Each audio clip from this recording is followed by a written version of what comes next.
Alright, I'm back. So yeah, I wonder if I don't know. Let's go check out that thief to see what the stats are on that thief before we go to Tail Walk and pick up Emberhand. Because we can get Terminor faster. Maybe.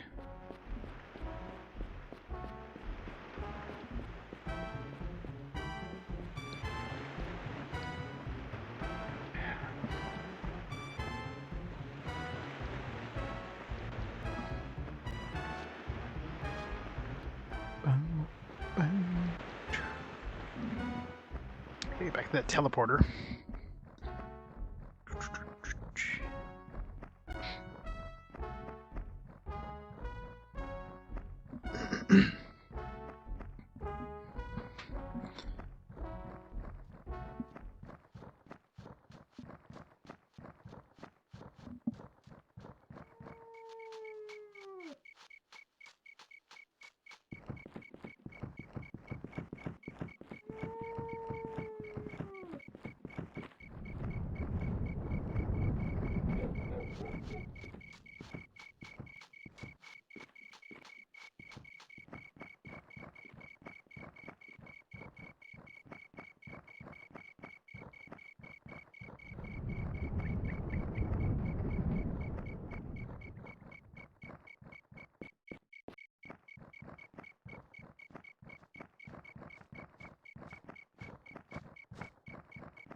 Really? I thought it was far enough.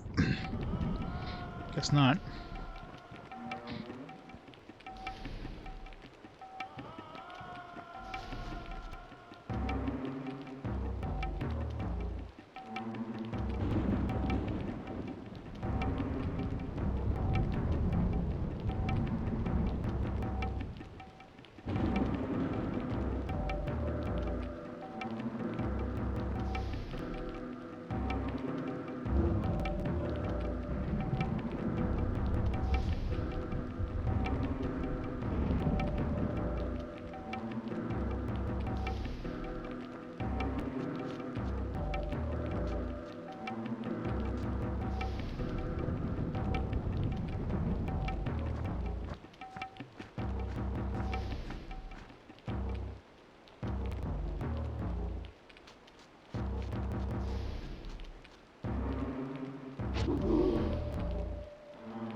Oh, we're spawn camping.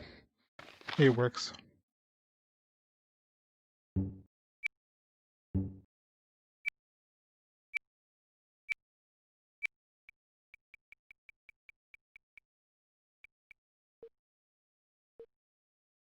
Let's level this up a lot.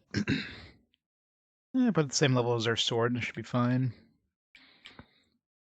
Let's level up thief, so we do more backstab damage with a mace. That's how it works, right?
There, my belly's all full now. Alright.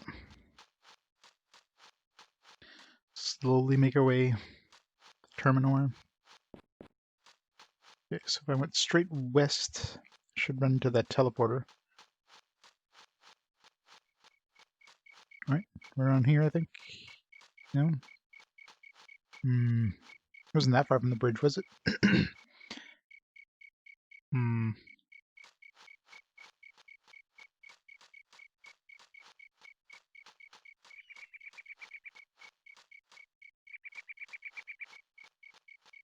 Okay, there.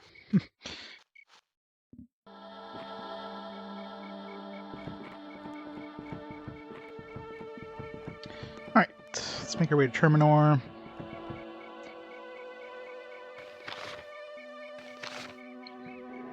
So from here, I guess we go kind of east. Or west, I should say. Because we came from the south last time. So it has to be a passage. Oh, there's zombies here. We can try that control zombies spell that we have at rank 1 right now. So you have to be like touching the enemy. Or we can just avoid them all. It's the better idea.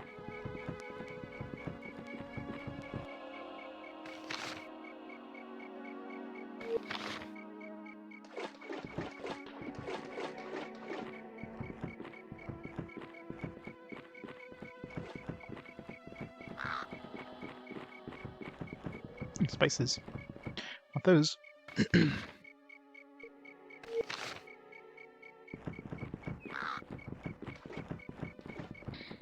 Let's Find some like jalapeno spices in the middle of the swamp. Sure, it's nice and delicious.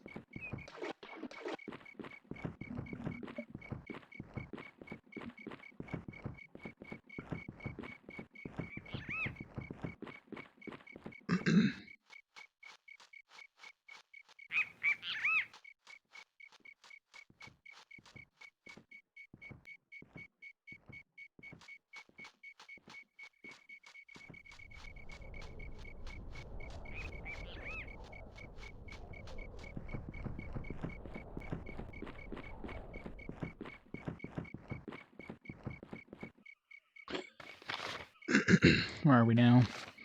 Man, I thought we'd be. Wait, went south. I guess the dot doesn't really give you a good idea where you are. Like I went basically straight east, and looks like we're kind of south, or straight west, and looks like we're southwest of the tower. We're probably north of where we are right now. Probably more west as well.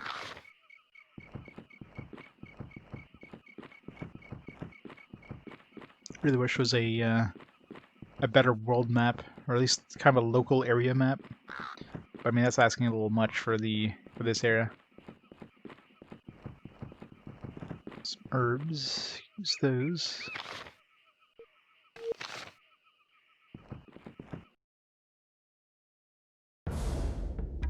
Lizardmon.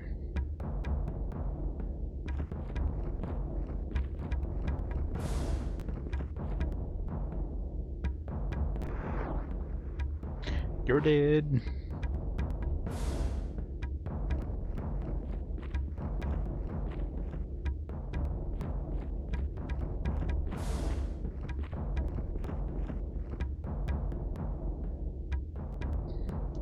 You're dead.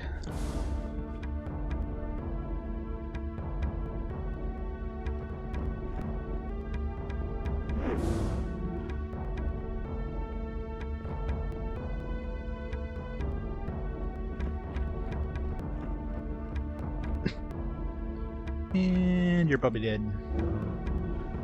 Almost dead. Oh, he's dead now. GG.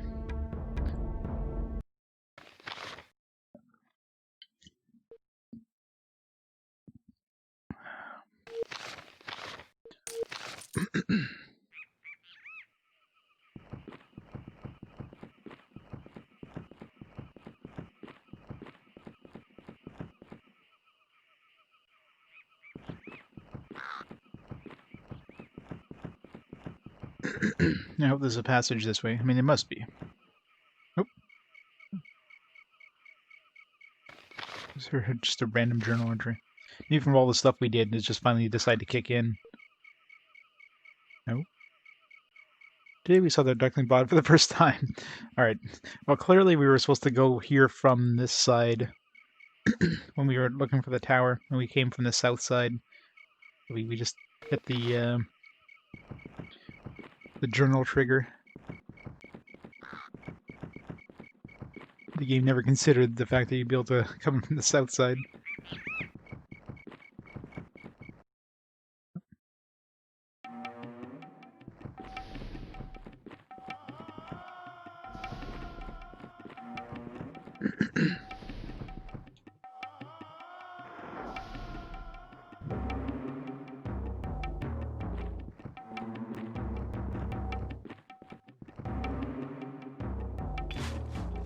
These battles are nice and fast.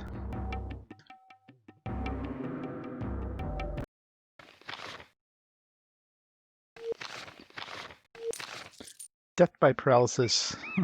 Death by charm. We're refilling our herb stock at least.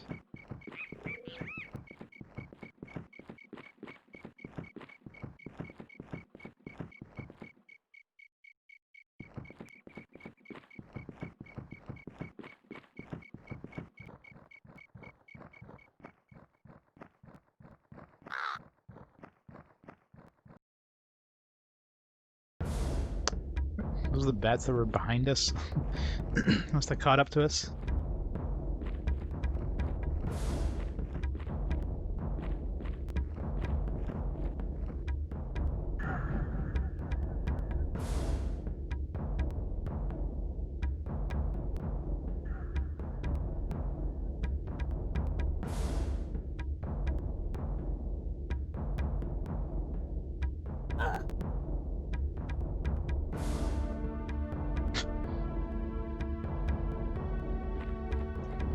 You're not going anywhere.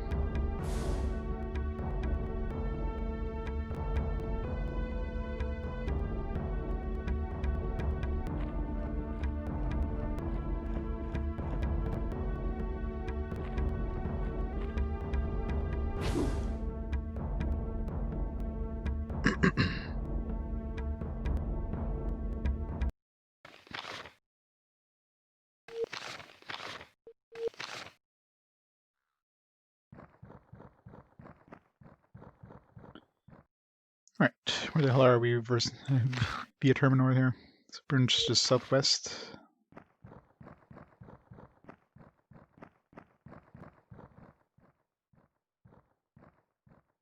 Okay.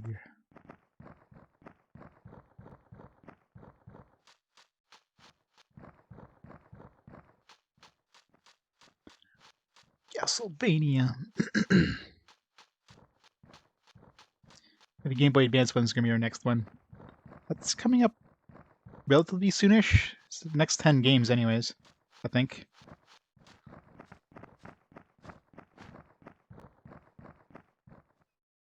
Is that Lizardman? Spiky Lizardman?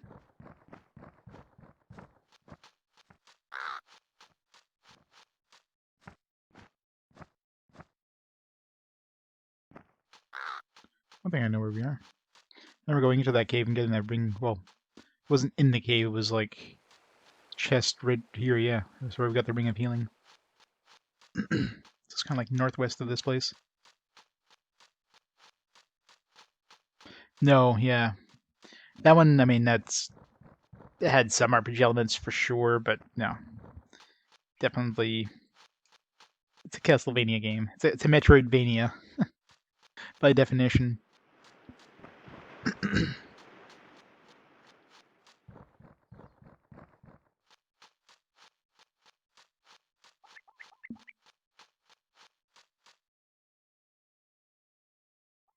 Where the hell's the town? This is the rarity. Look, it's daytime. PC store bought shops currency. Yeah, but it wasn't an RPG. It was a Metroidvania game. It's the law. I don't remember which direction the town was from here. It's a heavy action RPG.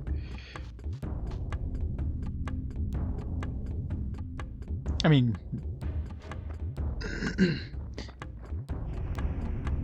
not really any sites listed as RPGs though.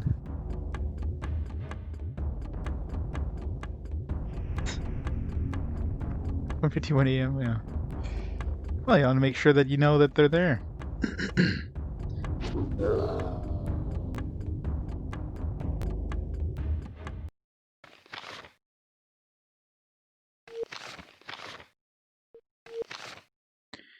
He's looking for his nighttime diversion.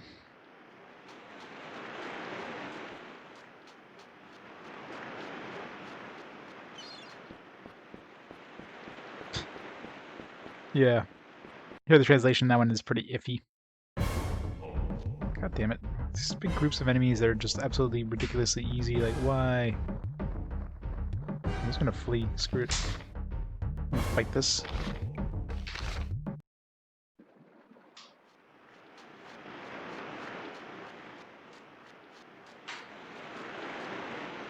Oh, do we go south from here? I don't remember where to go from.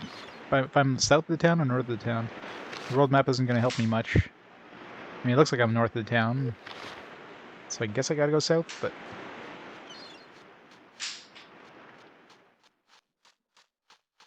Go up to loud rain. What rain's light rain or heavy rain's supposed to put you to sleep? It's like white noise.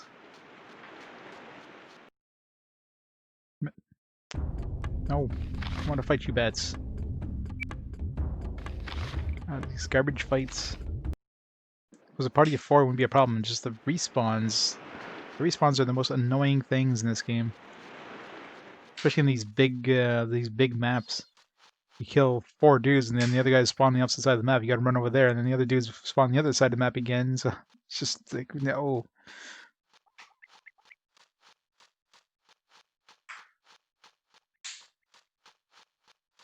Yeah, exactly. That was like the Castlevania's version of Zelda 2.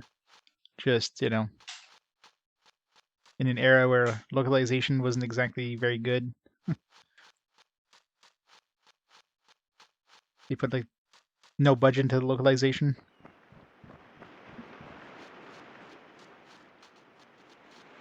Do it. Call the cops on his ass. He's still honking his horn?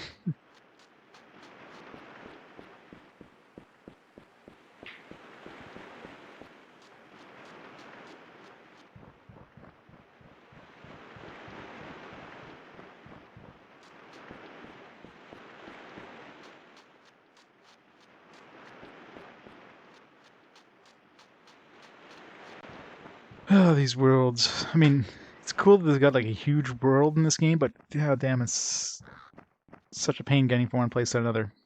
I'm pretty sure nobody travels around just by walking in you know, these big worlds. They usually take horses or something. This is like, you know, realistic distance, but without horses. Everyone's thighs must be like huge in this. Oh god damn it! There's so many dudes.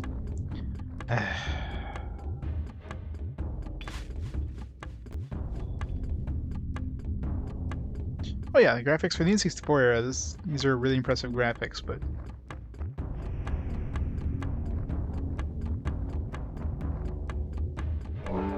stabby stabby.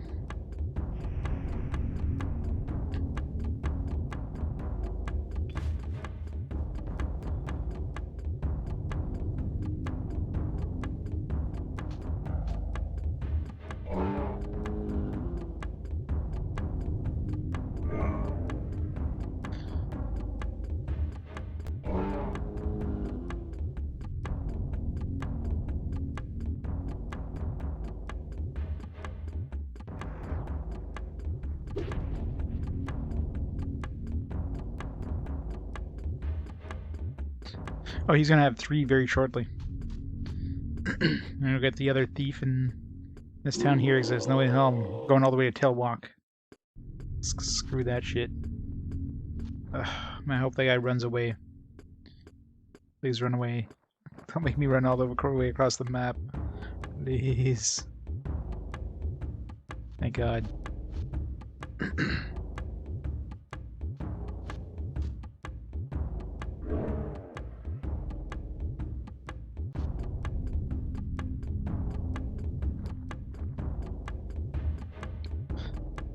Well, they would, but, you know, we just hit him so hard that regeneration is impossible.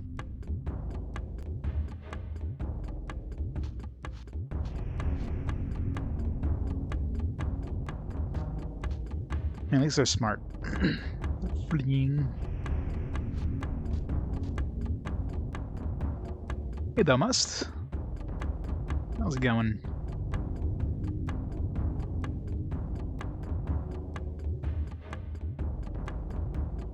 Set them on fire. Yeah, but it's during the day. They're already on fire on the inside.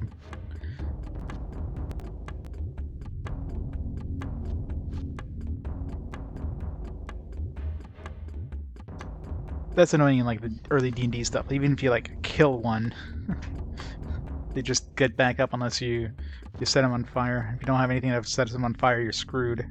It's the worst thing ever.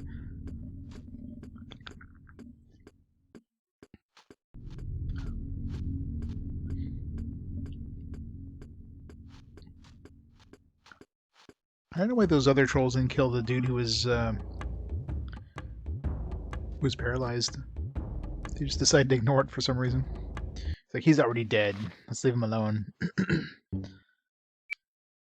Let's see.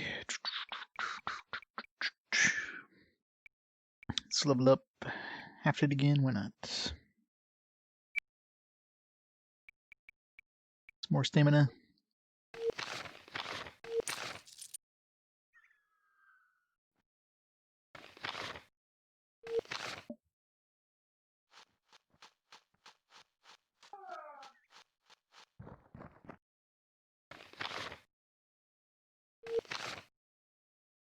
But they had the eagle rights to the troll character, really? How did they do that? How did they manage to get the rights to that?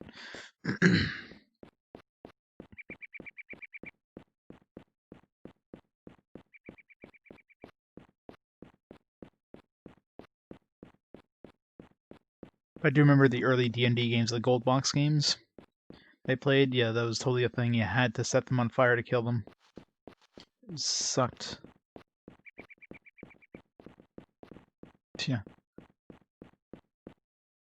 Well, I'm trying to think of like, because stuff like orcs and ogres and all that stuff. I mean, those appeared in stuff like Tolkien, and there was never really any. Yeah, there was trolls in Tolkien, wasn't there? Didn't they have those trolls that were like turned to stone or whatever? So shouldn't the Tolkien estate have rights to the trolls?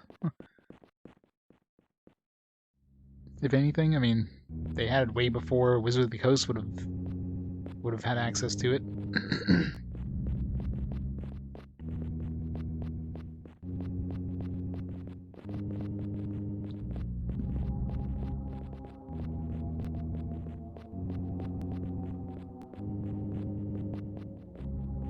Yeah, yeah, it's super annoying. Yeah, I guess if all of them were like downed, you would win the fight. But if you killed the troll and then you fought some other enemies and like I said didn't stand over their corpses, they would get back up.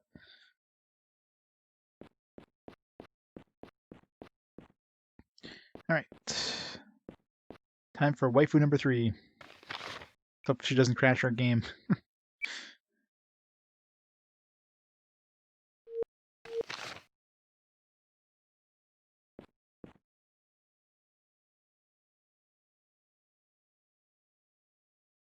It's just putting the camera in the same spot. Join me. Okay, good. I guess it only shifts the camera when you have somebody else in your party and then it crashes the game there.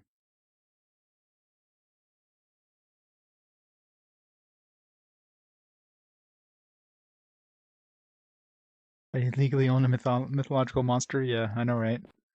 I mean, I guess they could not necessarily the concept of a troll, but they could probably have like a style, like a kind of an artistic rendering of the troll. So hey, if you're using trolls that look like this, then you're kind of using our what we conceived as what a troll looks like, kind of thing. So it could be something like that, right?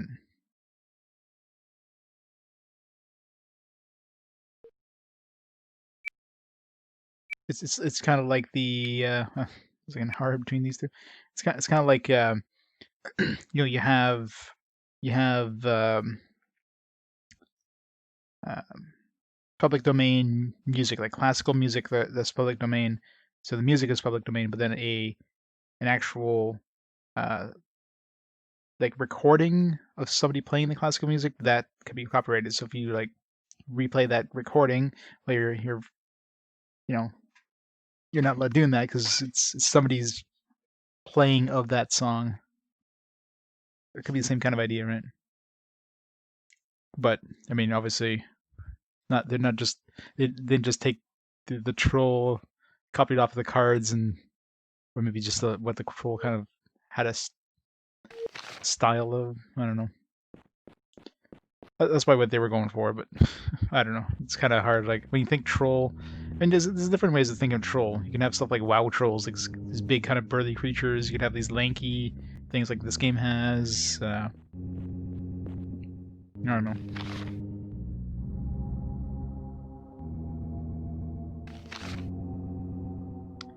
All right, let's see what our stats are like. Starts at level 12. Well, that sucks. Yeah, I think we're gonna go see what's his name. Level 12. Wow, she's gonna be beyond useless. I thought for sure they might like bump her up to our level or something like that. Jesus.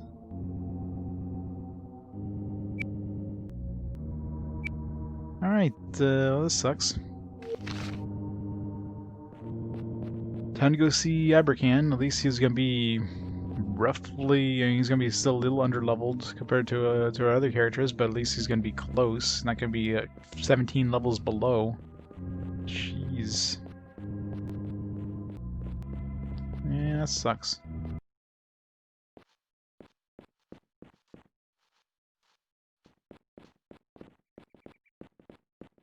It's not like she's gonna level up anytime soon, like to our level. Our experience doesn't seem to really change too much throughout this entire game. Like, you know, you get some battles that give you a little more XP, but it's not like you start off getting, 100 XP per fight, and then, at this point we're getting like 1,000 or 10,000 XP per fight. You can definitely get fights that give you 10,000 XP early on in the game, and we're still getting fights that are basically giving us 10,000 XP. So it makes it very hard for anybody to catch up for experience because you're getting the same experience at the beginning of the fight, beginning of the game as you're at the end of the game. Yeah, acid. Yeah. Oh man, I have to go to tail walk. Sucks. Or we could just like use her, not use her, kind of thing. Cause fuck, it's just useless. Yeah, we'll just use her, not use her. I mean, it's not like Abercan's gonna be much better, anyways. Sucks.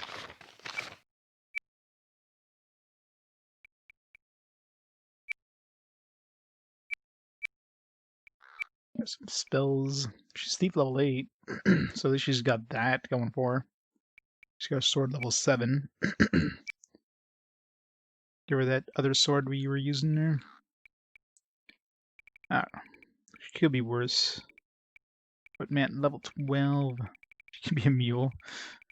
Well, it's not like she carries stuff, but I don't know. She can be pretty useless in battle because, I mean, being 7 levels lower than us, she's not going to do any damage with the stuff that we're going to be fighting. She's going to be so weak. She's going to do like 1 damage. No, guess we need more strength.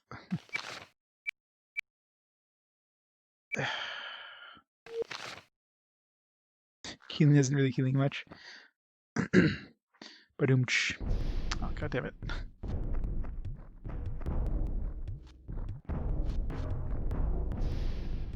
Oh!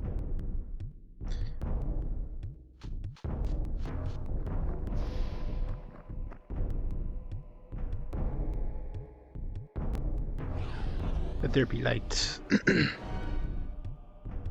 Yeah, I can see something. Alright, this is the best mace ever.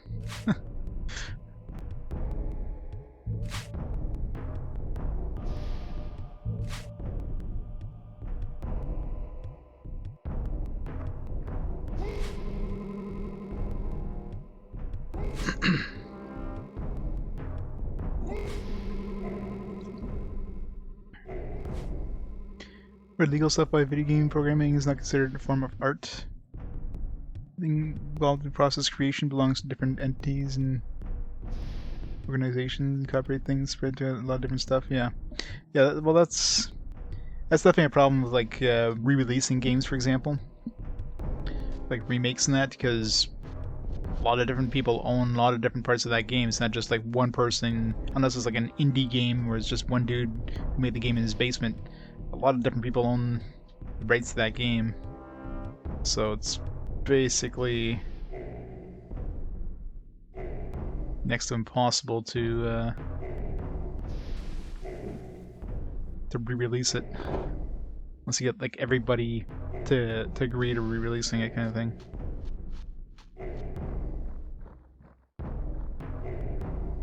Yeah, especially code, that use kind of like subsets of other code and shit like that, like engines. And you have games that use game engines. And of course, there's so many different things, like like playing MP3s, for example, MP3 compression. There's different code for that. There's like different code for like video playback, textures, all that stuff. People aren't making like their own image codecs. You know what I mean? They're not making their own video codecs. It's not feasible. So much of that code.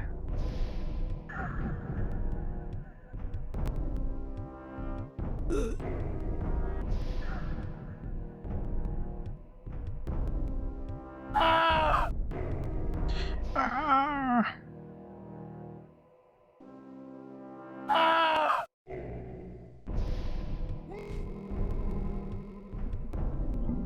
I love how we're not resisting these guys. Like, seriously, how the hell did I not resist that? Ah! Oh, whopping 21 damage. Show her it's done. So that's 21 damage. Let's see how a real thief does it. A level 17 thief with tons of strength. Alright, well, that was a bad example.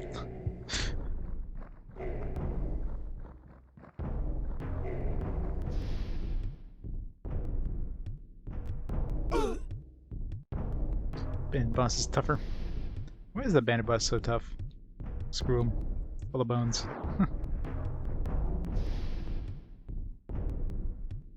Gonna conquer officially public domain.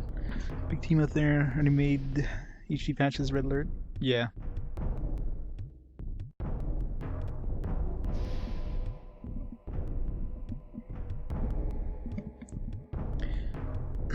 Well, everybody. Dexterity is used for like everything. Like dexterity is definitely one of the best stats. One of the best stats you want to level up first. Your character's combat movement rate, so how often they attack, number of actions per round, or like how fast they move, defenses against weapon attacks, and chances to hit. I mean, this thing controls everything, so you definitely want to raise dexterity on everything. I mean, thieves obviously it's important, but on other classes as well.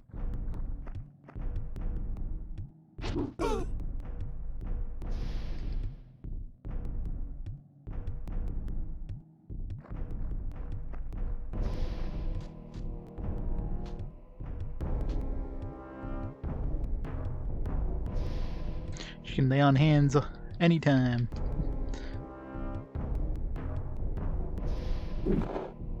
One damage.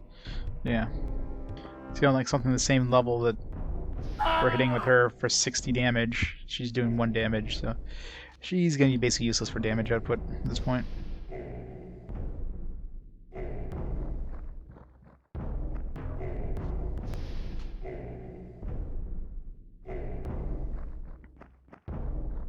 Teleport. Finally, a use for teleportation.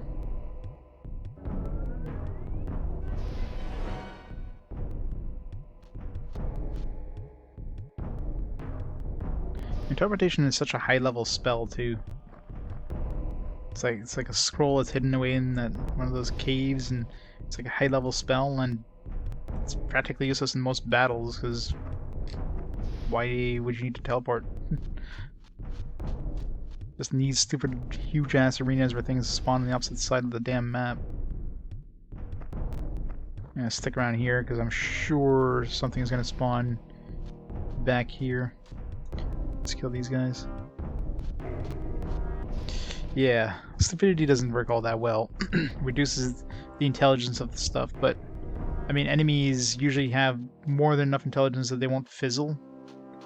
So reducing their intelligence, 110 damage, fuck. Reducing intelligence isn't going to help much. Something with boosting intelligence. I mean, I've tried boosting intelligence to see if it gives you a better chance of like having spells land, and it doesn't seem to change anything. It seems like the level is the most important thing. Yeah, 3DO version.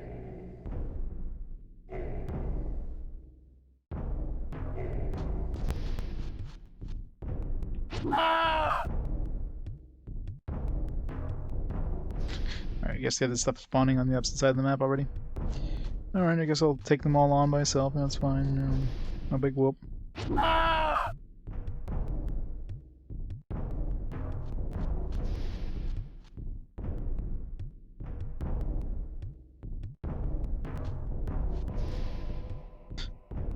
They're noping it out of there.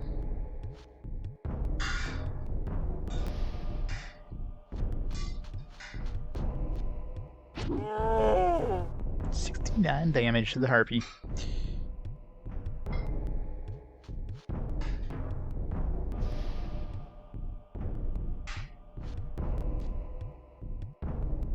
Good. Didn't have to fight one harpy. Well, I mean, killed one, but 19,000 XP. Yeah, level 12. How much XP is she? We have 344,000. I have more than 100,000 experience more than she does right now. She's got 100,000 XP to catch up to us. So yeah, she's gonna be beyond useless. Once I find that, if I run into another character, maybe another temporary character. Let's see. Check out the manual here. Who haven't we met yet? I mean, I can go get Abercand. There's Dougal. There's Baird Dougal. Donovan, Shieldeth. Not sure if those are all characters that can join you. Those are all after Neeson, so maybe those are in the last town. I would definitely be replacing her with any of those.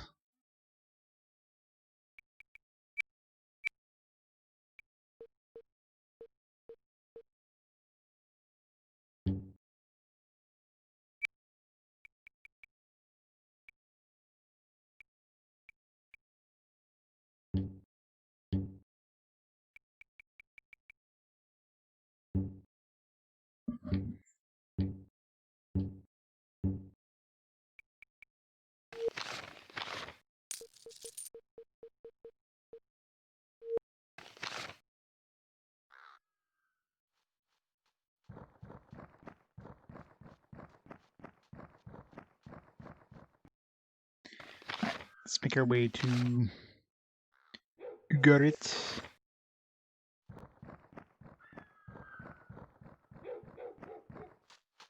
Oh yeah, the dude. I better go see the. I guess we gotta go this way back to town. I was heading Tailwalk, but I was like, nah, not worth it.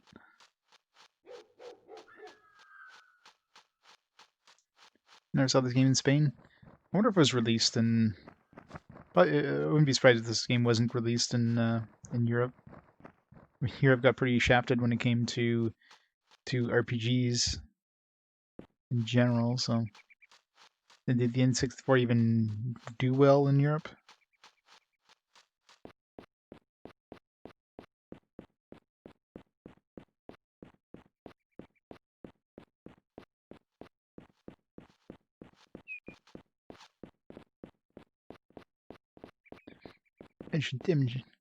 Advanced Dungeons & Dragons Slayer. Game 122.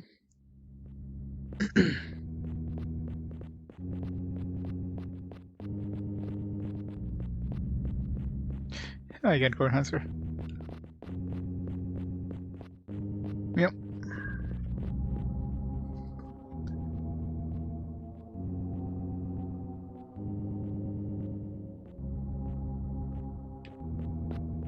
Yeah, so there you go. So, it was a North America exclusive. I mean, this was a Western game to begin with, so... It came from Japan, was localized in North America, probably would have come to Europe, but... Or this guy would be any better in terms of levels. I doubt it.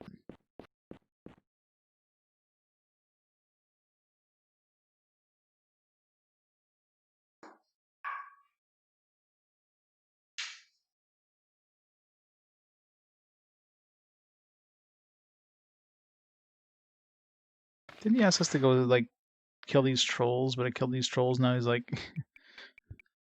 yeah, I don't give a damn. Alright. More gemstones, I think we're good.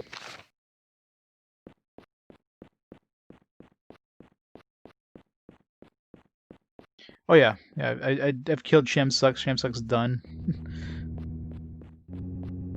We got Nielsen. Nielsen's dead. We got the what is his name? Foul something or other. The Joker dude, Jester dude, took the staff and ran. Yeah, he gave us quite a few spells. Yeah, he died in order to, I don't know, protect the party at the end there. And I don't want to have to go all the way to Tailwalk to pick up Abercan, so I picked her up, but she's just garbage. She's like level 12. We're 19. She's so under leveled. So as soon as I find another character, she's gonna be out of the party ASAP. But yeah, he gave me a whole bunch of spells after I killed him. We got a bunch of necromancer spell, obviously. Haste we already had. Control zombies, spirit shield. Which actually I still have to try that. I want to see if spirit shield and air shield stack, because that could give us a lot of protection. I mean, both of them seem to do the same thing, so if they stack, hey, it can be super tanky.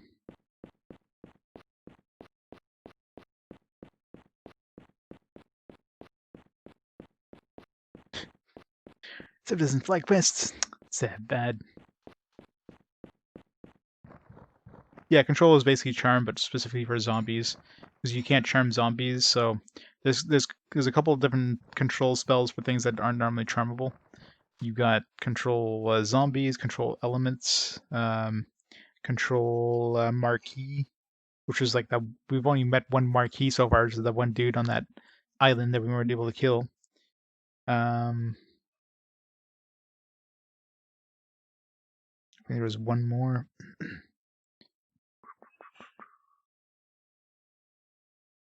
I think that's it.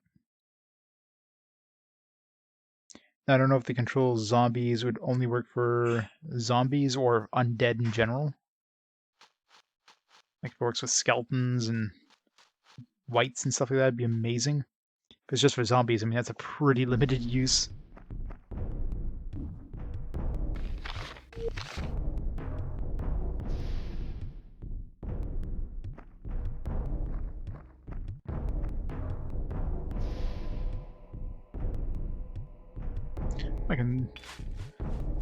I think I can charm these dragon bats.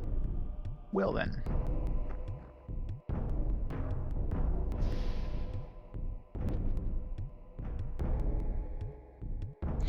Skeleton's going to be able to just use a flame spell and kill them all at once, yeah. That's always fun, right? It's doing 2 to 7 damage. It's brutal. Like, she's helping by doing what? No damage. God, even backstab, I can't do anything. That was a deep level 8. It's just so under leveled, just completely useless here.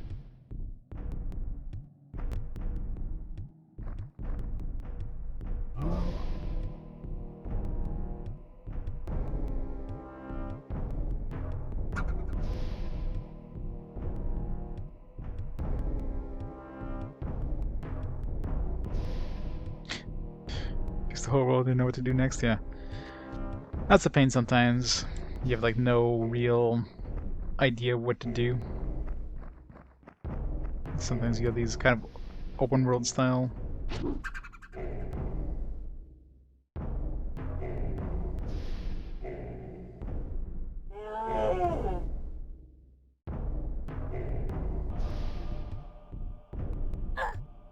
Ow. Man, I kind of don't mind if she dies, but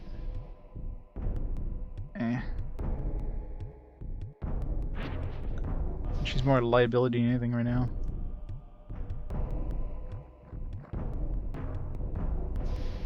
I wonder what happens if one of our characters dies, but then we flee the battle. Because usually when you flee the battle, it kind of returns you to the end of your last battle. Like it puts you in the same spot as if you just, you know, you were at the end of the last battle. So I wonder if it would do that. Would it count the death?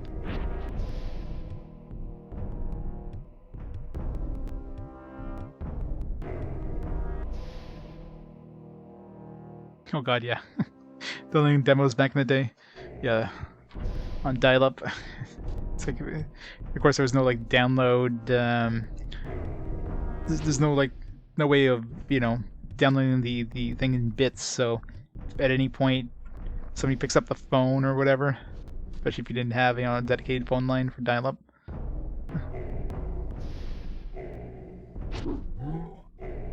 would have been the most brutal thing ever.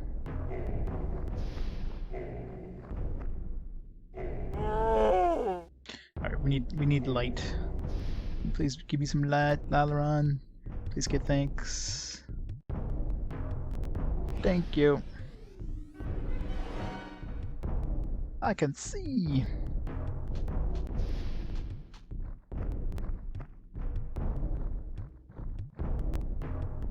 Hey, Bren. Yeah, the bats are shit. It's daytime. Let's get out of here. Cheese it.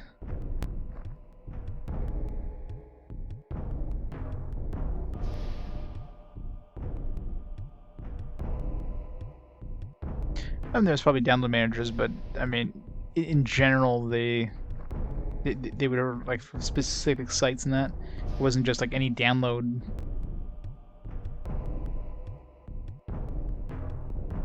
It's not like there was a CRC check for the downloads that you could compare your download against to see if it actually successfully downloaded or not.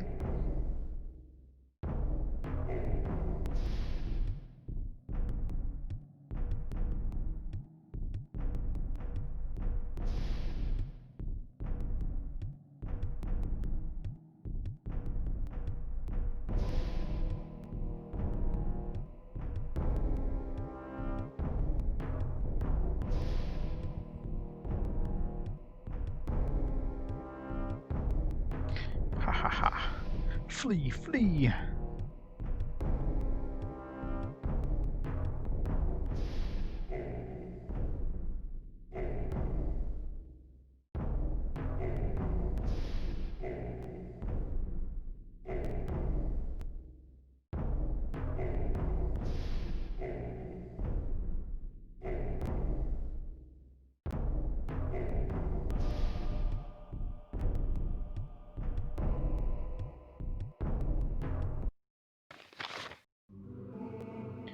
That's 11. That's way past the era of downloading on modems.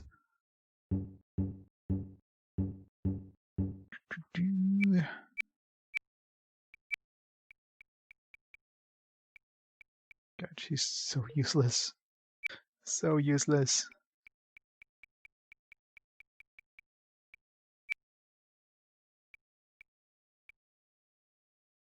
It's ain't worth leveling her up in any way.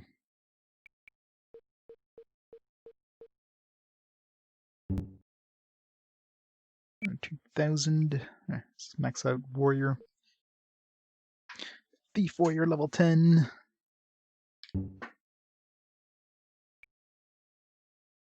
Yeah, I need 150,000 for wizard level 10.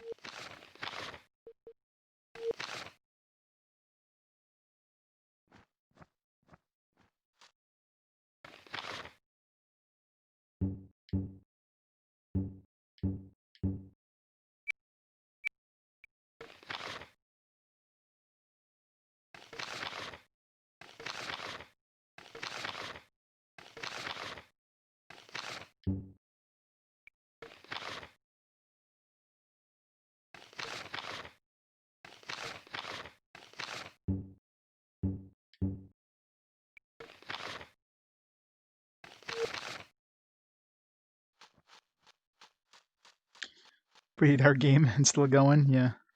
Oh shit, where am I going?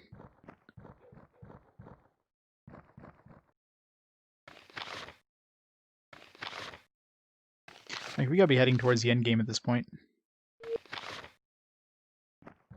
I hope. I really hope.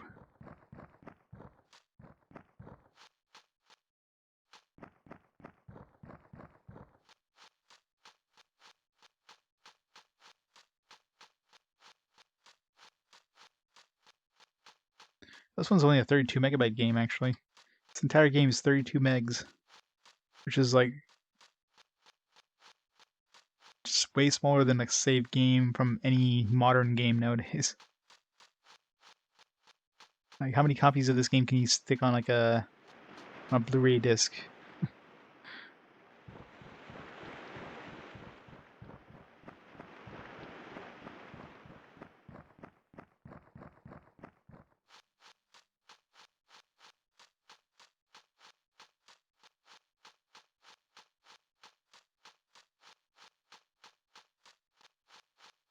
Oh yeah. Yeah, I doubt we're going to be finishing this tonight. I didn't think that tower was going to take that long to finish. That was like a 6-hour long tower there. It was nuts. I thought we'd just go into the tower, do a couple things. And the tower is this humongous dungeon. And then, of course, teleport us all the way back there to town. Killed off one of the characters I was like planning to use because he was kind of good. But nope, he just killed them off.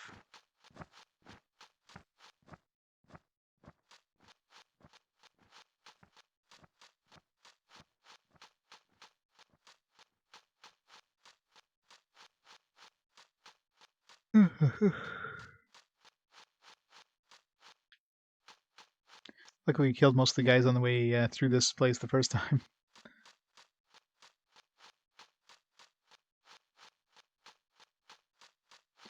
We into the mountains and we like looped around to the swamps.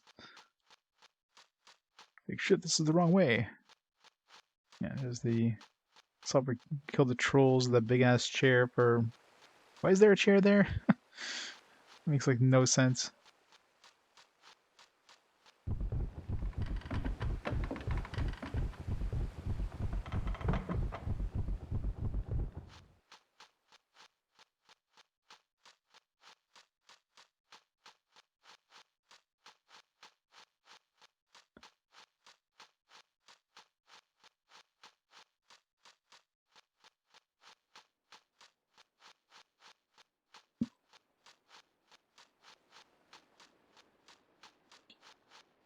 This makes this run a little boring considering there's nothing to fight. Oops. What's a Western strategy game? Let's take a look. Look at my current stuff.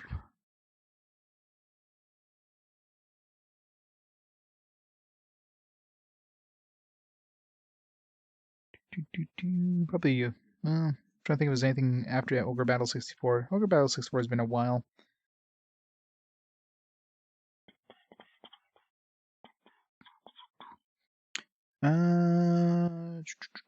It's Facelli. Facelli is pretty recent. It's kind of like a turn-based kind of tactical game on the Neo Geo Pocket Color. Fantastic game. I wish that was longer. It's a short game, but short but sweet. Other than that, it's been a while since we played a tactical RPG.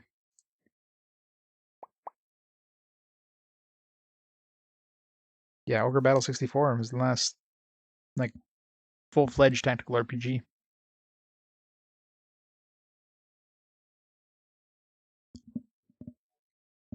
Hey, Van. Yeah, that does it. What? Didn't even notice this was a cutscene here. I just thought it was a fight. Kill, kill, die, die. Where are you zombies going to learn to obey? Die, die, meat, eat. You see this staff? You're supposed to listen. Kill now, eat, eat. I'm not throwing this light around for myself, you know. It's all for you. You don't appreciate me.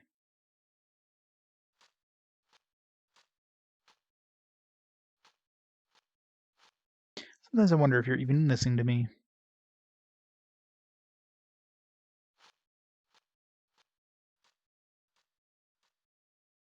These cutscenes make no sense. When the planes collide, you want to be on the winning side, don't you?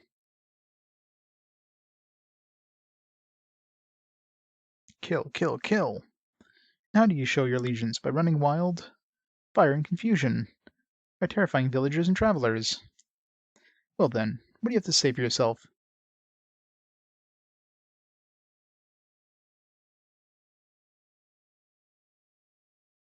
Die, die, die. Got these cutscenes. Well, that's it. I won't have it. I won't have people saying Ferris can control a few of the undead. Eat, eat. Out. Get out of here. Steph is taking a nap. Do you hear? Eat, eat, die. Back to the grave for a while. Necromancer is closed. I'm closed.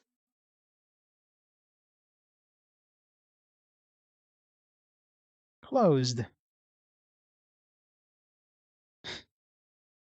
He's got more polygons than most other characters. Go wild on Garrat. On Rabisat. Go on.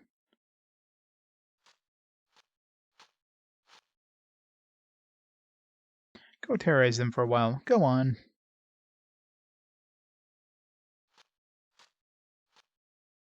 And don't leave any bodies on your way out.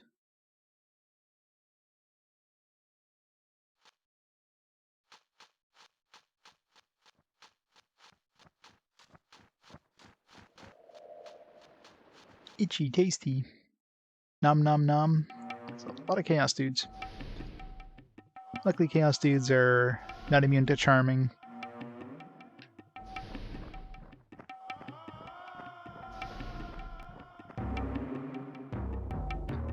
This guy is the only annoying one of the group. The ones we could just kill normally. Except she might get murdered by one of them. Stand behind somebody else, just in case.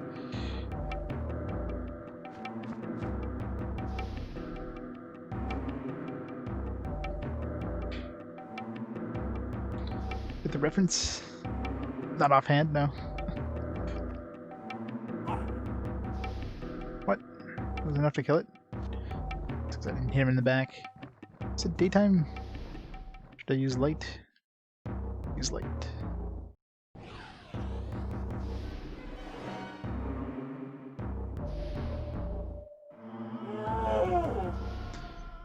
This light thing is pretty good, considering it's gonna mean we're gonna do more damage.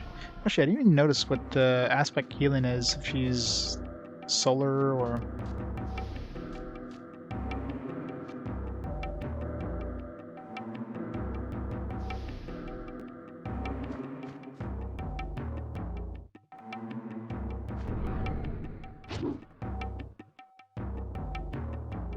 Yeah, that's one thing I wanted to see, the Starlight shield. I want to see if I can combine that with the other shield. Resident Evil 1 in a book.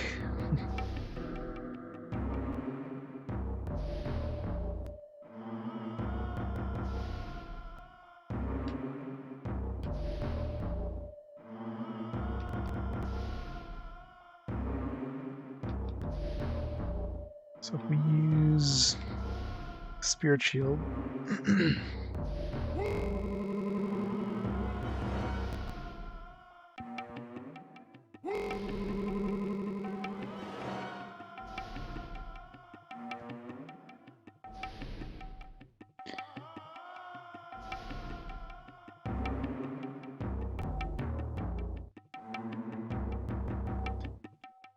Brian got it right on the money then.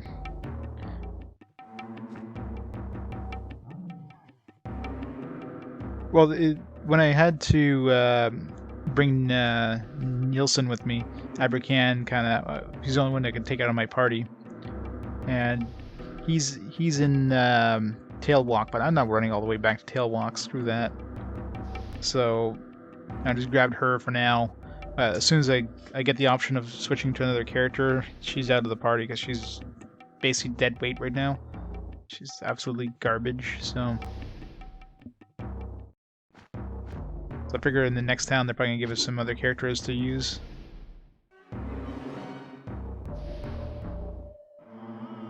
Last thing here out. Makes sense. Shit, yeah. Even if these spells stacked, I wouldn't even know if they did, because there's nothing that shows you how much protection you have. So I wouldn't even know if these stack.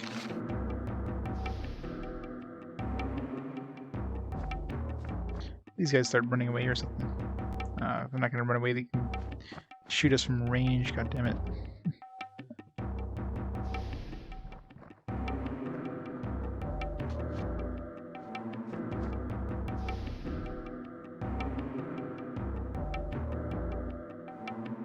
It's in the premium guide? Maybe. I'll have to try it in a battle where I'm fighting like... Well, problem is I'd have to level up the other spell first, because right now it would only give me like one extra protection. because that's a rank 1. I need to get a couple stacks of it and then compare before and after and see if it, seems to reduce damage.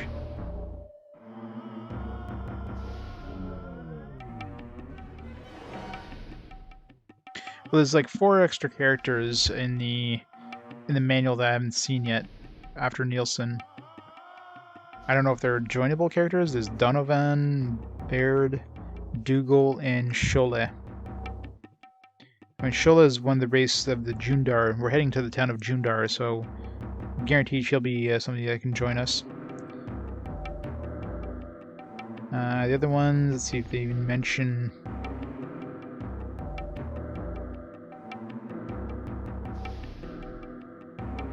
Yeah, they don't really mention anything about the other characters, so don't know... Don't know who, like, what those characters are about, but...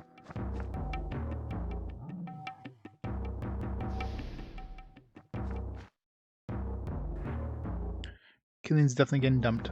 First chance I get.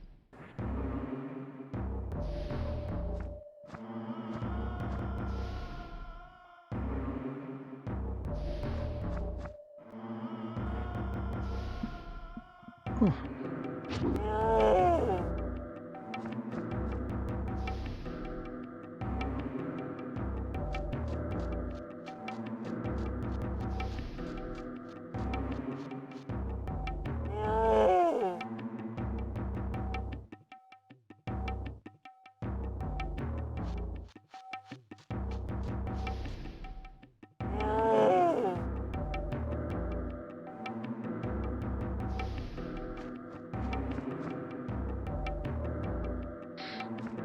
When they spawn, they flee right away.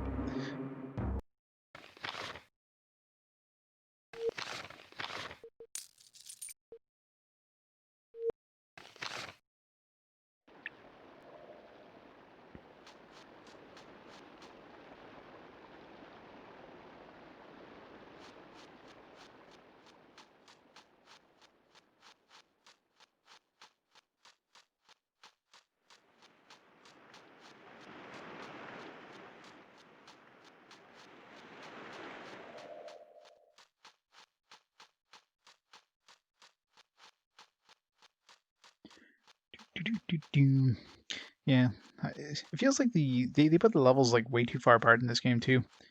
Because whenever one of these characters joins me, I find like they're way higher level than we are.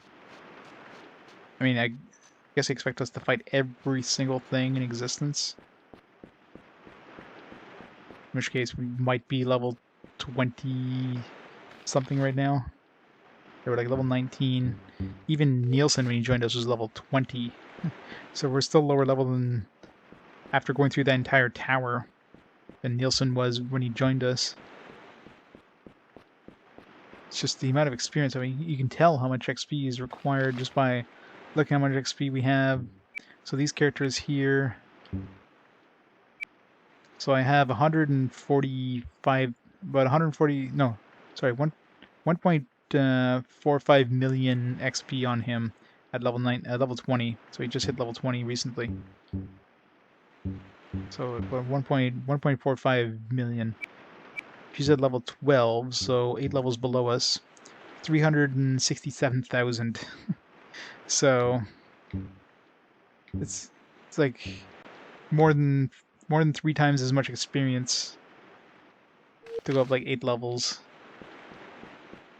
And it's not like enemies are dropping more XP as we're going along here.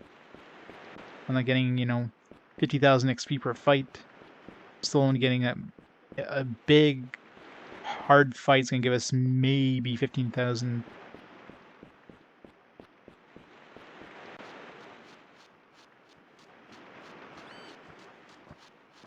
Finding metal slimes, yeah. That's what we need. I mean, I'm dodging these fights, but... I want to grind, damn it. I mean, levels definitely help the most in this game. Because we've maxed out all our stats, practically. We basically maxed out our abilities. The only thing we really have left in terms of just dealing damage is levels. of course, to get levels, you have to fight a lot of enemies. It's just such a pain having to level up. These long battles. Alright.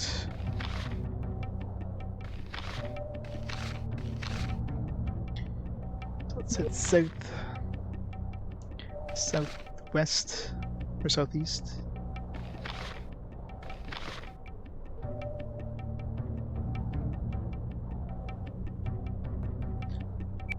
Dragon Quest 1, yeah. Even then, I mean, it's so hard to... It's so hard to get lucky with them. If you find one, they usually run away before you even have a chance to do anything to them.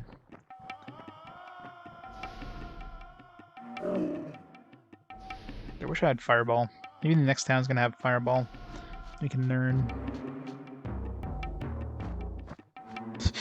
He's fleeing? What? Oh, I'm scary and everything, but jeez.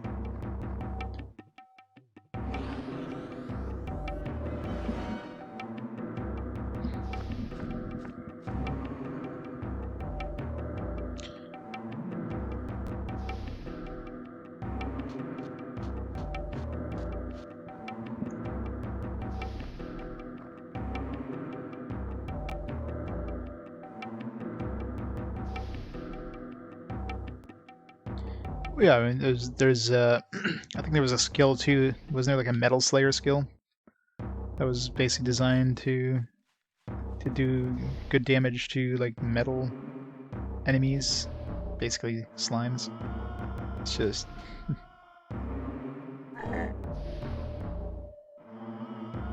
but in later games, I mean, the enemy like they were still fairly rare, so it's even though they might be easier to kill. They weren't. I mean, later games was like metal babbles you wanted, not metal slimes, and of course they're rare as fuck.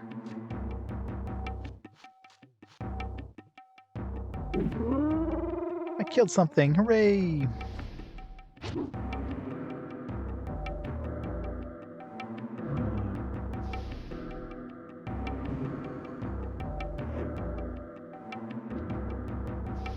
Yeah, King Metal Slimes, yeah. The regular Metal Slimes, yeah, when you first meet them are kind of okay, but in later parts of the game, those are pretty garbage.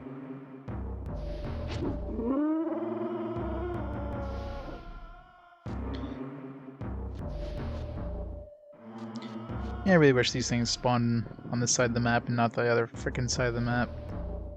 Most annoying thing on these maps here is just the fact that everything spawns all the way over there.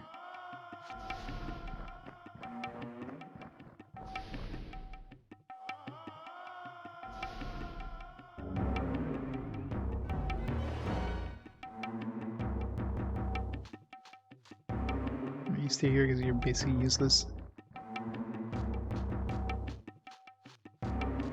Fleeing enemies give you full experience. That's why it's always better if they flee, because that way you don't have to chase them down. But you get full experience from anything that flees, anything you charm, anything you paralyze. You get full XP. So you're better to charm things and paralyze them and have them flee than to fight them, because it's just going to be quicker.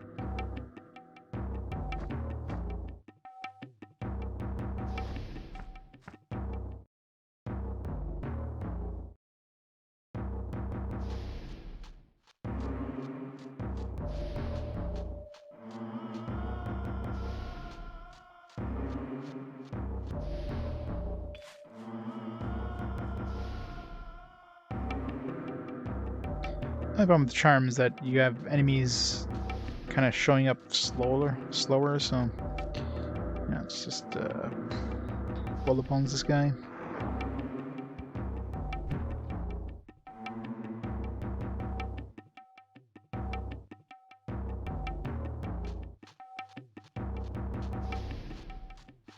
Alright, so we'll see what happens here. So we're gonna charm.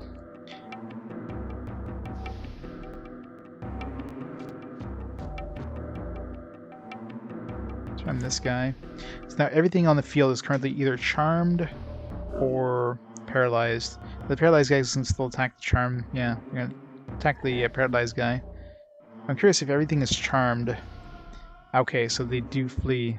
So even if you charm some people, they can flee, which will force something to respawn. I was curious about that because you could definitely create like a scenario where you have 4 dudes charmed on the field, and none of the reinforcements can show up. But I guess they made a way, made them flee.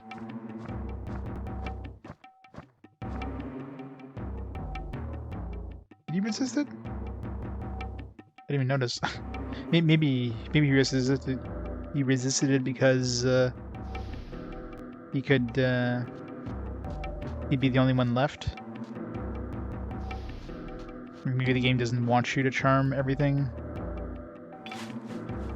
Because none of these other guys are resisting, so it's very possible if... Like, I kind of don't want to get to that Dead Man Walking scenario, but let's try with this guy here. Which he gets another turn before he dies. Alright, let's try it. Might have to redo this fight, but... So now everything on the field is charmed. Oh, see? He died. So she charmed him, but he died. He took damage instead. So there you go. So the game won't allow you to charm 4 things. Just kills them off. I don't know if that would have done like full damage to him, or if it just did physical damage because, you know, you couldn't have 4 charm dudes.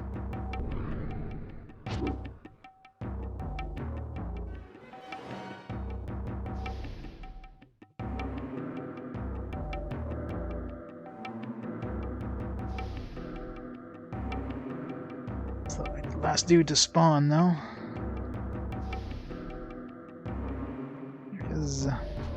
Let's try it on this guy. Well, this guy should be charmable because he's the there's nothing left, no reinforcements left.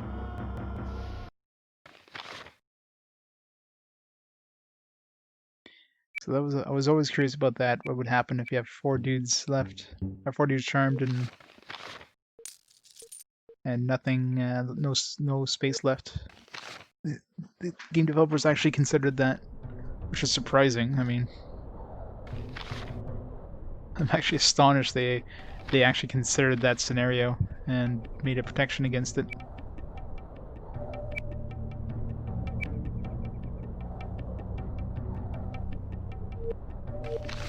Yeah, I mean, I'm impressed. A lot of games in this era wouldn't even consider that scenario and just, I don't know, give you like a no-win state. I mean, you could still flee, I guess, but then you'd have to redo the fight, right? 2 copies. See, I don't collect too much for the portable systems, especially not Nintendo portable systems. For me, it's mostly console stuff. Got a couple of Sony, like I got a whole bunch of PSP and Vita stuff, but yeah. Cyclopses.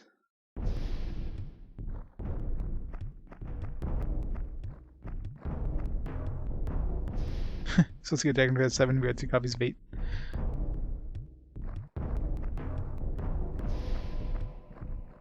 It's so good, you bought it twice. The Andrina. Congrats in the Discord. Yeah, it was a long time coming, wasn't it?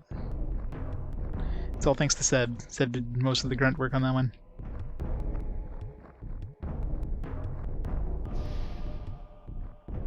With the 40 euros? Yeah, probably. That's the problem with collecting any of that stuff, too. 3DS stuff hasn't really... I mean, even though 3DS is kind of the same point as, like, you know, let's say PS3 and Xbox 360 stuff, the prices never dropped for them. Which makes sense. Card-based stuff never drops in price. Because, like, they manufactured tons of extra ones.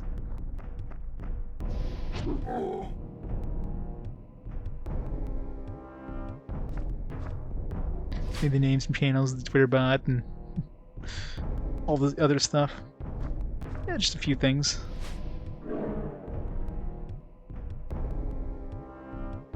I got a sealed new one, nice. Shrink wrap. Keep going up in value.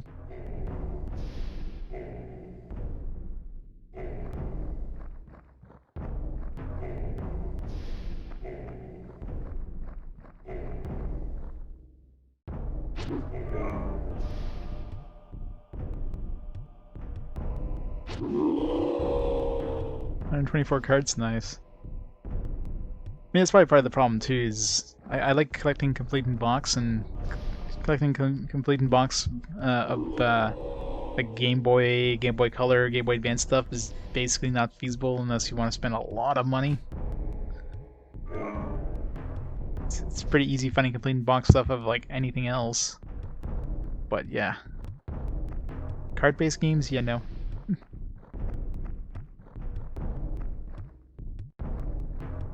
This field here is smaller than the damn Woodlands field. I want to use another worship yet. So what should I do with collector's editions? There's no way in hell I'm opening up my collector's editions of games.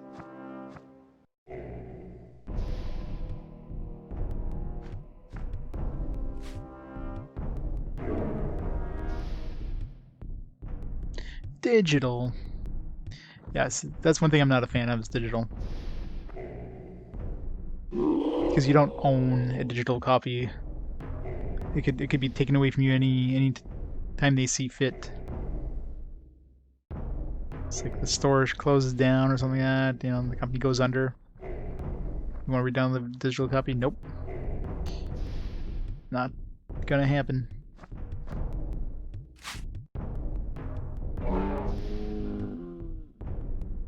But I mean, that's the way things are going now, and just a matter of time before consoles go purely digital. It's already kind of heading that way. You know, kind of started mostly with like last generation, you know, the Xbox One S or whatever, the digital version of that. Now, of course, next generation, now we have, I'm assuming the Xbox has a digital only version as well, but it's this PS5 digital version. There's probably an Xbox Series X digital only version. It's like one foot in the grave kind of thing, right? For disc-based games, or for physical-based games. And like most physical games, you're basically downloading the game anyways. You pop the disc in, you got to download like a 60 gigabyte patch. So you're not getting the game on the disc. You're getting the installer. Oh yeah, my PC, my latest PC, I didn't bother putting a disk drive in there. Like, the last time I used a disk drive on my PC was forever ago.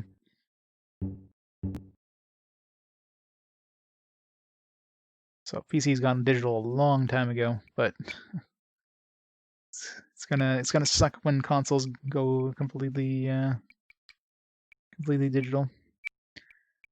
But it's the way it's going. RIP physical media.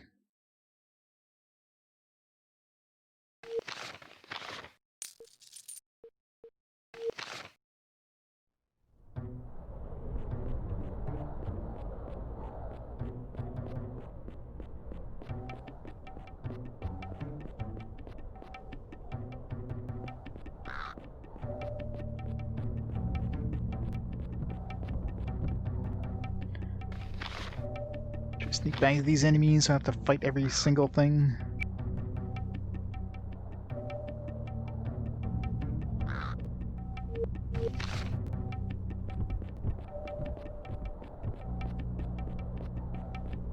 Smear DRM. Well, I mean, the systems are usually pretty... God damn it, these huge groups are usually fairly closed off, so that, you know, it's harder to make copies that, you know, anybody else can play. You can maybe copy it to your own console and that's it.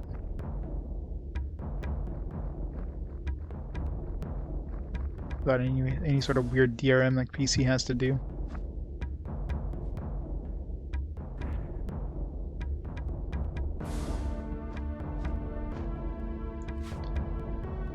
Put a fan on it? Yeah.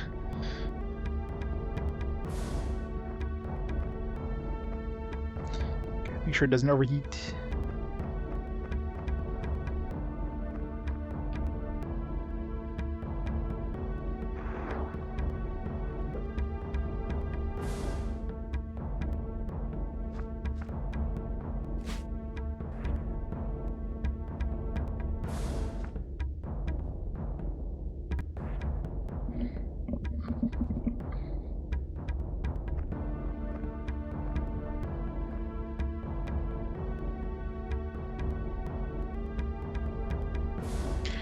Yeah.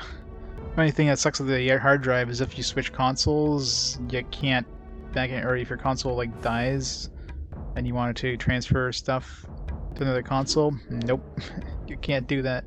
The hard drive is only going to be good on that console.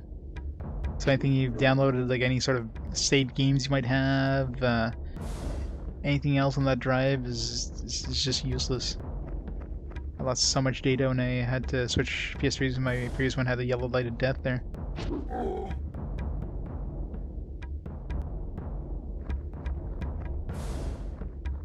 So that's always fun.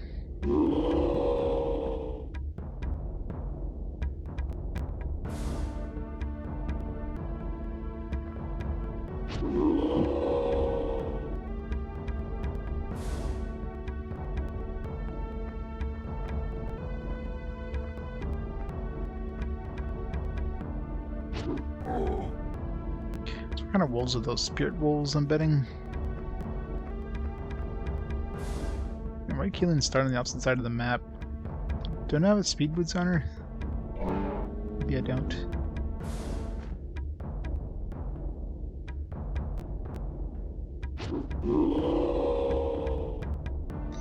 Sleep mode wreaks havoc? Yeah, I can imagine.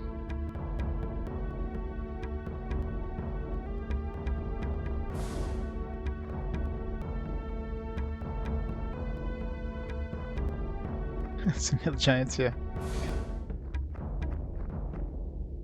We'll have some hill giants show up, and the druid is going to be kiting them through the enemies. They're going to come and smack us in the face and then run off. Yeah, it's EverQuest, all right.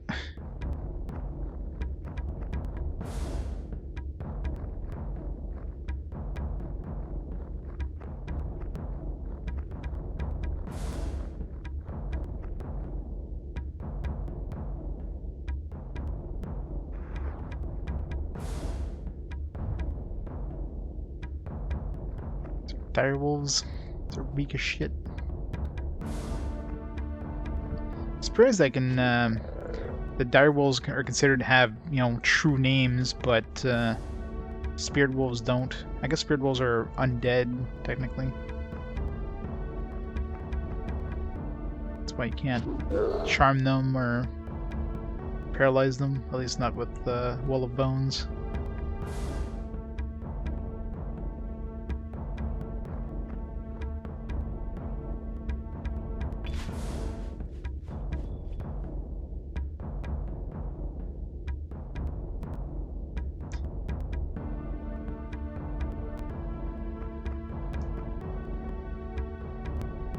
Druids were evil bastards. The best is monk was the best class though. You have to do that. you can train if you have like a group that was pissing you off. You just train a huge group of enemies to it. Feign death. Bam. They're dead. You're fine. Being monk was great.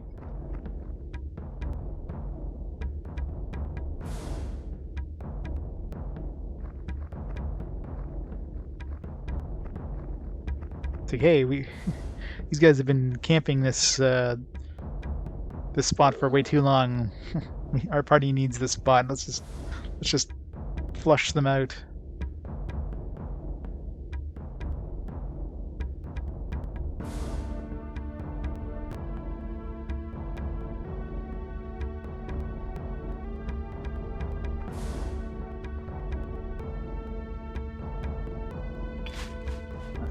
Here, take damage again.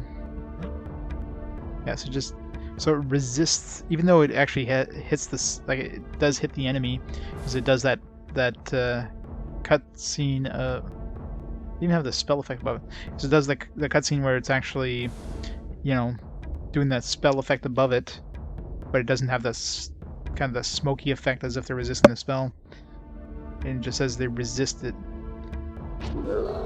Just does damage, so it's a force resistance.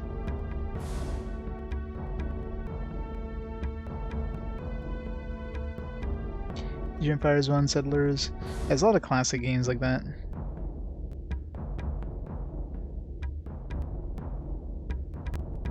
Save request servers, you have a Bard, Ranger, Druid, Mage. Playing Monk request initially launched.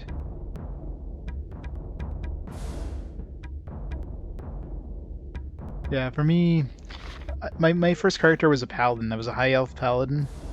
And then I played a Bard for a while, a Wood Elf Bard. I remember when Kunark, was it Kunark that opened up? There was the, that was the name of those lizard men class there. I made a lizard man monk. I remember trying Enchanter. I had a barbarian shaman, which is where Landale came from. That's the name, Landale. My barbarian shaman. Trying to think of other classes. I might have dabbled in some other ones, but those are the main ones I've used.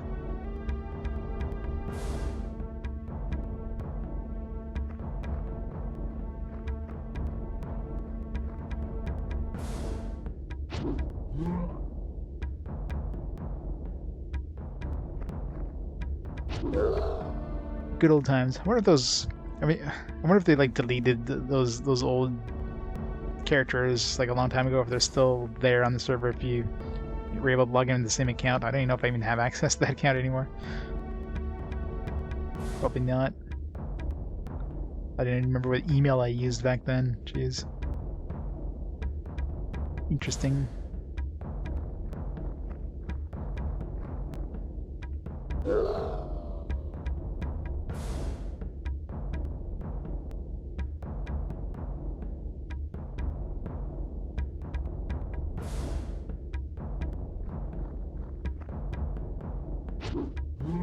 Yeah, but still, it's like accessing that account. If the characters were still kept around all this time, and it means it's been many years, those characters still exist on servers. Like, what account they'd be under? I gotta know that where that account went.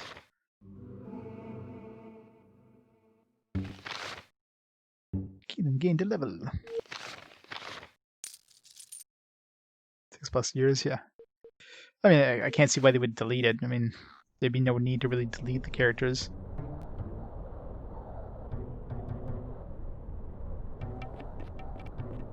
It's just trying to remember. Oh yeah, so there's this barrier thing.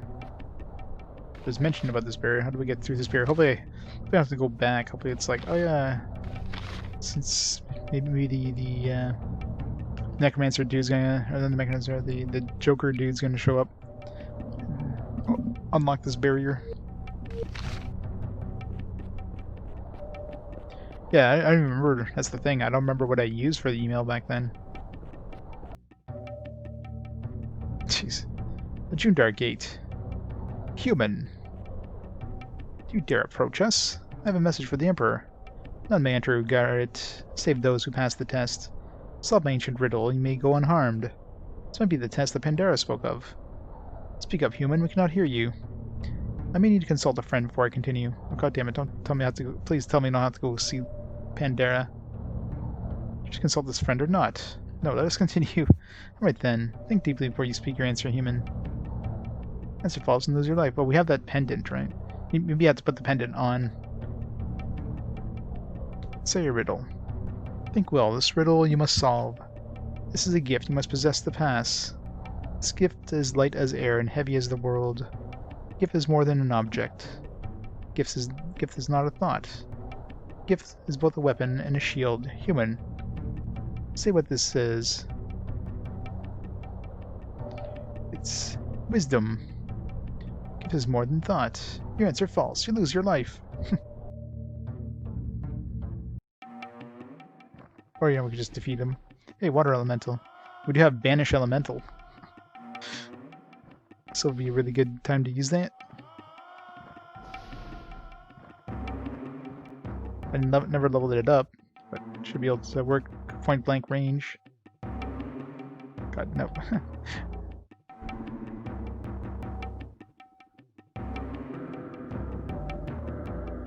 Nice.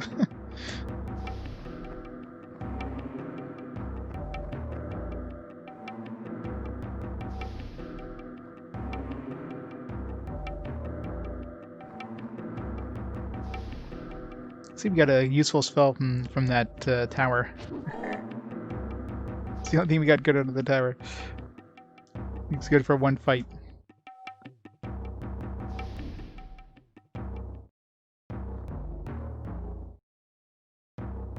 We never actually fought a water elemental.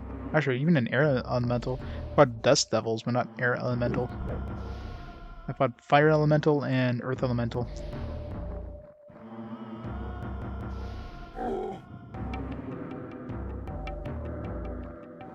Water ellie. Punishing. Aw, resisted.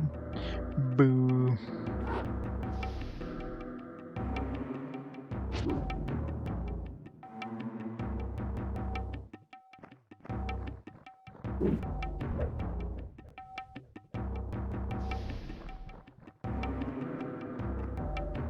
This thing have... Oh, apparently has a true name. Wah wah.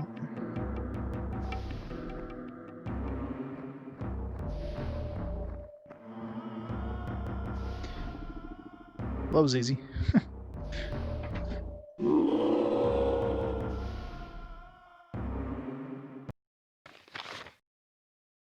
I'm never gonna do that fight again for easy experience.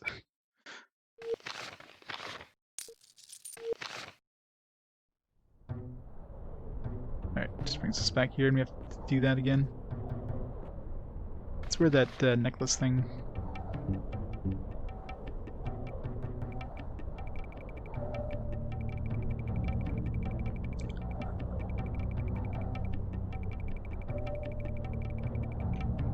Pandora's amulet.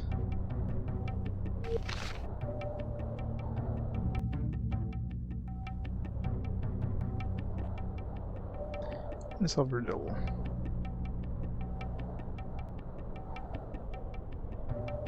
Let me pass. It's a riddle. Is air heavy the world? More than an object. Not a thought. With a weapon, a shield, magic. Magic is not heavy, but it is like a star. Oh, damn it.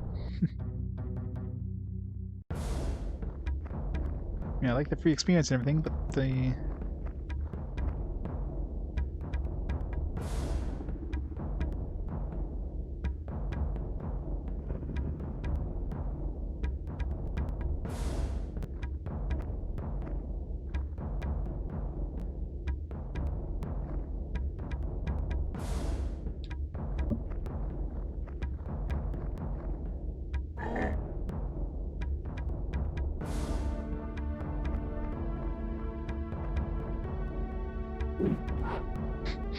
Good try, Keelan. Good try.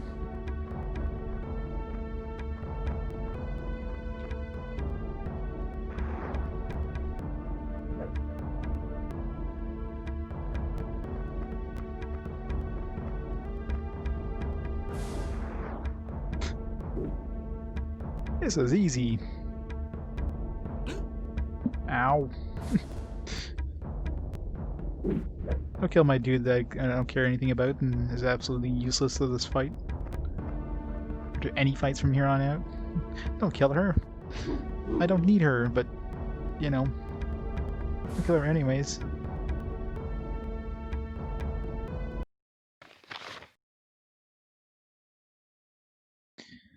If July, no summer dampers. Are they even, like, making sales in 3DS? And Nintendo's kind of ignoring the 3DS exists at this point, aren't they?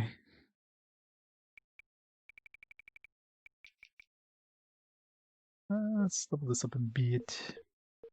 So we have a little more range here. Ah, should have bought Wizard level 10. Whatever.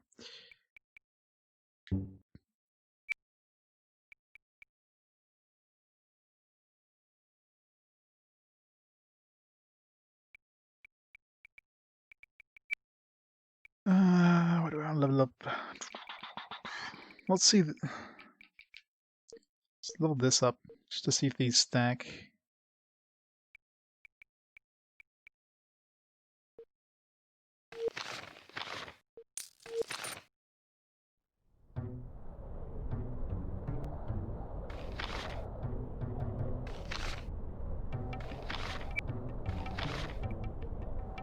God, if I have to go back and see Pandera here for this stupid riddle thing, I am gonna be pissed. Let's try that third option again.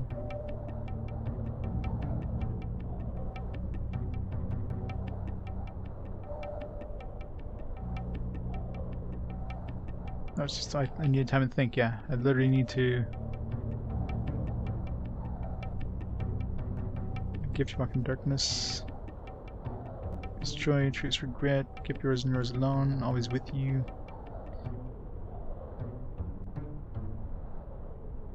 It's one gift that is yours and truly alone. Anything else? I know my greatest gift. Speaking of investigate, it is myself. You just have to like say all the non-answers until you get the right one. Answer well, continue. I am myself and always me. I am my greatest joy and at times my truest regret. I am more than an object, more than a thought. I am what is me and no one else. You have both the gift and you are free to pass. Good luck and integrate it.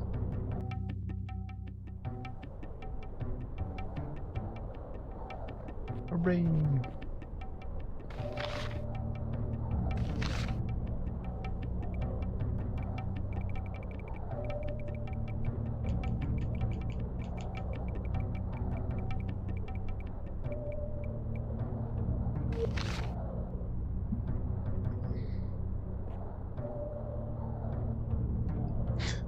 You're in trouble now, Tex.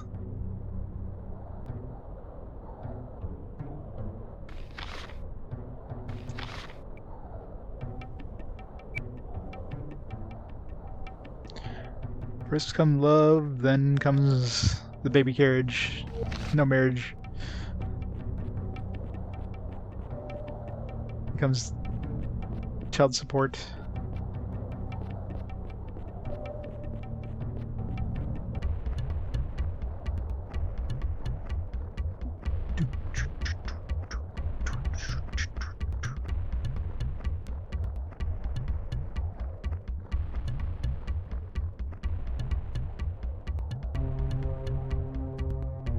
So I love the draw distance in this game. I mean, it's pretty impressive for N64 era. Now look at that. You don't have like fog that's like 2 feet away. It's pretty impressive.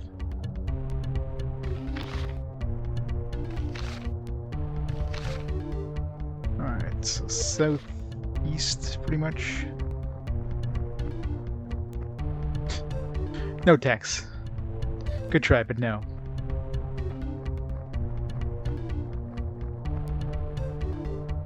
Turk 2's on the Switch.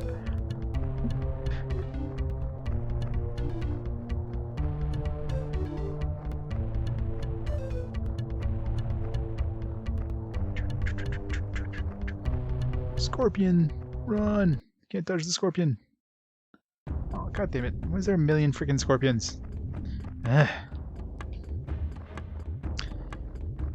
Yeah, this game would be like the combat in this game would be so much better if you didn't have reinforcements. I mean, I understand like, you know, maybe certain fights against bosses or something like that. Sure, reinforcements, but regular encounters in the field, I mean, why? Give me 2-3 battles with this many or like with 4 dudes instead of one battle that has like 12 dudes. It just slows down the battle so much. Kill the initial group of dudes is like, oh yeah, you're not done yet.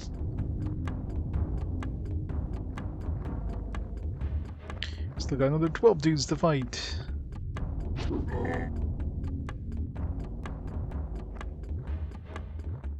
Yeah, pretty much, right? Switch was like the ultimate porting machine. Just port everything to it.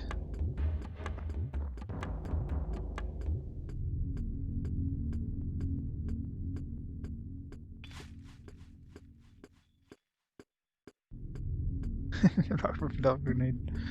Well, it's an RPG.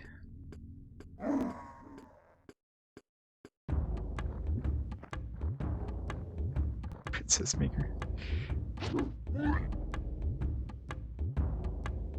Just put her closer to the other dudes because these other dudes are gonna spawn right next to her.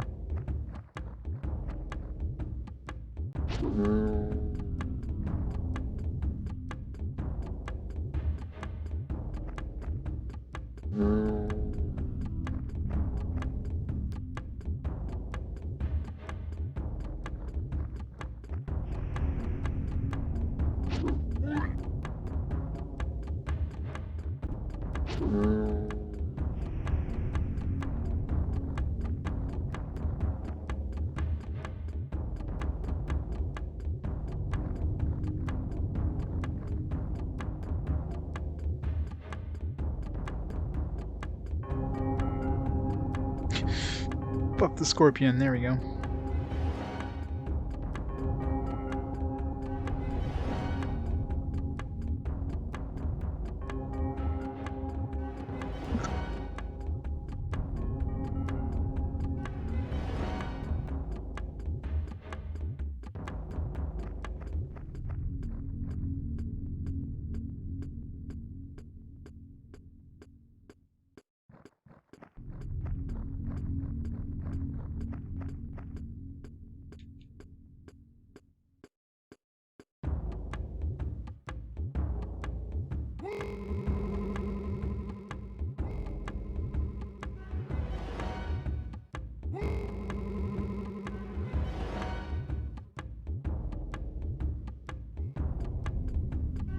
But thou must indeed.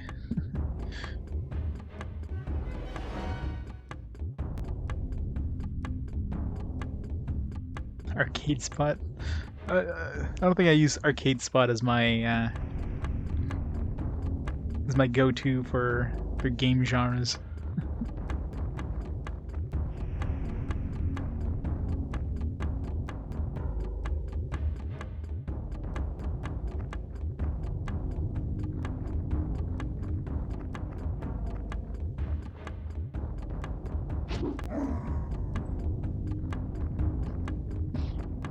Let's see what Moby Game says.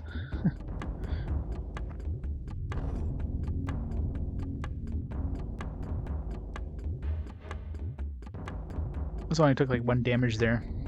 I think they do stack.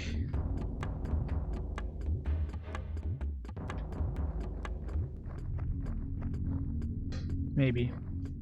They probably do.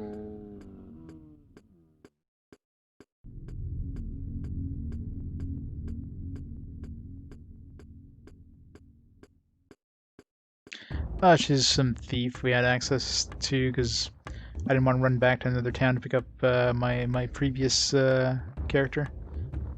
She's absolutely junk though. I mean, she joined the group 7 levels below everybody else, which in this game is like over 100,000 experience. So yeah, she's never gonna catch up or come close. So she's basically garbage. Beyond garbage.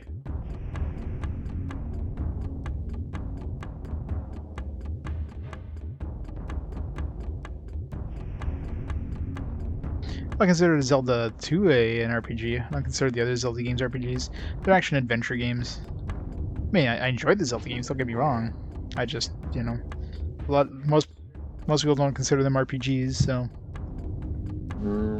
I'm kind of in that camp.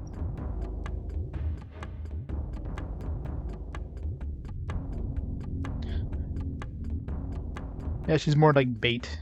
She'll die in like 1 hit. If she dies, whatever. No big loss there. If anything, it's probably better not having her in the party. I wouldn't have to waste my turn with her just doing nothing. Rather just have 3 characters to worry about instead of 2 or 4.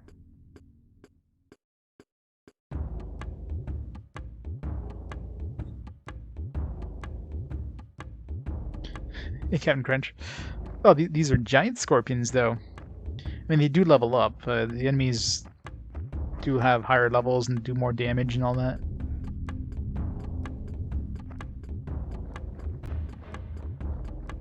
We're a little more overpowered at this point, though.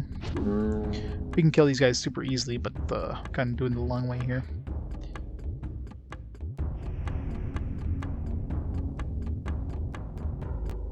Last two dudes. Yeah, let's charm one of these and paralyze the other. Just make this faster. And done.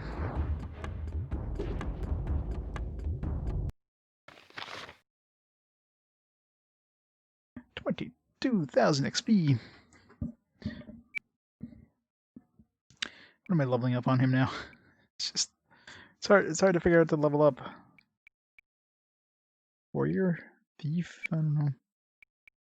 More spells?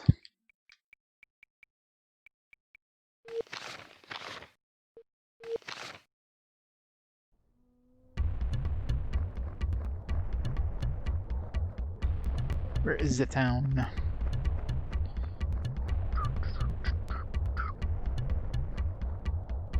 Kind of looks like an entrance to...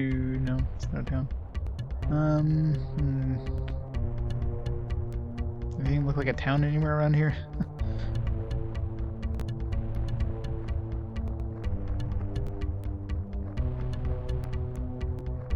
Yeah, teleportation just teleports you to a different spot on the battlefield. Even then, it's not... Even if you have like maxed out, it doesn't teleport you all that far. It's good to get you a little further forward if you need to go from one end of the battlefield to the other, but it does not work to teleport you outside of battle. Wishful thinking.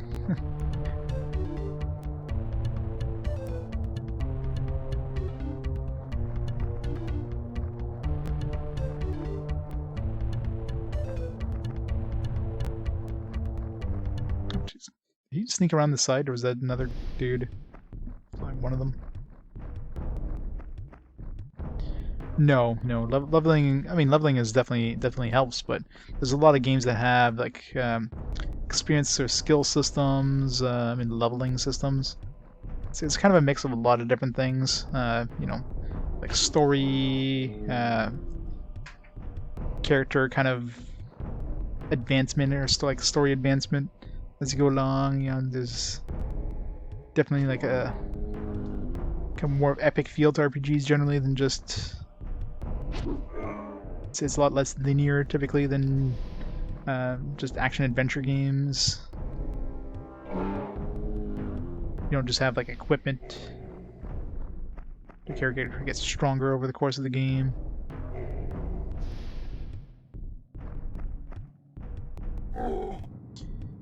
It's definitely quite a few different factors, but generally I'll go by the kind of accepted definition by, you know, what most people accept as the definition of it. So like if Moby Games has listed as an RPG, and GameFAQs, you know, I'll go by that. I make the final decision myself though. Like I consider Yakuza games RPGs, while a lot of those sites consider them action games. But there's a lot of stuff, and it's like side quests, large kind of open world areas. You got a lot of optional content. Of course, you got random encounters with a experience system and different stats. I mean, there's a lot of RPG elements in Yakuza. You know, I don't consider the setting an important thing. Make sure it takes place in a modern thing versus like a fantasy or science fiction setting, but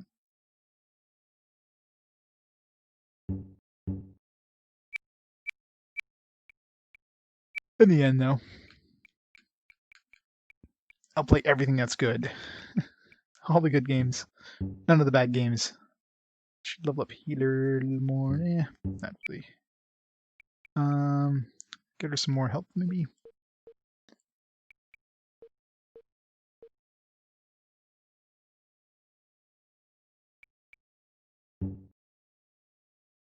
Nice, cool, 100 HP.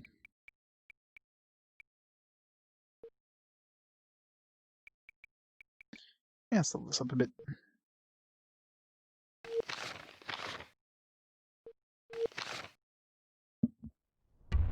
Whale's Voyage. Arcana.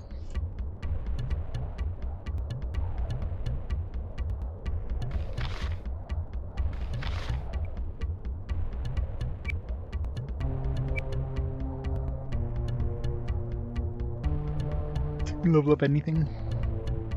I mean, I played some games which are definitely like wouldn't really considered RPGs, like Evo, for example. Evo on the SNES. I mean, it's like an evolution system. You're not really leveling up. You're just evolving. It's, you know. But yeah, it was a fun game, right? Sometimes I'll play games because, hey, you know, this looks like a fun game. I'll play it.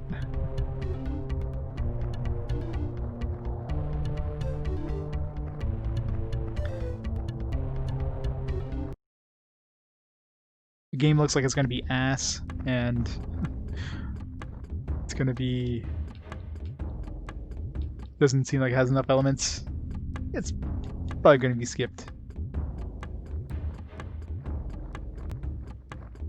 It's kind of dangerous putting her up close and personal there. Until I... And what are we so far apart in this? Alright, let's give her some protection here.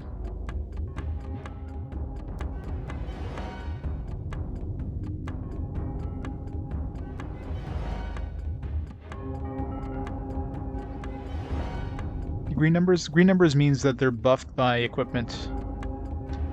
So if you have something that's like +3 or whatever, that means it's some equipment that's buffing it above and beyond. There are hard limits for most stats. I don't know, but I haven't hit the cap for stamina and endurance. I'm sure there's probably some limit, but for your other stats like intelligence and strength and all that stuff, the limit is 30.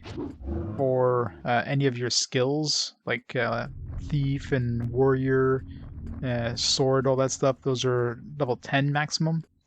Spells, I'm assuming, is level 10 as well. I haven't gotten a... Oh yeah, no, spells is level 10 because I got charm to level 10. So most abilities and spells are level 10.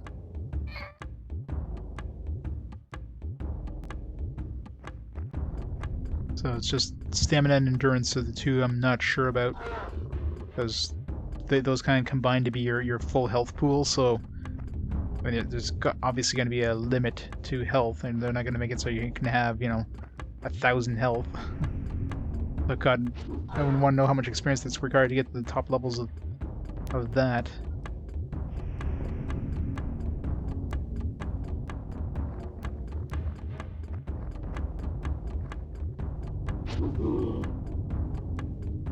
But yeah, there's your level and then your stats level up as well. So when you get experience, you can put those towards stats. After you hit a certain experience, a certain amount of experience, then you level up as well. And your level up basically levels everything up. I mean, you do more damage, you hit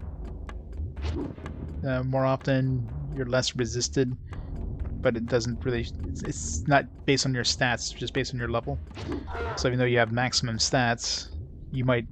If you're hitting something that's 5 levels above you, you're gonna have a hard time hitting them and having spells stick. If you're hitting something around your level with maximum stats like we have, then you're gonna have a lot easier time. So levels make a pretty big difference. That's probably the biggest factor at this point. Which means you got to keep leveling up, because if we get to a point where enemies are way higher level than we are, then we're just not going to be able to hit anything.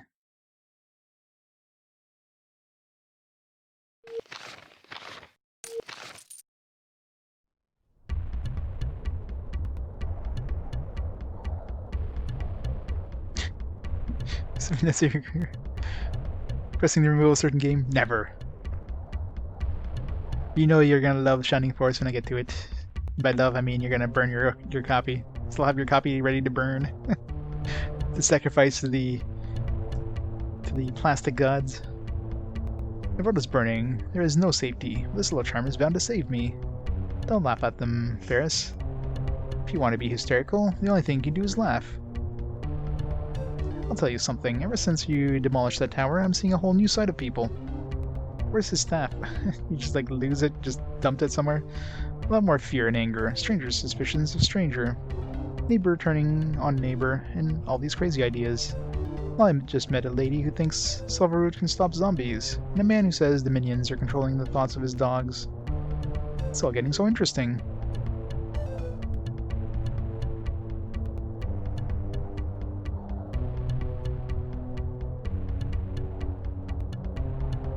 Well, the level up doesn't have any sort of effect on your stats. So, I mean, you can dump any experience you have. Like, right now we have tons and tons of XP. I'm not even bothering putting them into anything, because I don't know what to really put them into. And, yeah, you can level up those things completely individually. So you could be, like, pretty low level and have, like, like, maximum intelligence. Or, you know, you can kind of sprinkle them all over the place.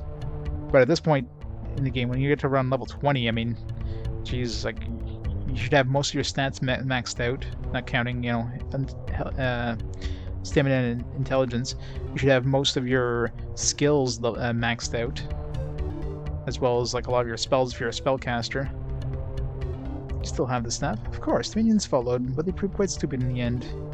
I flashed them with that light, and they ran howling. If you'd like being chased, I can arrange something. How thoughtful, but please, don't call chaos until you're ready to die. Much more powerful than anything you understand. They're getting stronger by the minute. You know what that light is?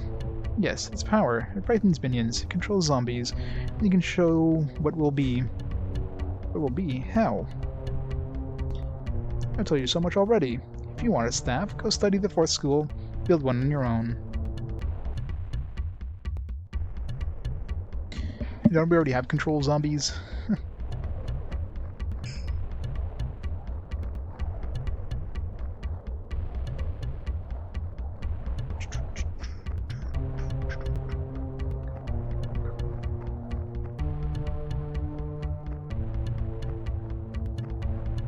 Let's lead them to the town.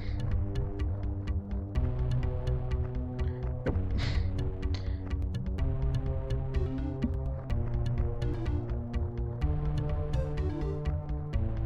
Well, it depends on how many reinforcements there are. But I mean, we've got a lot of things that help us. I've got, you know, the ability of charming creatures, which basically instantly defeats them, because once an enemy is charmed, charm is permanent. First of all, it doesn't expire. They fight on your side. They take up what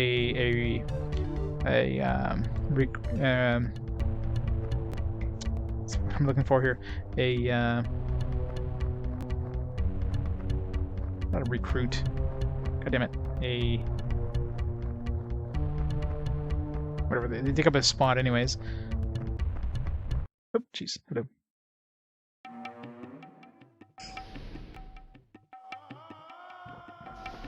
Of course, we can paralyze as well. Paralyze basically does the same thing. Paralyze is also permanent. Unless they can get rid of it. So this guy now is out of the picture. We don't have to worry about him anymore.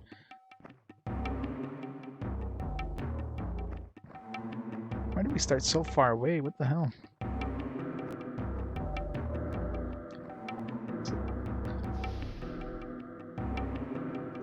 Bam, I have 2 characters, they're out of the picture now. I mean, I don't even have to do any damage. I literally just have to charm them or paralyze them. That's it. Now they're out of the picture.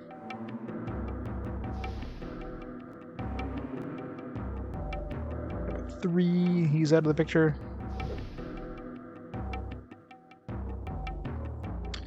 So it makes battles a lot quicker when you don't have to kill things.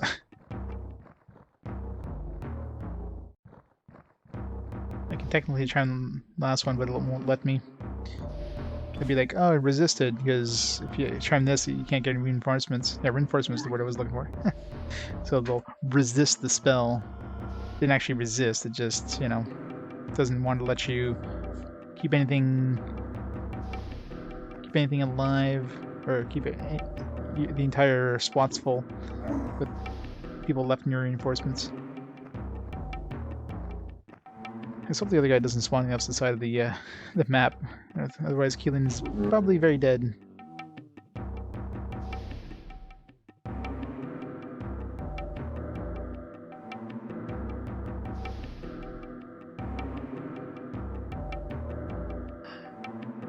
Come on, reinforcements. Right, so there. Let's kill this guy the old-fashioned way, just for the hell of it.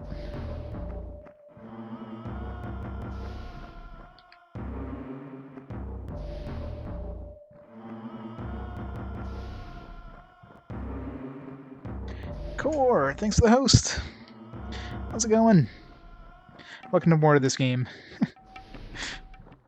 going, Cor? What were you playing today? You're playing this awesome game because I know your viewers probably want you to play this. They probably want to see pain and suffering. Blood Rain the game? Nice. How's that one?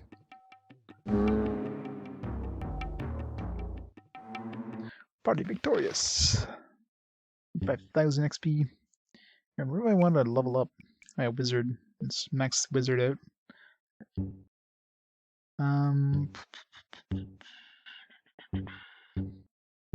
I don't care about her. I don't even bother giving her any stats. She's gonna be dumped out of the party as soon as I have a chance.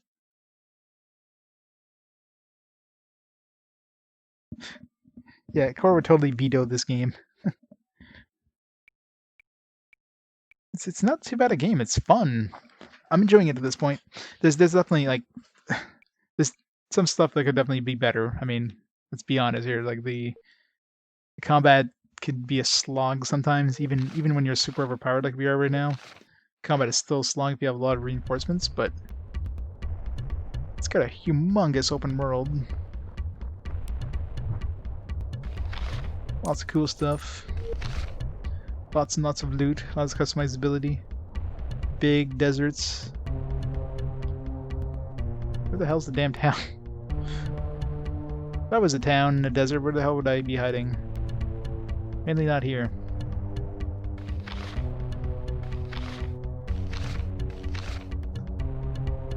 Looks like it's east of here. I mean, that dot is very relative here. So that way, I guess. Well, I mean, the problem is her level. It doesn't matter what stats I give her. Since she's so under leveled, she's not gonna be able to do any damage. So she's basically useless. I don't even want to bother giving her stats because there's no point. She could have maximum stats and still not be able to do any damage because her level's too low. That's what I mean. Level in this game is way more important than stats. If you have like a level, let's say I had a level 25, but they had like 5 strength, I'd be able to do way more damage than a level, 20 with 30 strength.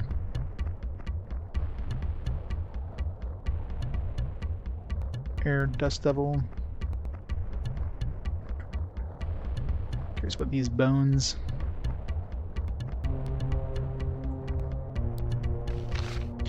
And she's never gonna catch up to her level. Like she would need like 150,000 experience more than she has right now to catch up to her level. And by that point we'll be, 1 level higher than her because this game has a very exponential leveling system. Yeah, I mean you can get stats pretty early, pretty quickly. It's just they don't do anything for you really. And they help if you have stuff around your level, but if you're fighting stuff that's above your level, like in her case, or well, mainly above your level. Sleep gas flask. Look like there was a sign there or something.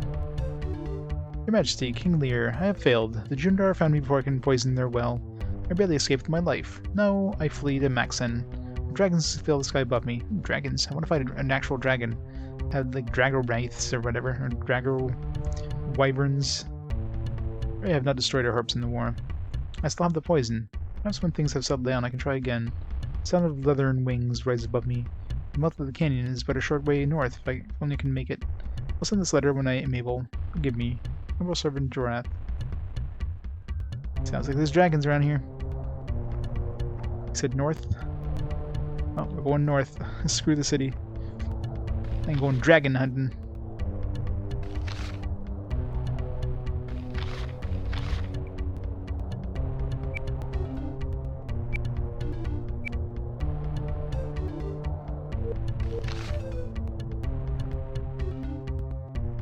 I was gonna say, is there an enemy nearby? Avoiding me? Yes. Not exactly. Oh, you get some cat fight here? I know why you're angry, darling, even if you don't. Who says he's angry? Well, he sure is acting cold. Look, Keelan.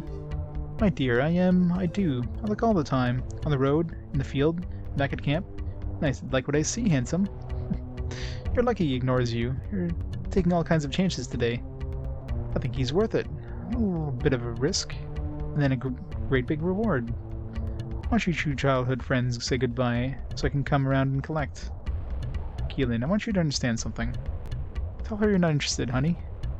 Who says he's not interested? Tell her, Aileron. I... Tell her the truth, sweetheart. He always tells the truth, you just don't like it. Let's hear him say so. You know, who you two think you are?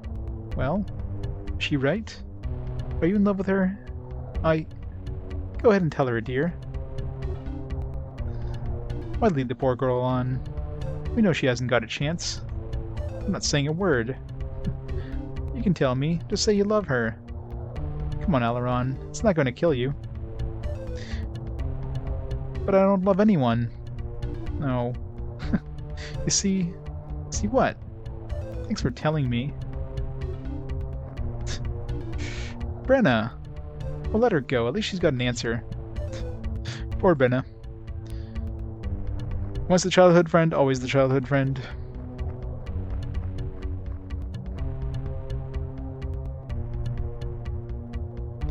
Right. When getting close to the entrance. And your apartment building sounds like a lot of fun there, Garg. Sounds like a real fun place. Poor Tifa, I know, right?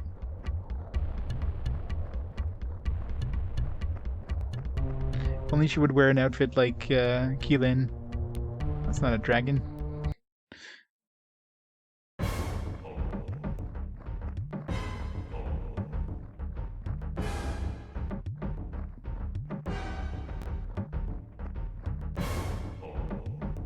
It's summer. Where does that change things? People don't sleep in summer? Like, screw. Summertime, we're going out and making a racket. Those things even doing, they're just like hopping in place.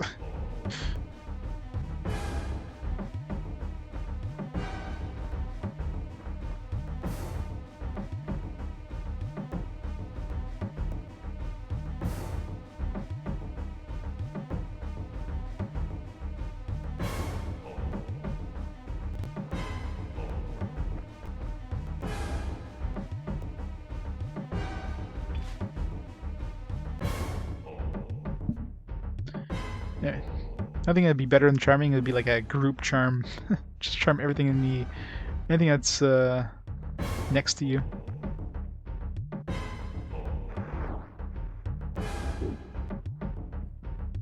Yeah. Yeah, it would suck getting woken up in like the middle of the night and have to work the next day.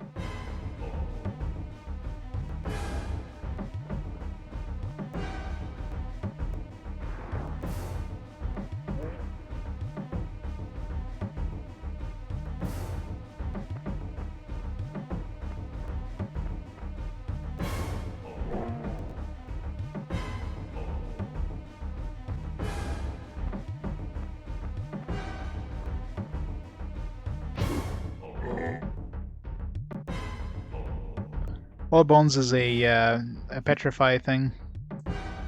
Basically petrifies them until, you know, the battle ends, really.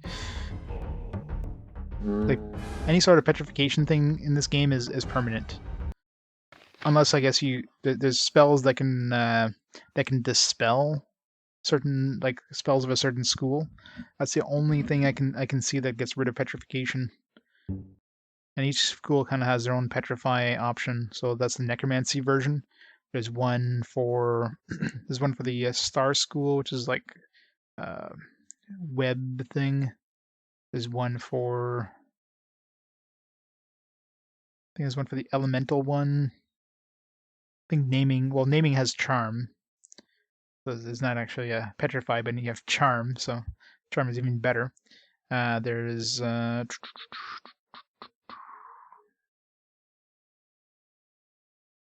I guess the closest thing on the elemental school would be control elementals. It's only for elementals. There's a couple other controlling ones which control things that can't normally be charmed, like control undead.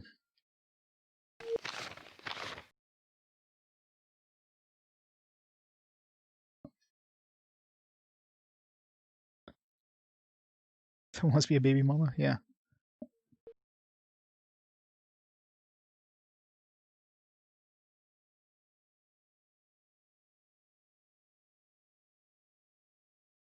Yeah, you can imagine GameStop's probably trying to get rid of their 3DS stuff at this point. But that must, I think, was in, you mentioned Spain, so I'm assuming they don't have, assuming there's no EB games in Spain.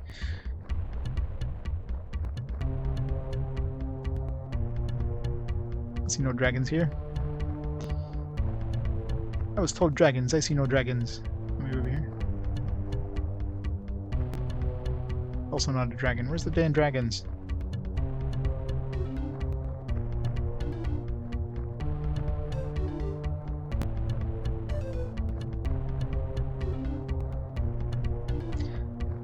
I remember actually seeing the new 3DS being on sale. By the time I God damn it. By the time I heard about the sale, it was too late. They were all sold out.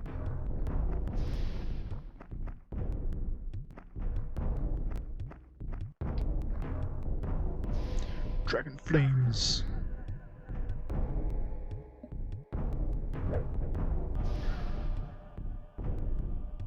The new 3DS, the new 3DS XL or whatever it was.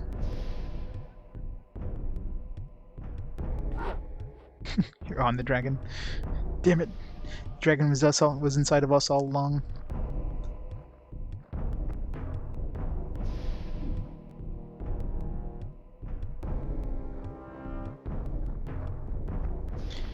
Most of the time, this game lies. They say like, "Oh yeah, this thing here," and you go there and there's nothing.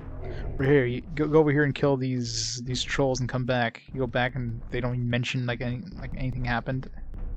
Like, what the hell did I kill these trolls for? There's a lot of lying in this game. A lot of unfinished little kind of quest lines almost.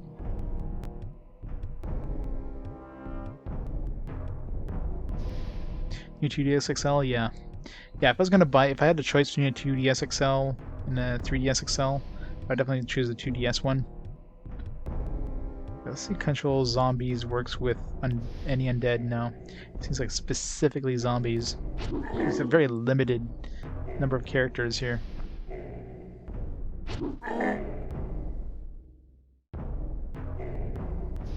I'm always scared about getting refurbished stuff though. Because you just don't know. It could crap out on you in like a week. Well, I mean, I'm sure there's like a warranty or whatever period, but yeah, at this point, I mean, like, where else? What else are you gonna get, right?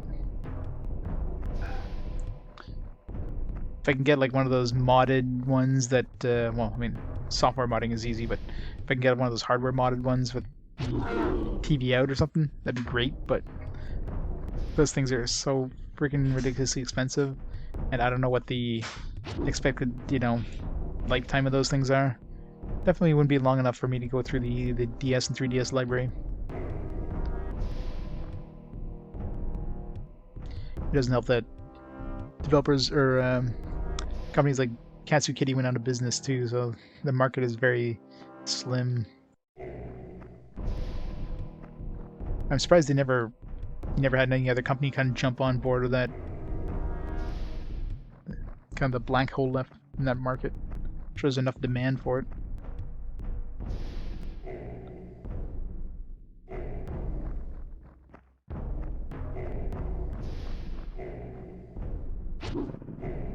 Or if they made like a solderless, mod thing you can strap to the back of your 3DS and XL on the plane. No, that sucks.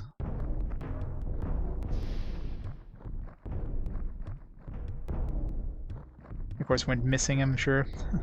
Something you must have, intended to bring it to the lost and found and just accidentally, forgot about doing so.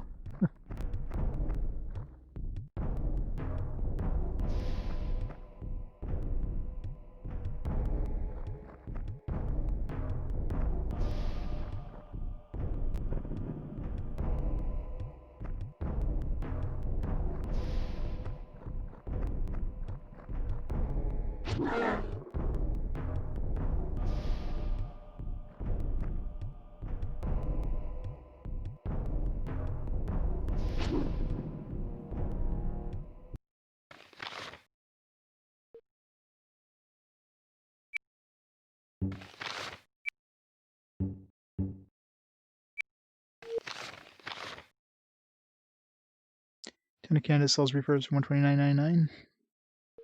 Oh, it's right from Nintendo.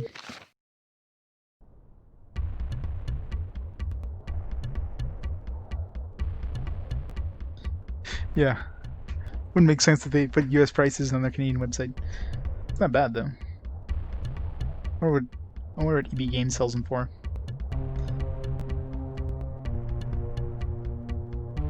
If they even sell any refurbs on their website.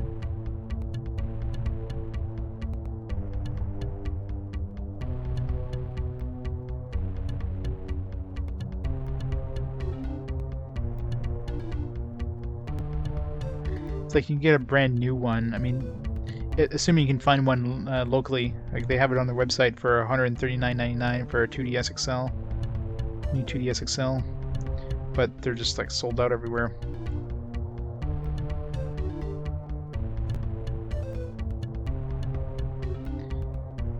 Yeah, 2DS XL, yeah, 119. Yeah, I heard about it pretty early when they started dropped to that price, and of course, I went looking everywhere. And it's like, yeah, there's nothing anywhere nearby, in the outer region, anyways. I think it's still a smattering of some in the Toronto area, at least according to their website.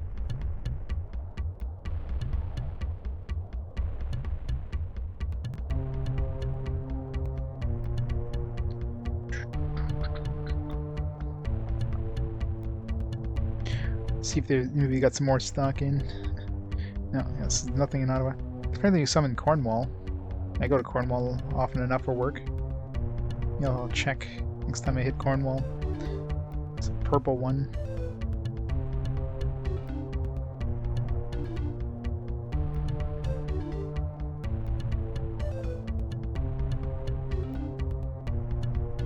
I'll have to check out Cornwall when I get there. Yeah, it's just that one purple one.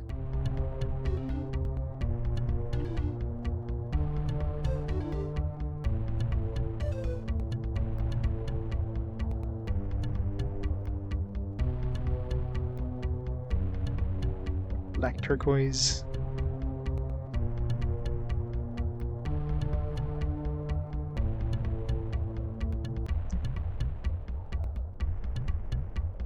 Yeah, it's pretty much that purple one, that's it. Cornwall. Maybe I'll get a call to Cornwall tomorrow.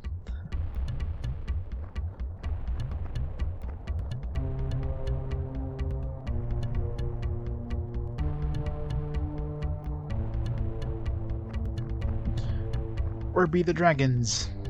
I was promised dragons, goddammit. Why is she not healing up? Oh, she doesn't have the healing ring equipped. That's why. I wonder why she's not healing up at all. Everybody else is healing up. Well, she won't nap us in the middle of the night, but... might as well throw stuff on her, I mean... I don't think it matters anyways. It's nice thing in this game is when somebody leaves your party, they give you all the equipped stuff that they had on them, so you don't lose any of the equipped stuff. Only thing is you lose any sort of spells you decide to throw on them, so that's kind of unfortunate. At least you keep their equipment.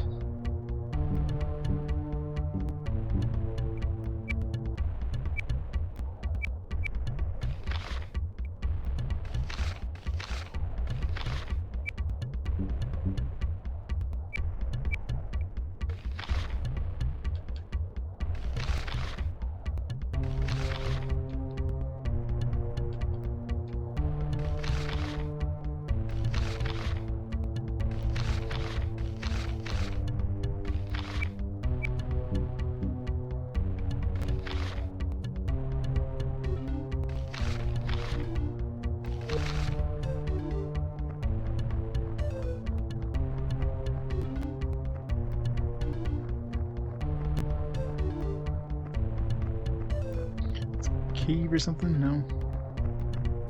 Alright, I didn't see one dragon.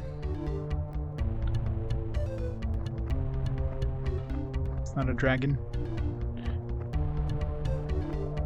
Cave to the north or whatever in this Valley of the North. It's a lie.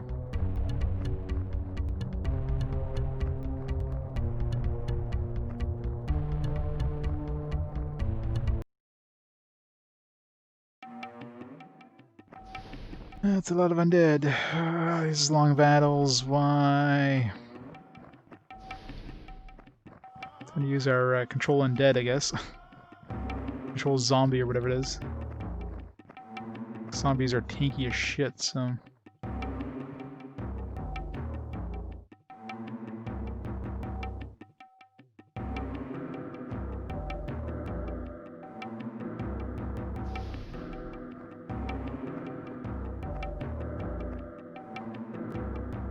Have to be like literally touching them in order to control them though. So I have like no levels in it.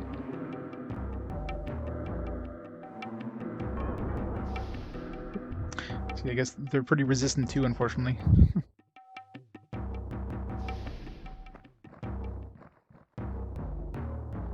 No, he left the party. Oh, you mean the guy with the ears? Yeah, he died. I mean, that was part of the story, I guess, at that point, because he protected the party by sacrificing himself or whatever. And then we had a jester join us for like one fight, and then you know I gotta go get Abercan, but he's in a town that was far away and didn't feel like running back, so I just picked her up temporarily. She's like way under leveled, so she's basically beyond useless. She's just, I don't know, in the party until I get to the next town and hope there's more characters in that town that can replace her. Because she is just filler right now. So when you're 7 levels lower than everybody else, yeah, you're not doing any damage.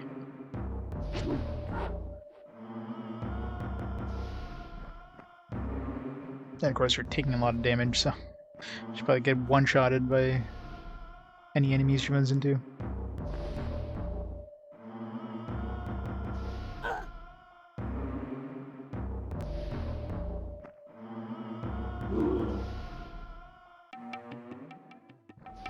Got a chance. See if I can do any damage from the back. 22 damage. Only because of her thievery skill is high.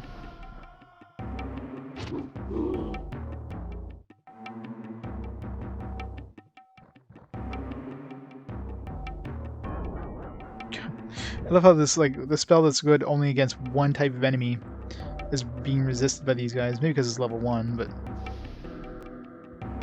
It's like, what's the point of the spell? If it's getting resisted by the one thing it's good against. Nah, she can't be useful.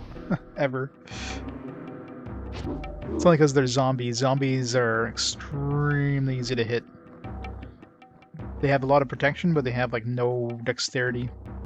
That's why they're so slow as well. It's the only reason she can hit them. If it was any regular enemy, she would not be able to touch them.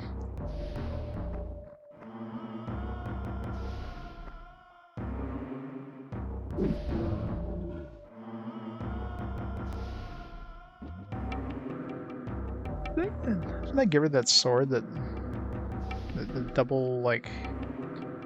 No, I think I'd reloaded after giving her that sword.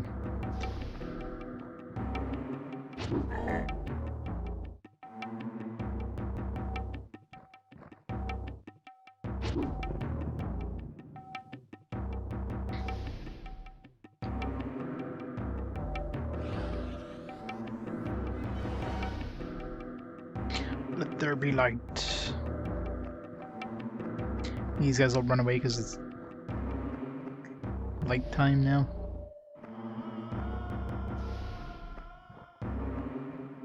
Let's not go too far here. Like one-shot about these zombies.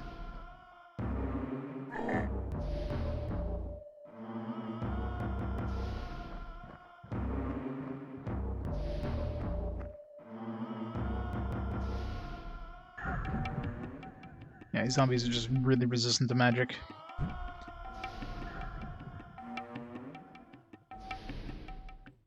I think fire would be amazingly good against zombies. Not in this game.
The skeleton spawn.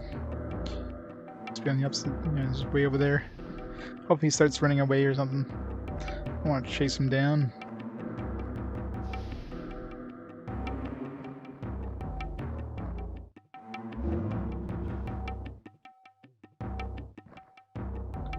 And of course, he's not gonna run away. He's an archer. Archers never run away.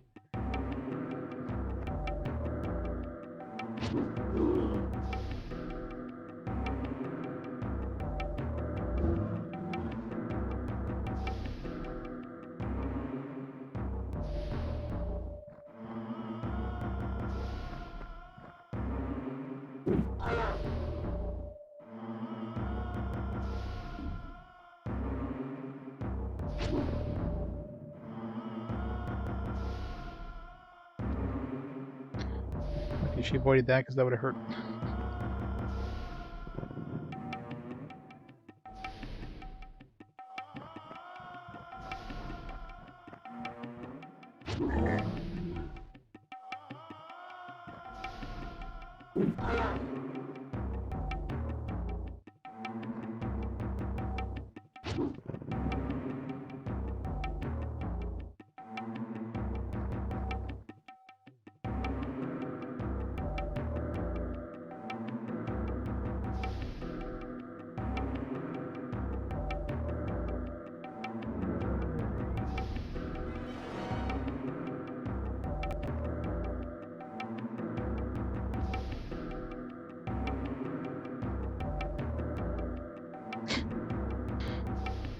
Sounds like fun.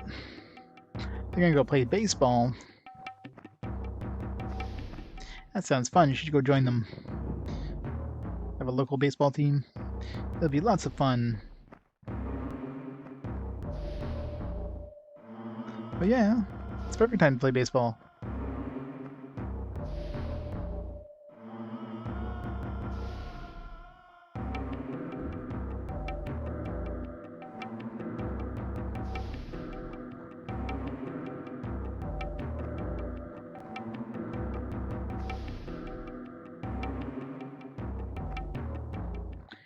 Time for her to die. 10 hull damage. Eesh.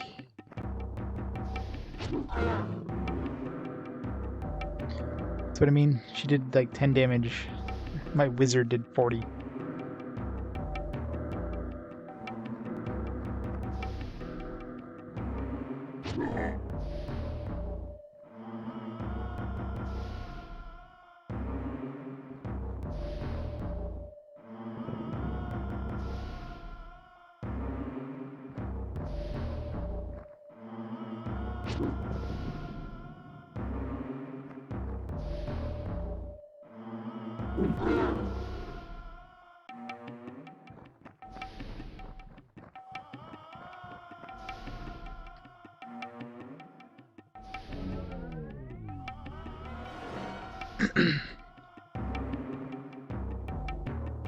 Good thing he's swapping weapons, because otherwise I'd probably be dead now.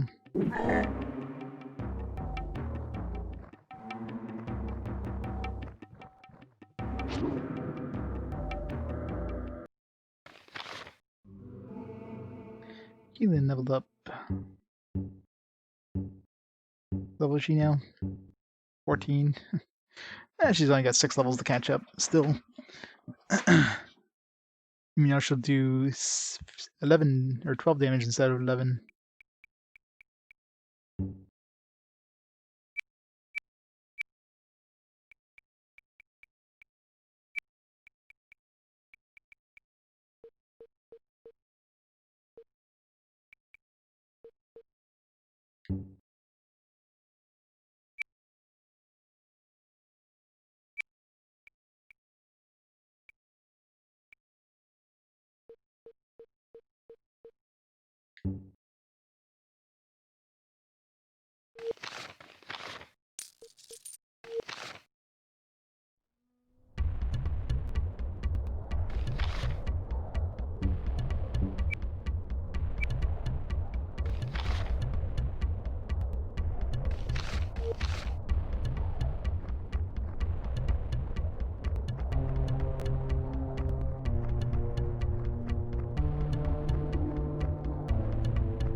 Is that thing a slug?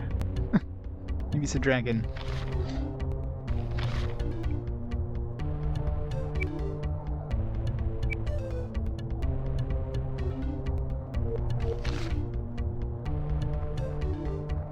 The fuck?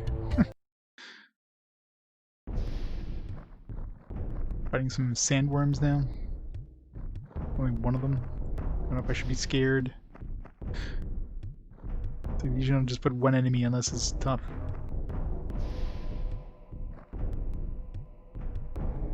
No. So far he's not hard. Can we control him? Nope. Can't charm him.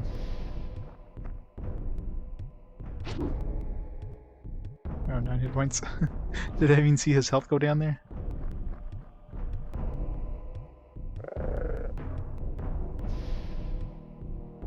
Doesn't look very hard.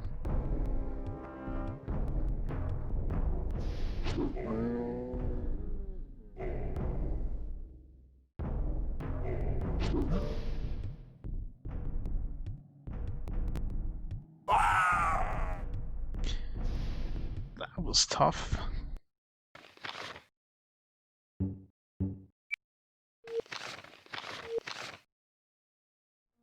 Still no damn dragons. Don't make me turn around. Because I came a long way to look for a damn dragon. And we're at a dead end. God damn it. The game trolled me. They forgot to include dragons. They couldn't make it work technically, so they're like, ah, whatever. Or just make people think there's a dragon.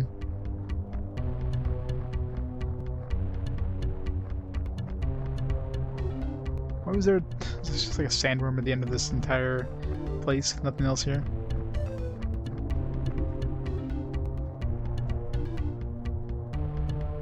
Here in, what, Central Time? It's, I'm in Eastern, so 9 p.m., 10 p.m. or whatever. Oh. Let's see this.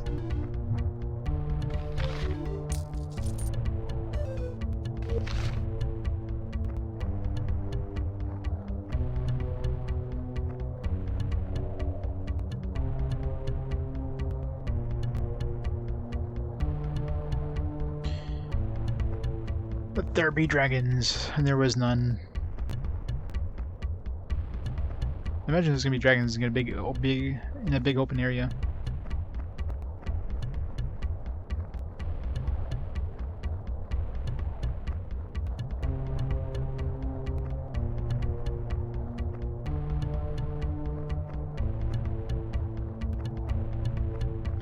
Kentucky.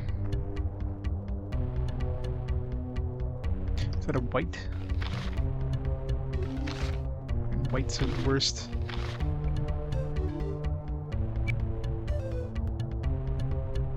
It's a lower level white.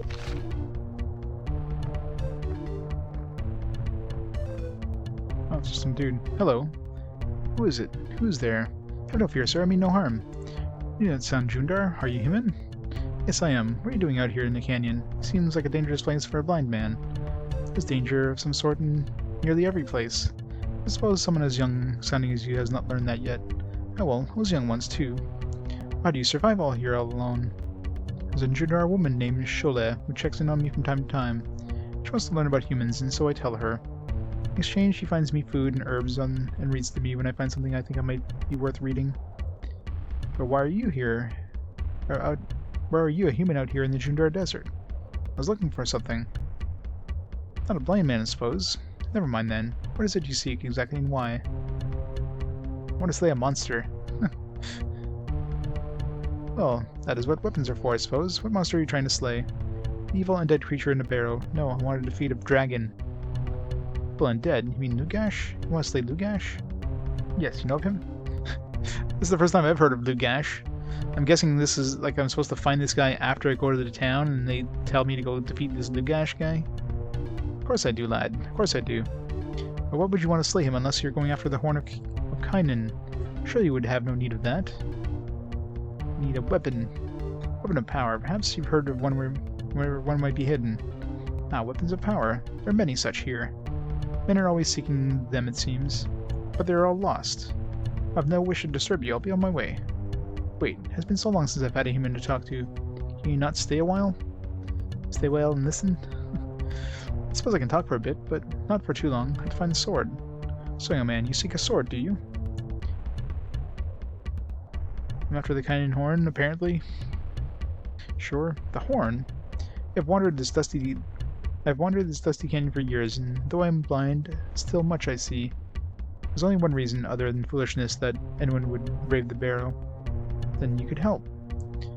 I could help you, I think, but the question now becomes, should I help you? You stir old memories and reawaken fears in me. Don't be afraid, I'm sure my intentions are good. So you say. Tell me then, why do you seek the horn of Kynan? Zeratos asked me to find? No, he didn't. We never met Zeratos yet. We're supposed to come here after. Apparently there's a test he's going to send us on. This game is like spoiling the game. It's a test. Lanes of light and darkness. Another one. Is it true, boy? You have no true name. And all my hopes and all my nightmares have come to pass. You must listen to me now, boy. You must hear what I have to say, or I can help you. Finally I can redeem myself. The Emperor? I'm blind, boy, but even I can sense your gaze turning from me when you spoke. The tremor in your voice told me that you're not telling me everything. Why do you seek to aid the ruler who has no love for humans? I'm not, because he never asked me, because I've never seen him yet. I don't like to talk about it. Most people fear me when I tell them. I already fear you, my boy, but I will not let that fear keep me from the truth. I think I have already guessed. Please, tell me. Give me a true name. That I cannot grant you, but I can remove the obstacles that may prevent it. You have been haunted by some creature, have you not? Has a shadowy, ghost-like thing been following you? Yes, it has. Ah, it is as before. It is all as before. At last. Listen to me now, my boy. This is important. You must listen to me. At all costs, do not fight this creature. It is a part of you. Your other half, if you will. Teach me. Teach you I shall, but first learn ye where the horn is hidden. Thank you, Fire Soul. He's never told us his name. How do we know this guy's name? I'm very grateful.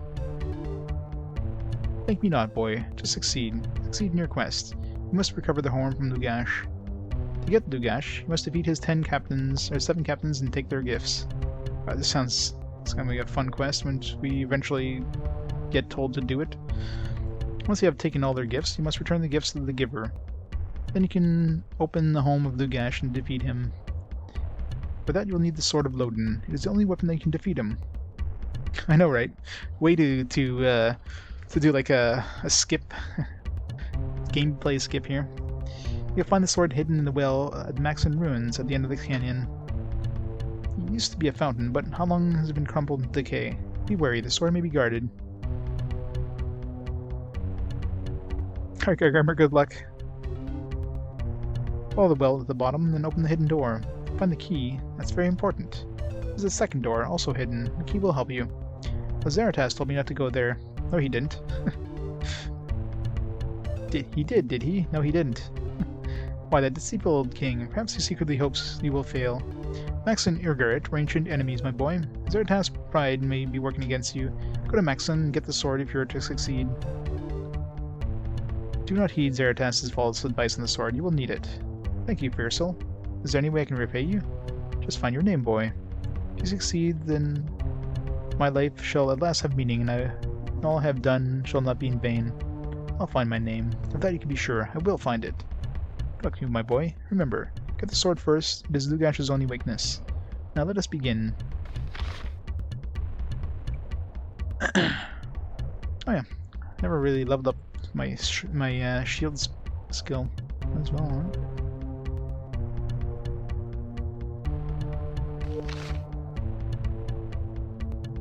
Alright, so apparently we have to... Of course, it's not going to update our journal, is it? Because the game never expects us to be here until we go to the town.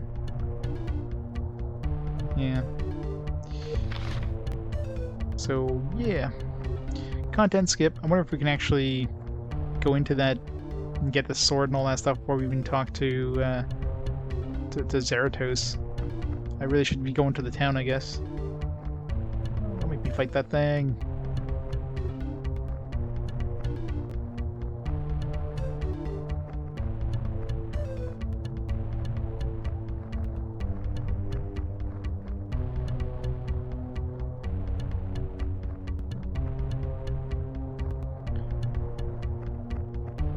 If we can get this cool sword of whatchamacallum. Go ahead out. Never mind me. The wraith didn't see me. Stealth is so good we don't need to use stealth. Was that hole there a well? Oh crap! He saw me. At least it's not whites. Wraiths are just tanky.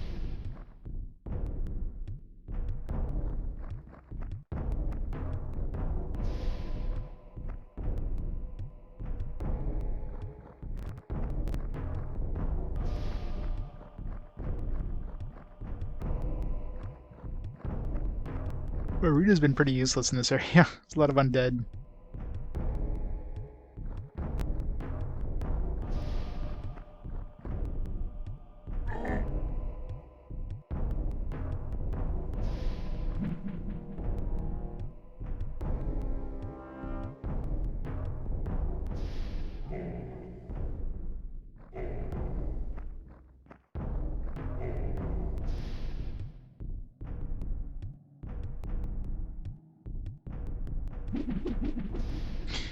Yeah, never works. Like everything just is resistant to magic too. That's part of the problem.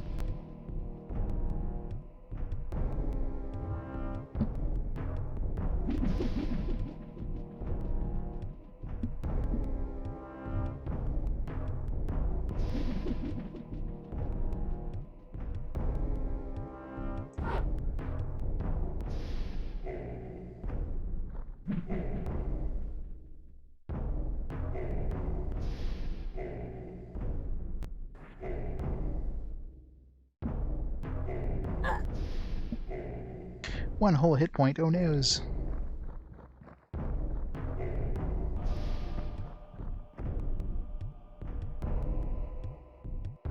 Let's do this first.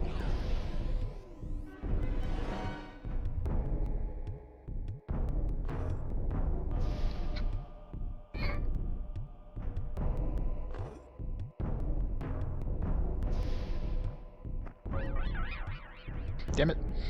Don't counterattack. Don't counteract me. It's not fair.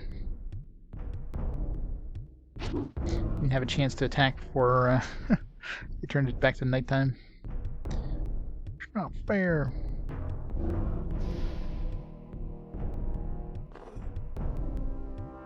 These guys are doing 0 damage here.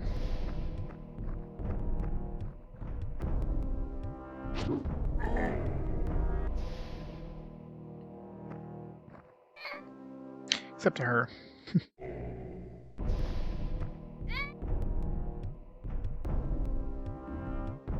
Man, what the hell is this thing? These things have like super agility or super dexterity there. They have like 60 dexterity.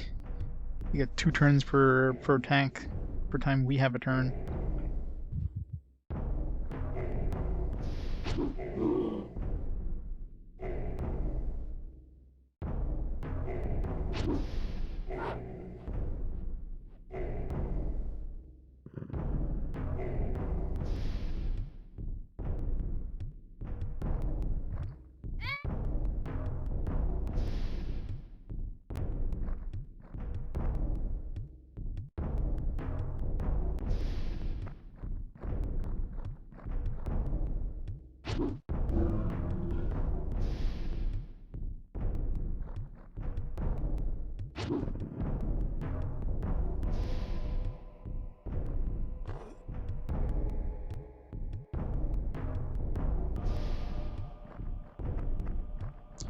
Nah, I mean we're getting in terms of the game map. We're definitely in the last section of the world that we have access to.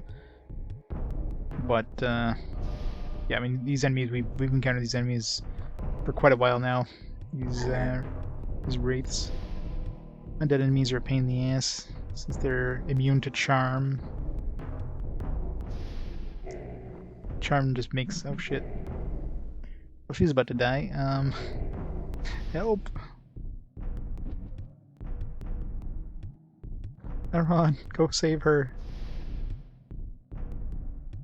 Teleport. She needs the help.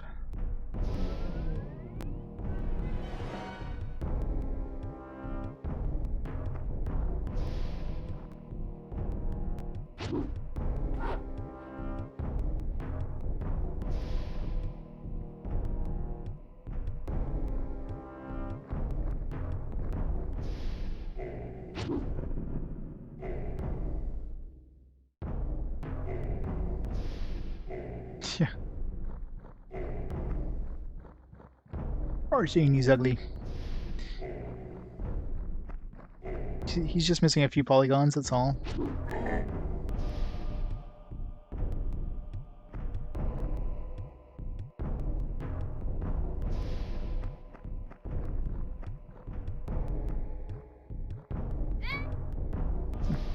Especially when I took this 6 damage there.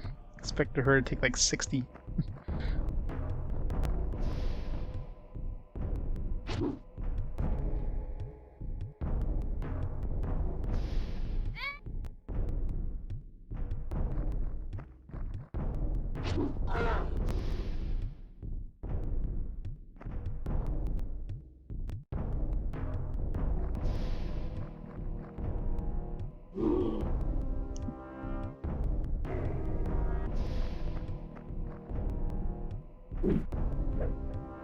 Yeah, she's not gonna be able to hit them from the front.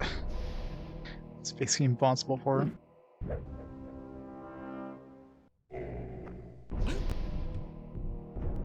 I'm surprised they're doing so little damage though.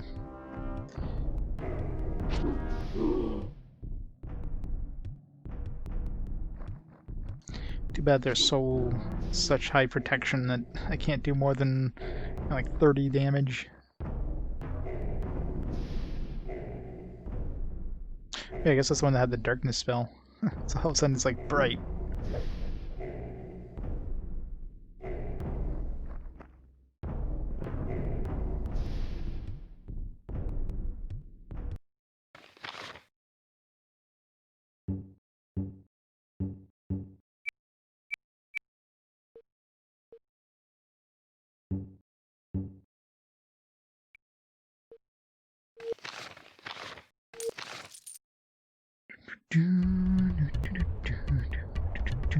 Right. This kind of looks like a well, isn't it?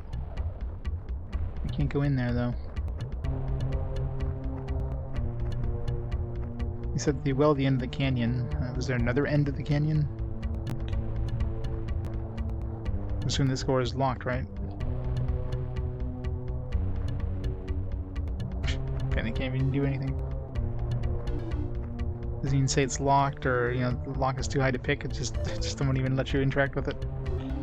Hmm. You mentioned a secret door, but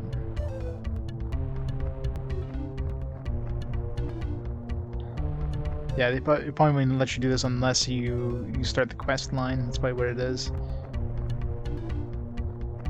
Well, we're not even supposed to be here. I mean, we're supposed to visit the town. Like, we talked to that guy, he's like explaining all this stuff, like, oh yeah, you know, the king of the town we were supposed to go to told us to come here and do this. It's like, no he didn't, I never met him yet. So I probably won't let you go into that dungeon unless you have the quest, unless you're actually told by the king to come here. I just kind of skipped ahead. Well, I didn't soft lock myself, I didn't actually initiate the quest line yet. So we're gonna make our way to town. I just heard, you know, treasure. Well, the note about the dragon kind of got me to go into this canyon, and then I saw this dude here who's like, hey, yeah, there's this sword of Lorimar or whatever. I was like, alright, I'll go get that. But no. Like, he already spoiled for me that we're gonna be told by the king to go find the horn of whatever the hell it was there, horn of Colin or whatever. And in order to do that, I have to get the sword of Lorimar or whatever it was. So I already know the quest line before I even get the quest.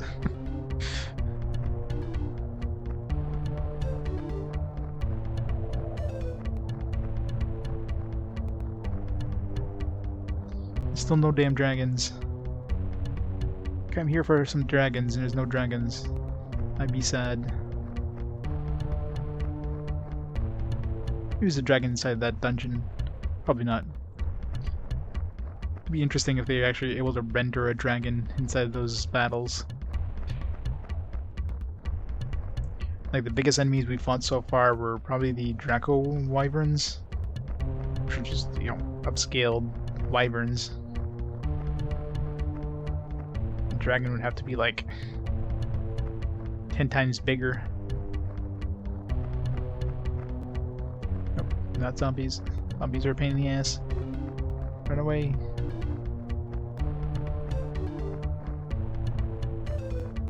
Oh, god damn it.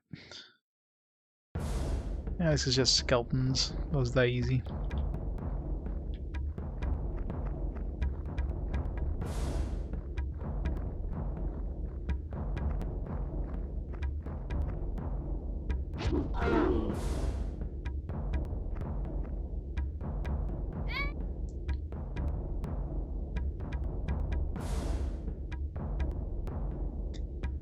Yeah, probably.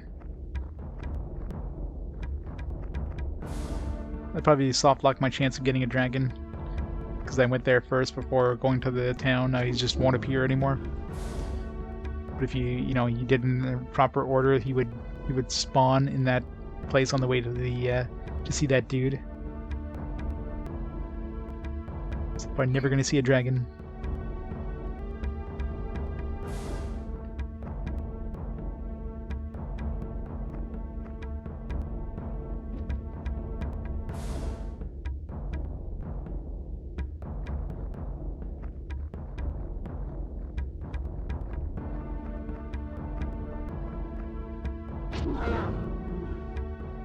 I hate when I get things down to like one sliver of health.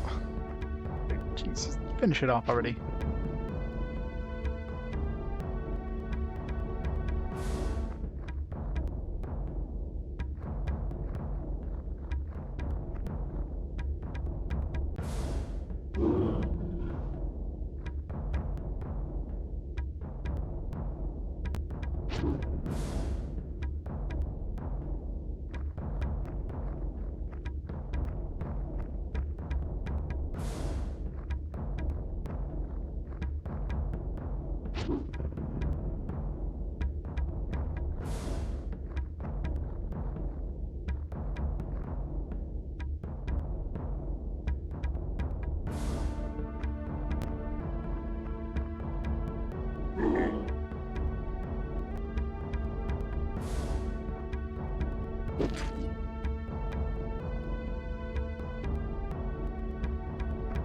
They'll spawn over there too.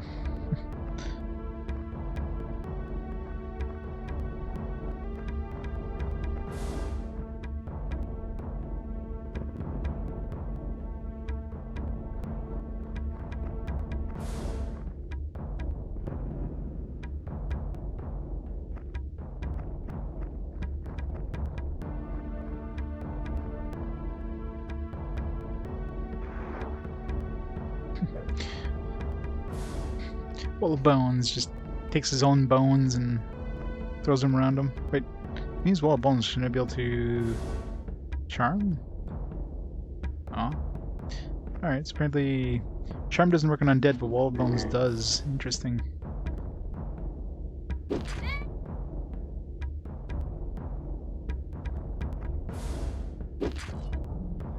Not all undead, because I know like wraiths and wights can't be charmed, or can't be wall boned.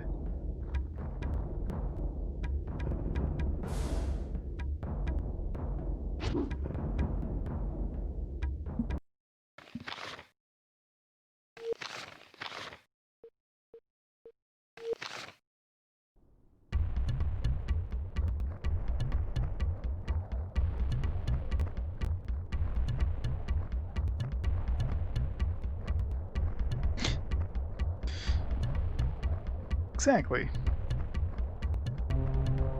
We've been trying that, but Keelan's not having any of it. Alright, man, how did I not spot that town from here? I think I got like I got interested in that dragon skeleton, and it's like as soon as I saw that sign about a dragon to the south or whatever to the north, I didn't even look around. How the hell I could have missed that?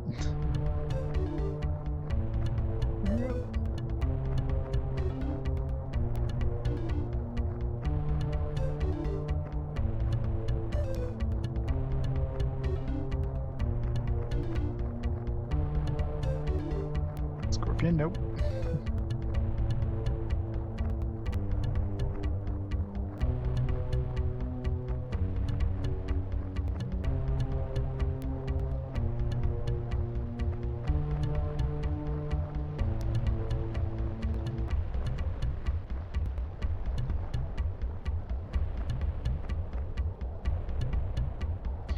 Fancy barrier.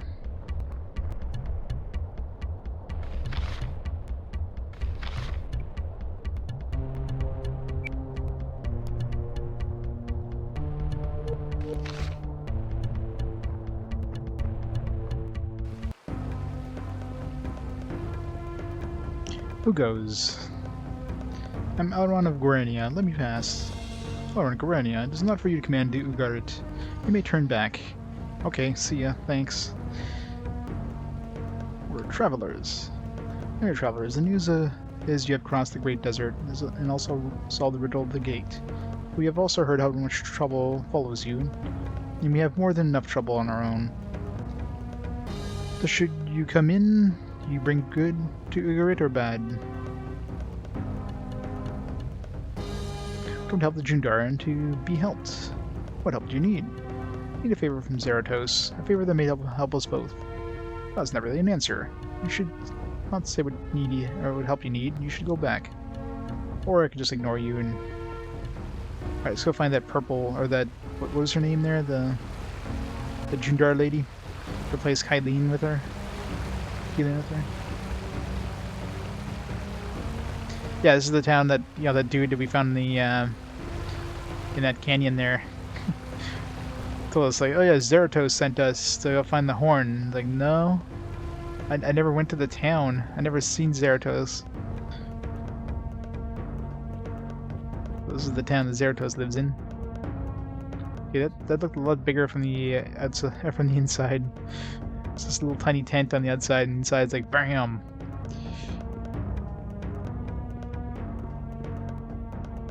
What's with these empty shops? We gotta go talk to Zeratos first before the shopkeepers show up.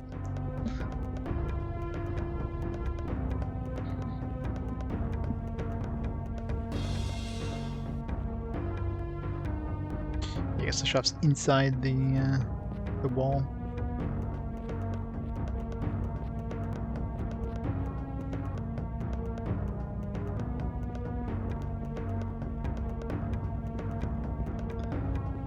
Damn it.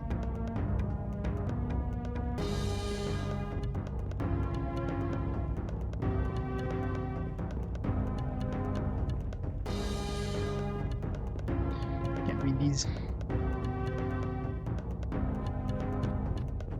Very empty town.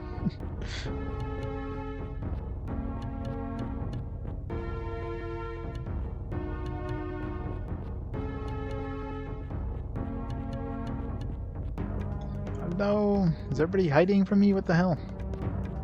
Did a plague sweep through this town and kill everybody?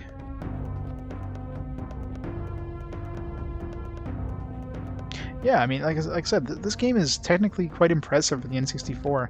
There's like some nice large areas, a lot of detail, and the characters. I mean, the character art, it's kind of one of those things that's Western style that tend to be not, the best looking character models or anything. But for N64, considering this thing was squeezed onto a 32 megabyte cart, it's quite impressive. Now, the biggest complaint, obviously, is just the combat being pretty slow. The whole recruitment system, while it's a good idea on paper, makes battle's way too long. Like, you can have a super easy battle, but it's going to take you like 5 minutes because you got to wait for these stupid recruits to spawn. You have to run across the map in order to fight them, and you know, stuff like that is just annoying.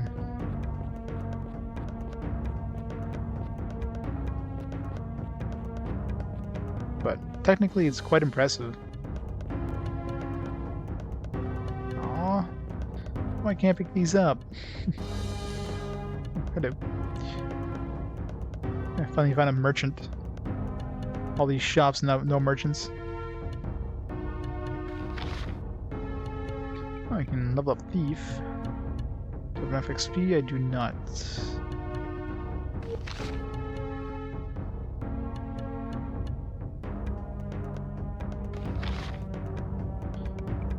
Tanta. 1 damage. Wow, that's horrible.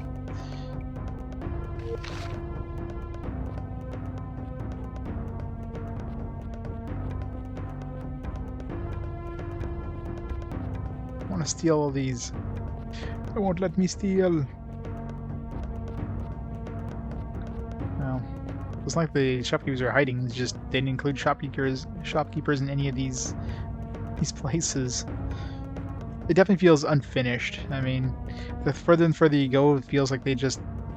Like, Terminor had a lot of NPCs, you know, had a lot of houses, although a lot of those houses were empty.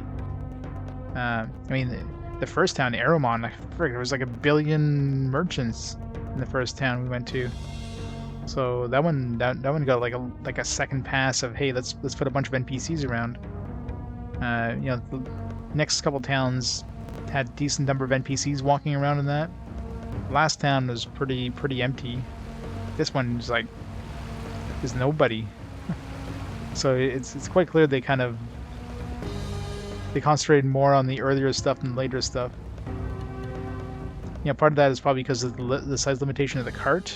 You know, they might have had to take some stuff out in order to fit it on the cart, and of course you're not going to take off stuff at the beginning of the game because you want people who rent the game to play the game and to buy it, right? So you're gonna take stuff out of the end of the game. So I'm betting that's what happened. At this point, they just like ran out of space. Like, oh, all these NPC models for this town that probably few people are gonna reach because they're gonna, you know, stop playing or they're gonna rent the game once or whatever. Let's not concentrate on it.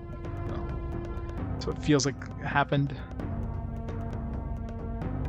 I'm back in a second. I'm just gonna grab a drink and I'll be right back.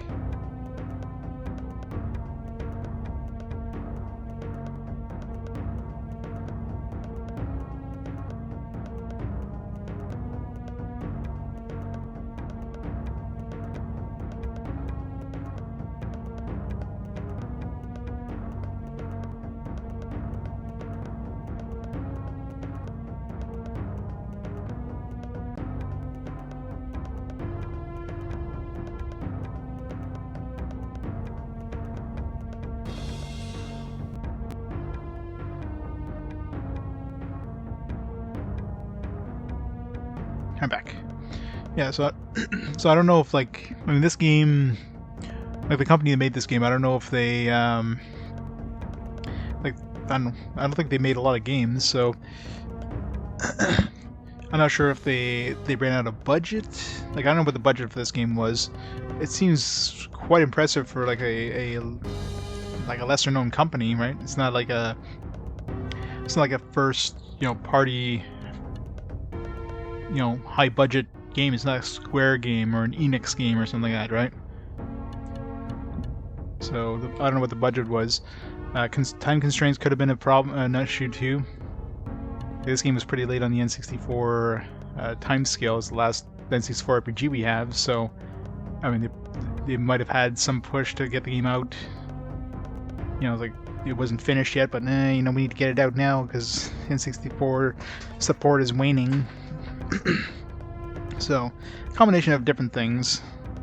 But yeah, like the size limitation of the cartridge, possible time, you know, limit, time constraints, and possible budget.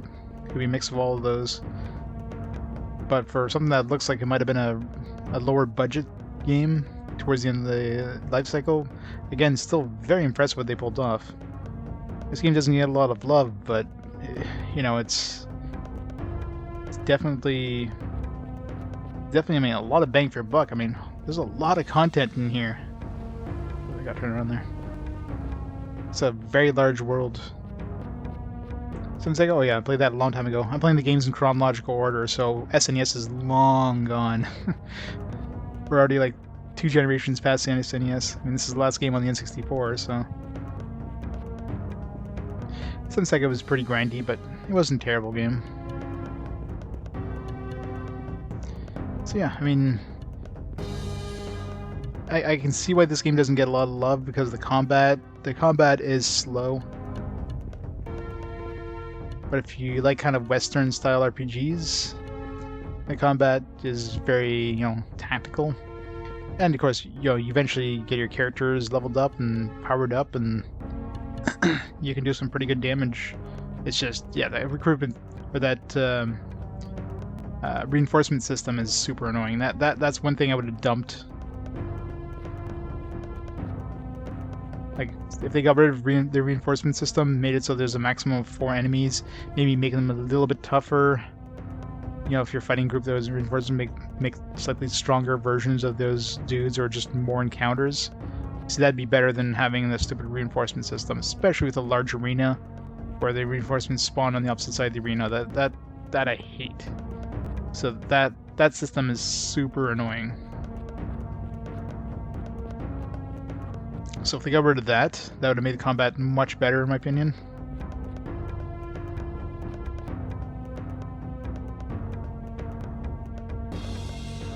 Can we, like, go underground or something?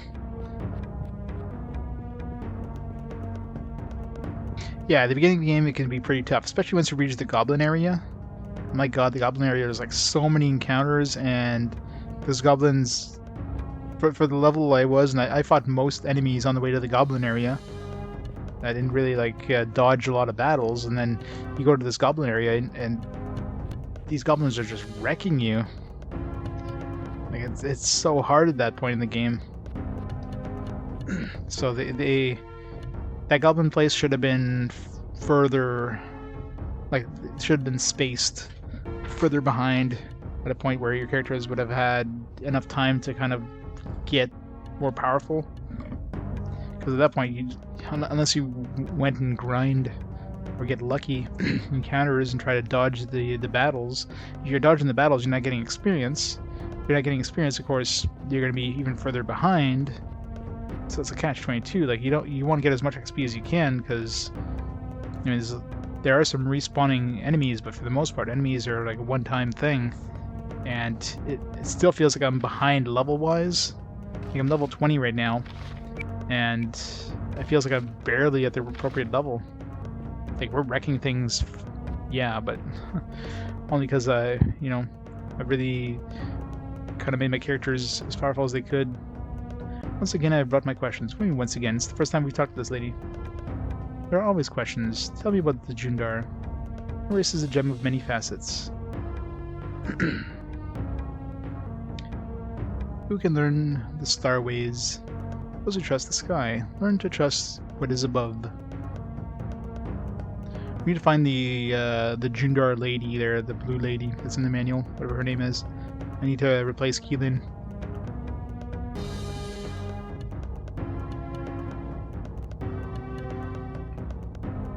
I think I should take the Emperor's challenge. Again, I haven't even seen the Emperor. We're talking to this NPC as if he's asked us the challenge. Wait, this is Sholay. Okay, this is her. Go Wesley. So how can she join us? I think I should take the Emperor's challenge. Maybe she'll join us if we take the Emperor's challenge. Okay, so this would be a good replacement, I think. So that's Sholay. But she's not ready to join us yet, looks like.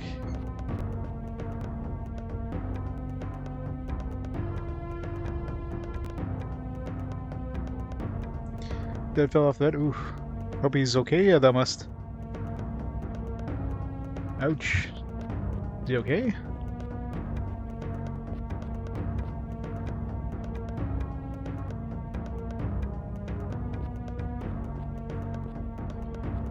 Doesn't sound fun.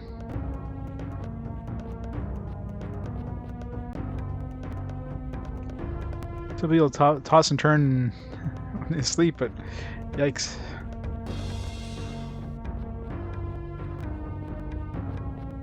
It's fixed? Okay, good. Man, that does not sound fun.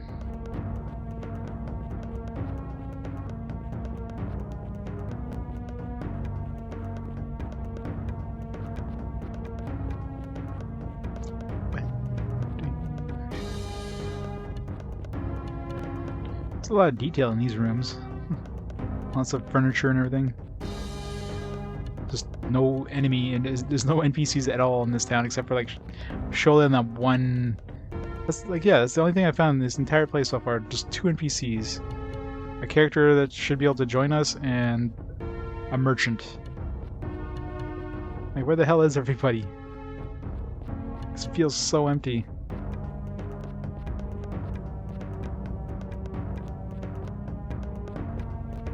I'm pretty sure they just didn't expect a lot of people to get to this point in the game. So you just have the basic stuff, that's all. Nothing else.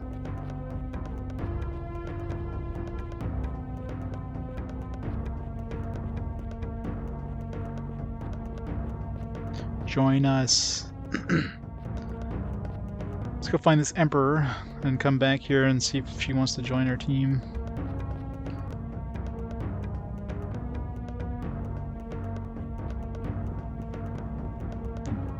Was this dude here before? Have a word? Alas, humans are visiting us again. Perhaps there is hope for peace. Or does it like to be guarded? Oh, it's just a random guard. Was this guard here before? I don't remember seeing him here.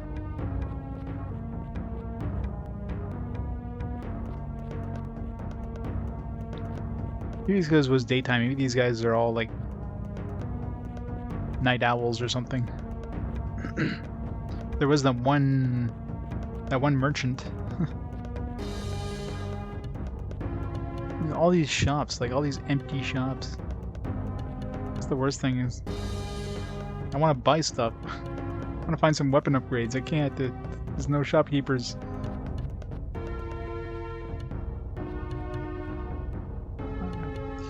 There's a shopkeeper.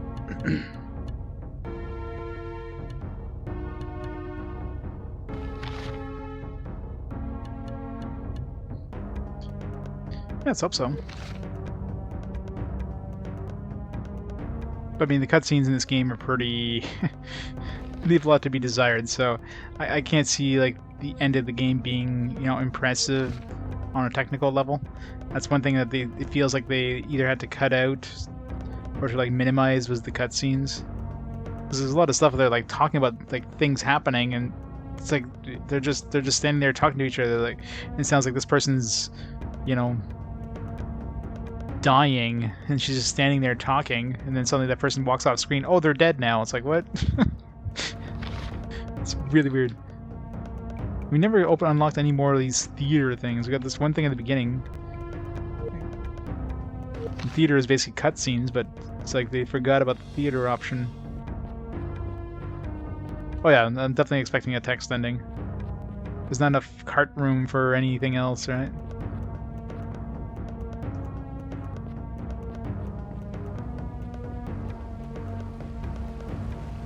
It's not gonna be super impressive, that's for sure. Not expecting a full FMV, you know. Yeah, that's what they put all the cart for, is just like the ending FMV. It's like a 16 megabyte FMV. And 16 megabyte for the entirety of the other parts of the game. Wait, wait, did we? No? I got turned around there, but I don't remember crossing a bridge, so... See, at least there's shopkeepers down here.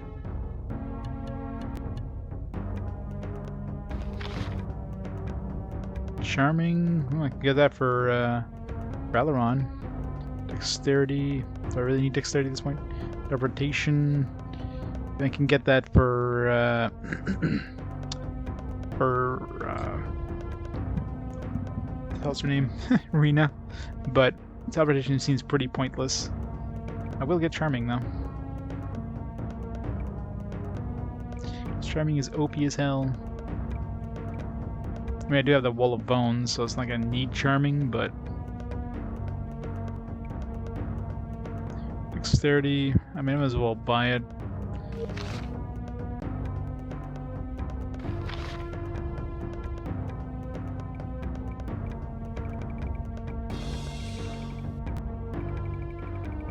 I'll never use it. Like I don't know if it does seem like if you buff past level 30, like strength did seem to make a difference once. Intelligence, I don't know if intelligence has any sort of point, because from what I can tell, intelligence is basically just used for the chance of being able to cast the spell. Alright, chances of successfully casting spells, use of ranged weapons, and Lore Master. Yeah, so I guess for range, yeah, I never tried range actually since I've maxed out intelligence, but I do some decent damage with it. But I highly doubt I'll do more damage than my melee attacks anyways.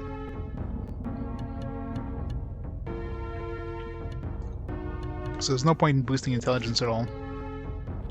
Because I'm not fizzling my spells at all with 30 intelligence, so brilliance is absolutely pointless. It doesn't seem to give you a better chance at having the spell not get resisted, which is what's the problem. I think that's basically just based on the your level versus the enemy, or things like you know, their resistance and just a dice roll. I don't think there's anything you can do to really improve the chances of getting a spell to stick.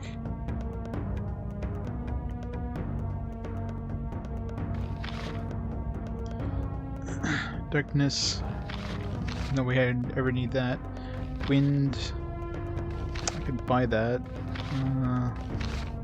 Let's buy it. Belt of Teleport.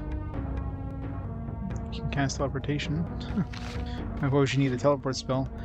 That seems actually really good for a thief. Huh. Done.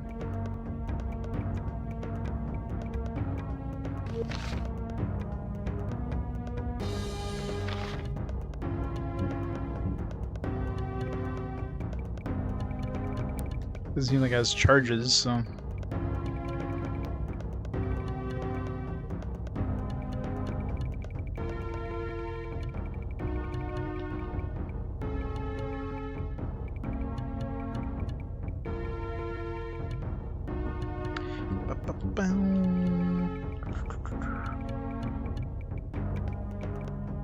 Wind.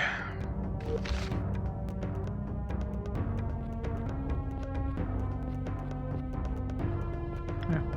Keep forgetting to check what these guys can train us for.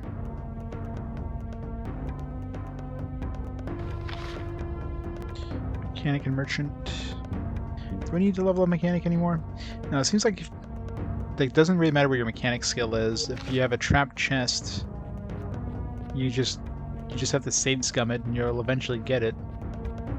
Even things that shows like dangerous traps.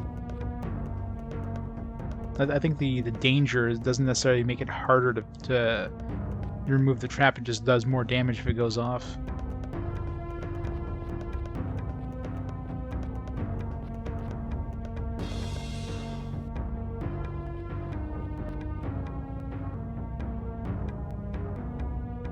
Nobody here? Back to empty, this looks like a school, maybe?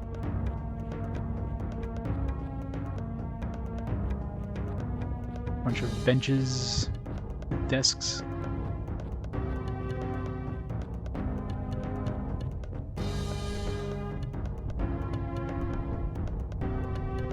Teleports?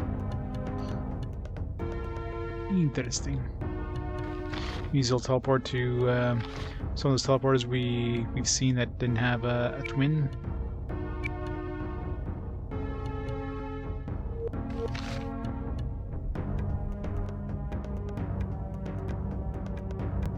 Or just take us to this might be a library kind of thing. Yeah.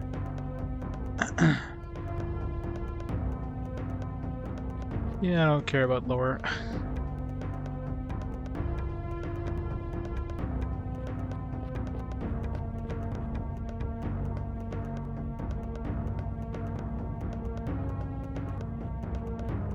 fancy ass library.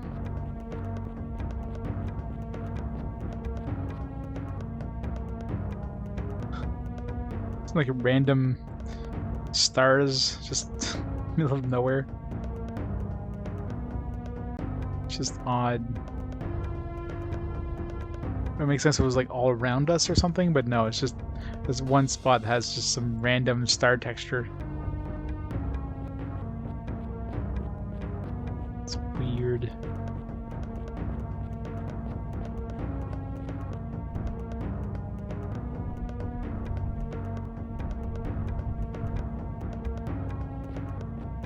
This one makes more sense. I think that's what the other one was supposed to be, but they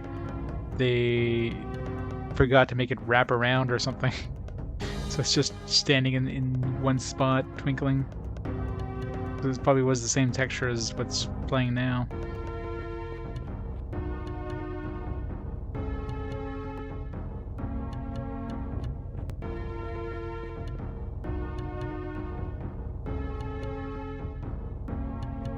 What's this thing with 7 keys? Lugash. Yeah, that's basically what the dude was talking about, finding the 7 keys or whatever.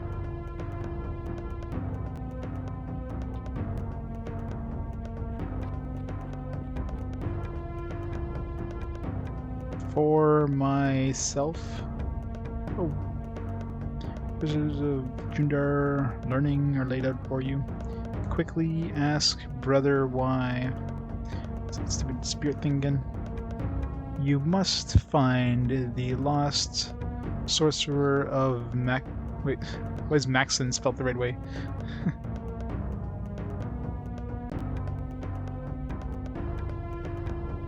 I'm using emulation, Van. I don't have an N64. It's emulation for N64. It's pretty much the last console game I'll be emulating at this point. Everything else on console from here on out is going to be on the real stuff.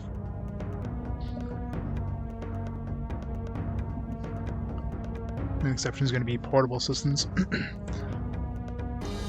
He will give you the knowledge you need to bring about our reunion. My hunger grows very great. Why have you not joined me yet? I'm trying, brother, I'm trying.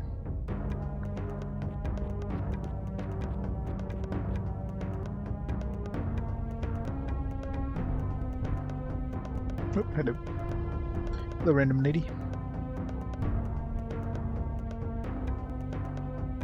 Yeah, it's just some random NPC that we haven't seen anywhere else in this town. The first random NPC I've seen.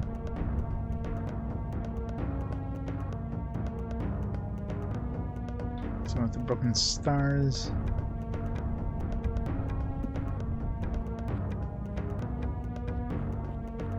It's more random NPCs all of a sudden. The game just realized, oh yeah, I forgot to add random NPCs. Let's start throwing some in now.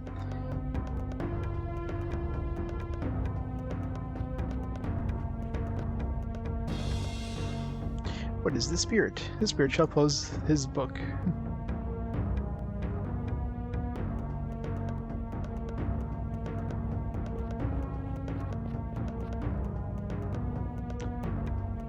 Dragons and music, yes.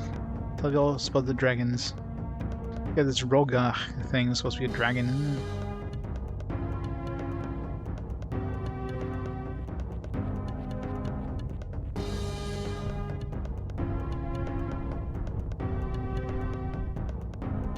Oh yeah, I mean this game. If people gave it time, this game would be pretty high up on like the list of N64 RPGs. Well, I mean, the list is pretty small, but you know what I mean. It definitely has a slow start, though. Slow start, and of course, combat just never really picks up. Man, they put a lot of detail in these areas, like.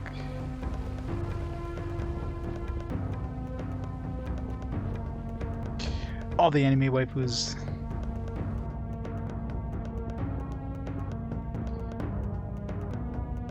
Fancy.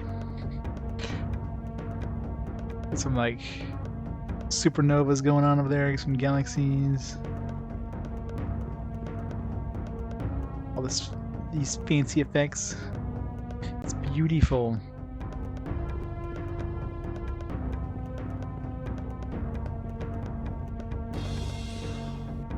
No space between next and 5.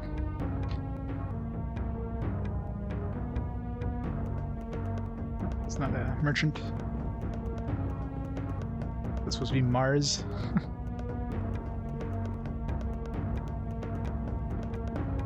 Ooh, fancy.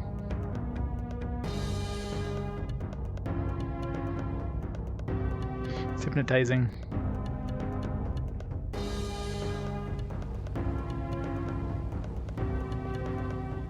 Must be their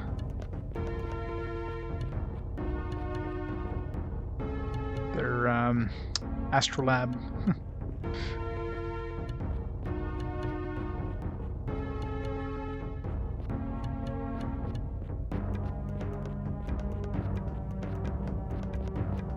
Got some gardens over here.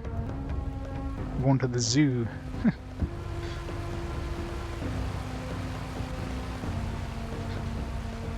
Well, they're probably super comfortable for Jundar.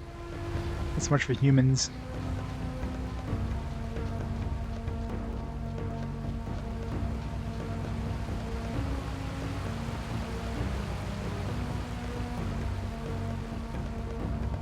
Yeah, fancy light shows.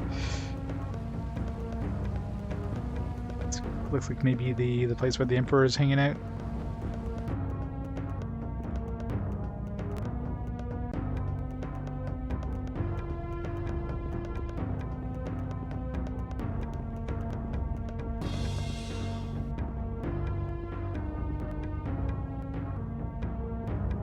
Merchant. Oh, it's just a random guard. Next 10. Yeah, that would break Nightbot. Nightbot has like a 400 character limit. That would not fit in 400 characters.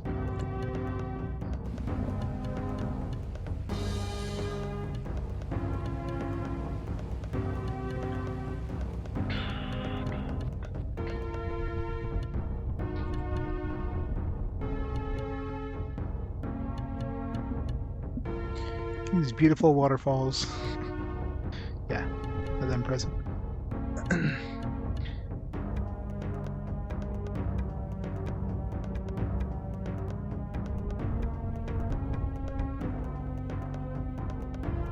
We're in space again.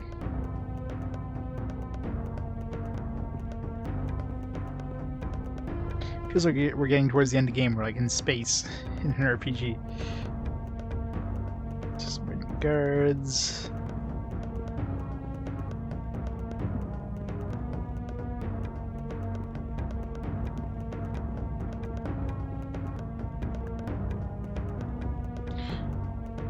Should they be looking down?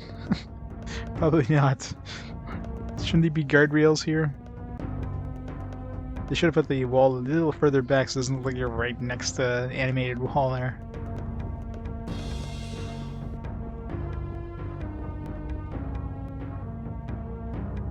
Welcome. I'm Zeratas, Emperor of Jundar. Yeah, we heard about you. You're gonna give us a quest to find a horn or something. For Jundar and outlying lands. If custom would affect you, then stand easy and share your words with me. Yeah, I know, right? The bongo music is just so intense. It's so insane. Great Emperor, I'm Alaran. I choose myself with many compliments to you and your glorious palace. Don't forget to pay your respects to star magic. These Jundar walls shine like the sun and stars. I see this is the chamber of unequaled power. Sweet voice, Alaran. Your words are generous and duly noted. Stars shine down on us. We send our greatness back to them. Within these walls, all Jundar minds grow luminous. Therefore I must ask, why are you here, so far from home in all Guarania? Who are you, and what issue could impress so wide a journey?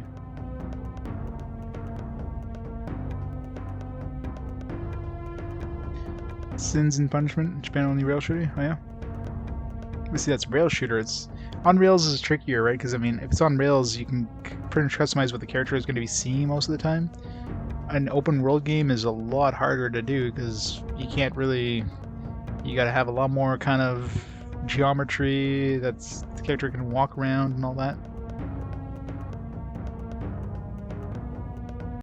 Great Emperor, I'll not tire you with history.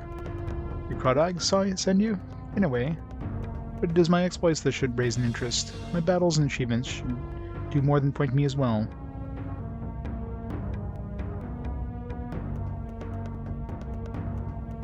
Dragon Quest Swords. Yeah, I've seen that game. I have it somewhere in my collection, but it doesn't look super great. Your deeds are known. Why did you come? Ceratos, for all travels, there is still a power I lack. What power, youthful Aileron? We Jundar hardly know you. Legends new and barely told. If there's anything you lack, why don't you take it? You seem blessed with all the abilities. Fight a goblin, cross a desert, spell some secret long forgotten by dragons. Ceratas, I'm flattered by your confidence, but what I lack is still beyond my skills. That is why I cross your desert here to you. Oh no, no. I'm sure there is a human custom which allows for giving here and there and anywhere. It is not Jundar way to hand out the destinies to human lords. Whatever power you seek is up to you. Rewards are best earned by yourself. Fast, Aileron. This Emperor is about to turn you down.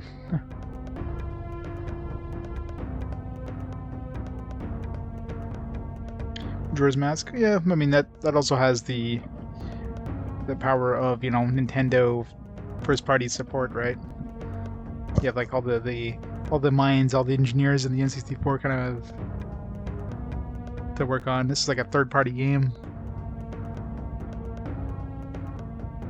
And I guess it is like towards the end of the N64 library, but it's not like this team that made this game made a lot of N64 games. Did they make any other games? And that feeling too. I seek no simple gifts, Ceratos, nor easy power, nor golden treasure here in Ugarit. I ask another favor, one that's my right to by birth, one all good people share, except yourself. I'll ask plainly, great Emperor of all Jundar. Cast a spell and name me with my one true name. I see the prophecy is true. An accident. Be quiet, and keep your distance from the innocent people of this city. Now come nearer to me, boy. As you wish, great ruler. I guess we're gonna have to go find a horn. Good king. How dare you enter Ugarit without a name? Where else could I go? I will not name you. You must do it. Don't you realize what you're playing at? A name. And will there be anything else? Come tell me, fearless Aileron. No more requests. The Book of Knighthood, the relic of the Astral Seers. What other gifts can I deposit in that ragtag sack of yours? Dude, just give us a name. Just the name, Zaratos. That's all I ask. We'll call him Bob. There we go, problem solved. True name done.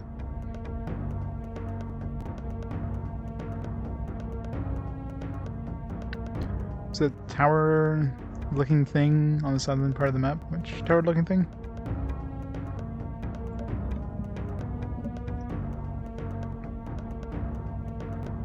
What are you thinking? Do you come here in my hall to laugh at me, or terrify my guests? Are you really so humanely unaware? I need a name.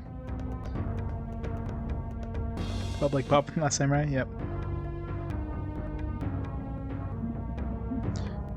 Well, there was... Are you talking about the Necromancer tower that we went through? I didn't really look at the map recently. See if there's anything else that looked like towers, but... I could give palaces and territories. I might consign an army to your liege. There was like a... there's like a dungeon or something to the north that we couldn't go into because we didn't go see the king yet. But... I didn't really look other parts of the desert. It's a big desert. I didn't really feel like exploring it. Here's the starry jewels and Jundar carvings my holdings. Deft I am in all these services. But as any Jundar knows, a name I cannot do. A name is not so easily done. The key to the elemental ways is deep and huge. For Kardog, man is dead. You humans did not do well to lose your master namer. He was The well of the ages and the path back to you, even the Alud. Now only Rugach has the power to name. The dragon? Thank the stars, you do know something. The name is what you seek, found Rudog, then petition here. Where would I find him? Where, my boy? I'll have the guard escort you to the street. Say where? Simple, Alaron, always the child. Give me this, tell me that. I don't know that in Jundar even the tiny men must pay their way. Do you want to know about Ruga? Prove your worth. Yeah, here it comes, go find the horn of what's-its-place. Give me the answer, nothing hard, a mere diversion for one competent as you.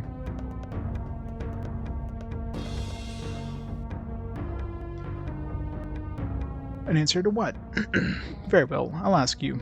This question lingers in my mind. Have it from a survivor of the Maxan plagues. Poor man, he was a grim and bitter fellow. Jundar professors wondered how many years as its true meaning. Just ask the question. I will. The Maxan grasping in the street reached out to take my robe and put it to me. Greater Emperor, the thing that ties you to yourself, ties you to three worlds. Which are these? These cutscenes in this game just don't stop. Is that so hard to know? You catch its secret? Well then, Alaron, brave voyager, knower of puzzles and entrapments, please enlighten me. Just tell us to go find this damn horn already. The soul would bind to you, Zeratas. The soul would tie you down to your body in this world, and to your spirit on the magical plane. Yes, everybody knows this. The world at hand, the magic plane. That's just two. Our riddle calls for three. The soul would also bind you and to the others in a realm beyond these two. But we're all bound together somewhere, Emperor. Does this answer you? That's it. Together. That is all? Aye. What a typical human answer. Are you expecting something from a typical human such as myself? Now listen, Squire. Does my reasoning seem roundabout to Jundar ways? To an old begrudging king who understands only his one heart only? Boy, don't compare yourself to me. You have no ties to others, Zeratas. You have no soul. Yet you are caught in as well. There is no time to measure information like a miser counts his gold. I solved the riddle. Give me my reward. Where do I find this dragon? Boy or knight, you are a menace. The longer you stay in Ugarit, the longer we Jundar are in danger. I can only end the danger. Give me a direction, Zeratos. You solved the riddle.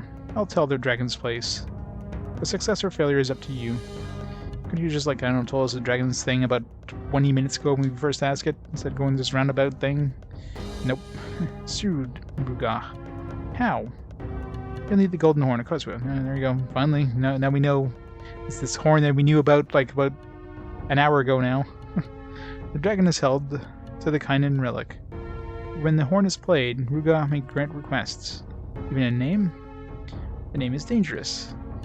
The ceremony burns great powers. Yet, as you say, we find ourselves in danger all around. So take a western route. The horn is in the barrow. Cross the desert and even further. Avoid Maxan. Stay west. In time you'll see a stoneworks on the horizon. Approach the hill. The barrow stands in many levels. You'll want what's underneath. Observe all markings. Be sure to deal with the 7. When you move to put the relic in your grasp, be sure Lugach has destroyed. Know that the horn will sense when you are near. Wasn't the place we came from to the north, though? This guy's telling us to go to the west. What else should I know? You can imagine the rest. This is an ancient charm. There will be spirits, monsters. Just monsters. Yeah, the problem is the lore is like all over the place, and it kind of jumps all over the place. It's almost like they expect you to know the lore. Suddenly they're having conversations and like they're talking about this stuff, and it's like this stuff was never explained at any point. And there's books, and there's a lore master skill, but even the books that I've looked at don't really explain. They give you little snippets of lore. Isn't that enough? Well, since you insist. Legend says an undead king guards Kynan's treasures. He will not welcome your approach. But why do you care? You like challenges, don't you? Then know this. Oops. Press too fast there. I find the horn. Terrible, Outlawn. Unnamed human. What day this is? I enter the barrow. I see the king. I take the horn. And bring it back to me, and I'll advise you further. This is a trick. God damn it, just... Could have been to go up to him. Okay, I need you to find a horn so I can continue the story. Thanks. All right, bye. So that'd have been like a 5-second thing. No, just have a like an hour-long conversation, basically telling you to go find a damn horn. This game likes being extremely verbose. What trick? I have no need to trick you. The task you take on is hard enough. I see you still fail to trust. Seek out the human who dwell in the Great Canyon. One of ours. Shola, my name, cares for the old hermit. He knows of what I speak. See the canyon entrance to the northwest of our great city. Yeah, I've already seen. I see by your face, you still think me a trickster. We can discuss that among yourselves. Go back to the inn and decide what you will. But do not dream of returning until you have what is required. Finally, goddamn. So we've already seen this dude. Dude in the canyon. Maybe we can go get Shola now.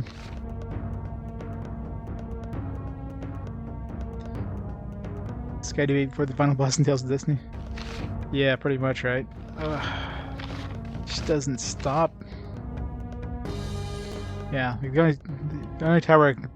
I'm not sure if you're talking about the tower that's northeast of Terminor. That was the undead tower.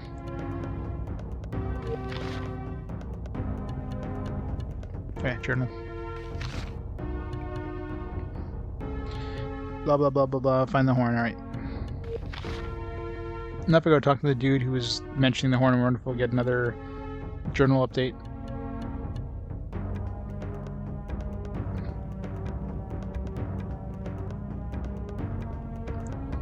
I thought the Emperor is just nowhere to be seen, just like the king in the dwarf town there. Since we had a conversation with him, the cutscene with him, he's just gone. It's like we didn't really program any sort of like idle conversation with this guy, so we're just gonna make him disappear.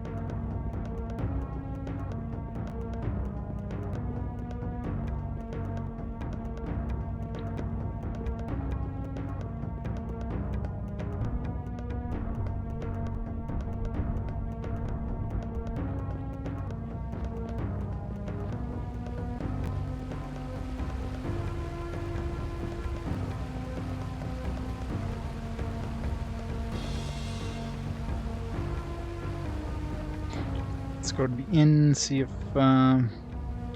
what's her name wants to join us. Hopefully, because Keelan's basically absolutely useless now.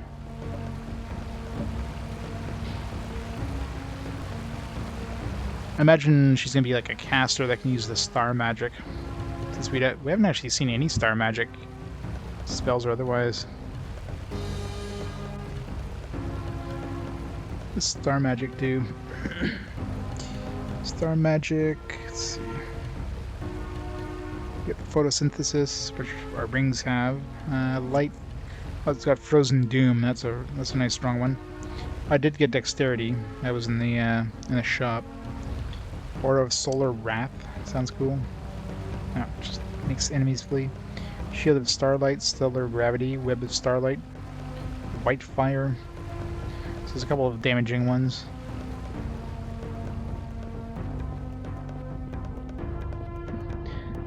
Well, the Emperor mentioned him. He mentioned about the guy in the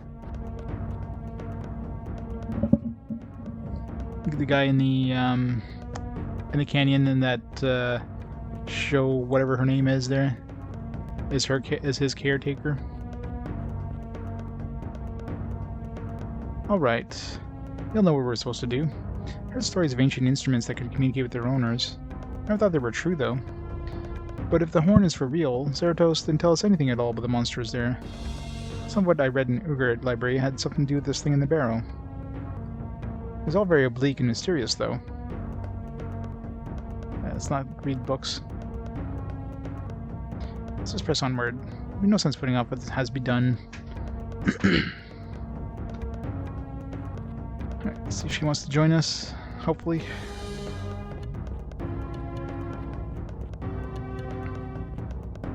That's not her. We're here in Ugarit. We're indeed fortunate. Your performance tonight? A performance? The last group of humans we had here were captured on the edge of the desert. They were bandits, I think, or nomads, perhaps. The owner had them swallow fire, dance across hot embers, and stand on the heads for hours at a time. It was a most excellent show. But tell me, where's your Njundar master? Why are you not wearing shackles? You mean the humans who visited were enslaved? But of course. How else would they have gained entrance to the city? You dare to address the squire of Guernia as a slave? Make amends for your ignorance before I fill your mouth with sand. Excellent performance. Most convincing. Can you juggle knives as well? Not a slaving keeper. I see. You're a magician from Telewalk, no doubt. Come to gloat over your handiwork, now that your magic has turned forest around us into a harsh desert? Less than an age ago, I could have stripped you of your possessions and cast you out into the street. But now I suppose I can do no more than invite you to my humble inn. Enough of your insults. Where can I find Zeratos? Blah blah blah blah. Alright. You don't want to stay just thinking in.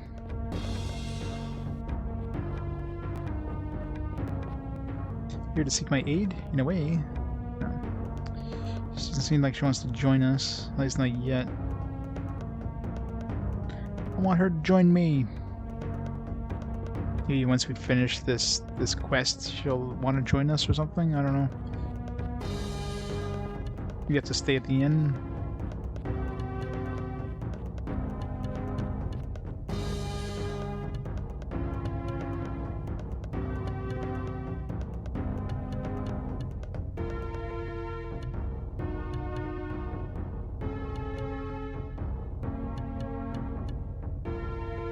$50 gold, fine.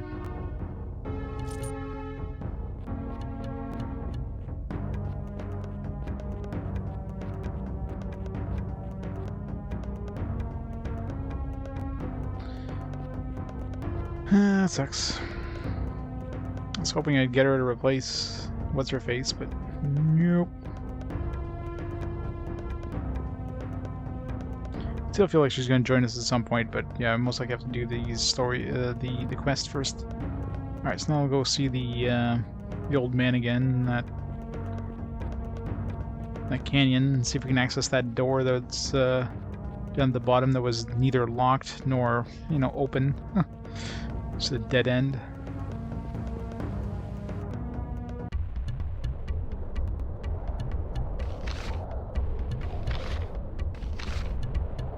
It's late Earth season.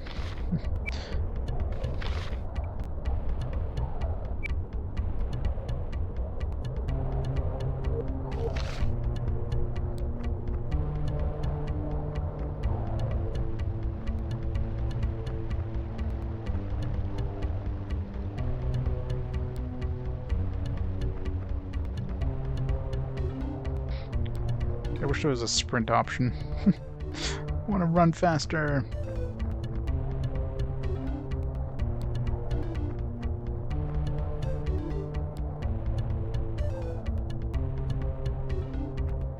Let's murder these guys.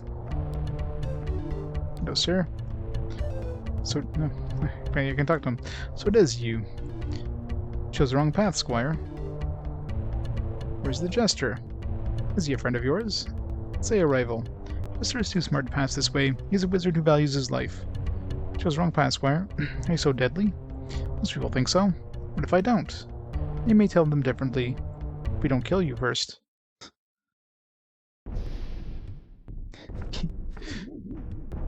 Award-winning Chaos Lieutenant, eh? Let's see if we can charm this guy.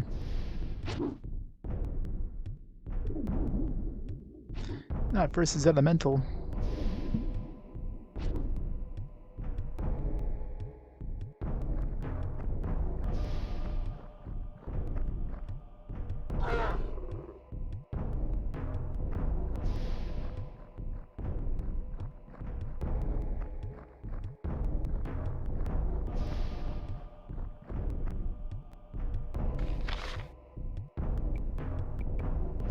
But does she have... Maybe I could use her to, as a bow user.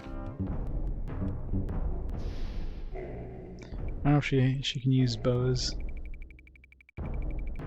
My best bow.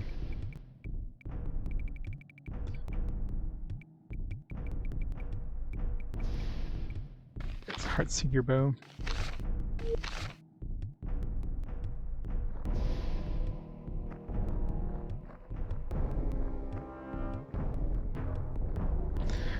charm this guy.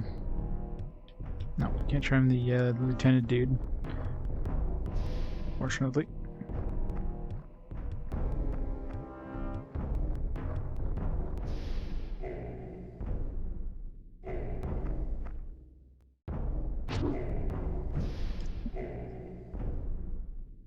Yeah, versus is, yeah, because there's 4 different spell schools. It's necromancy, naming, star, and elemental.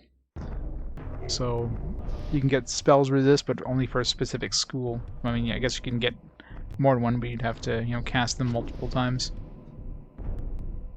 But it didn't seem to help that much. Like when I was fighting those wights that cast the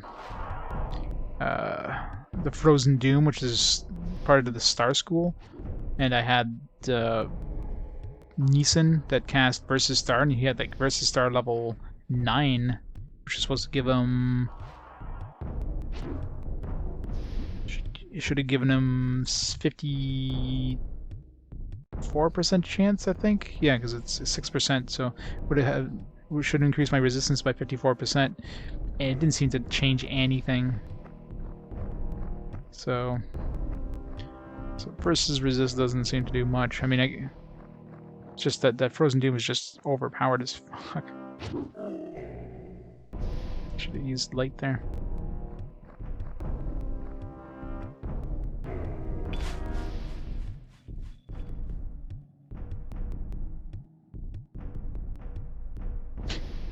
This Fireworks show just finished. Can't look up straight anymore. Cranked your neck. I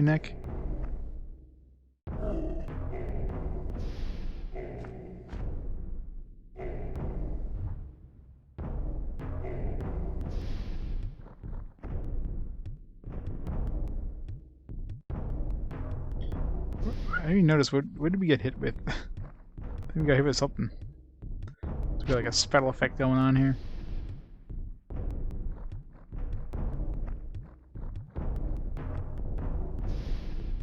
I hit this guy. He missed. Big surprise.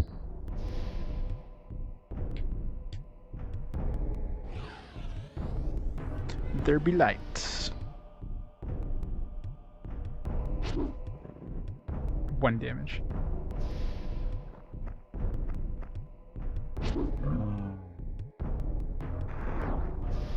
Oh shit. Oh, not her. Damn it. Do we have... No, we don't have anything that... We had the... Neeson had neutralize necromancy, but... Neeson's not with us anymore. And I never found that in the shops. Those neutralize things, I'd be buying those so fast if I can get rid of these stupid paralyzation spells, but nope. No ability to do that.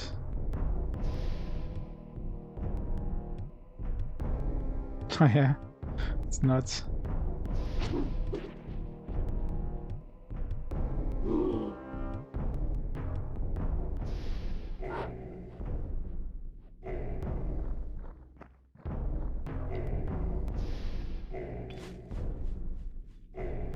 Start these dudes.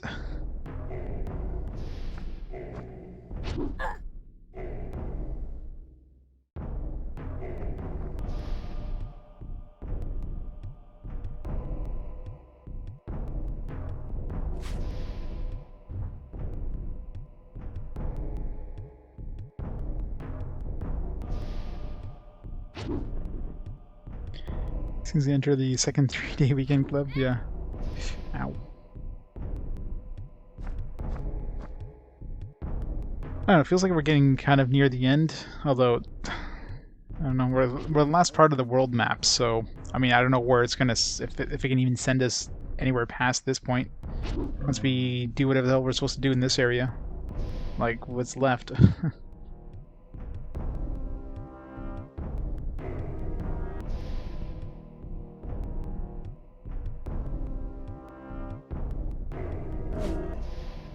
One damage.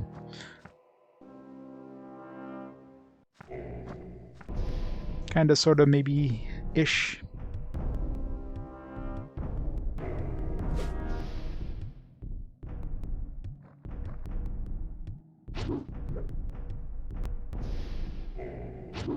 At least he's out of stamina, so he can't use Wall of Bones anymore, but it's too late for Brina.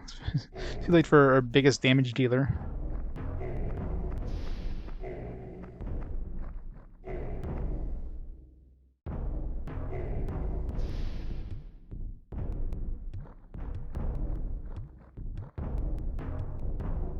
Does remove poison work? Maybe it's like an invisible thing where it actually gets rid of like any sort of paralysis thing, but I highly doubt it.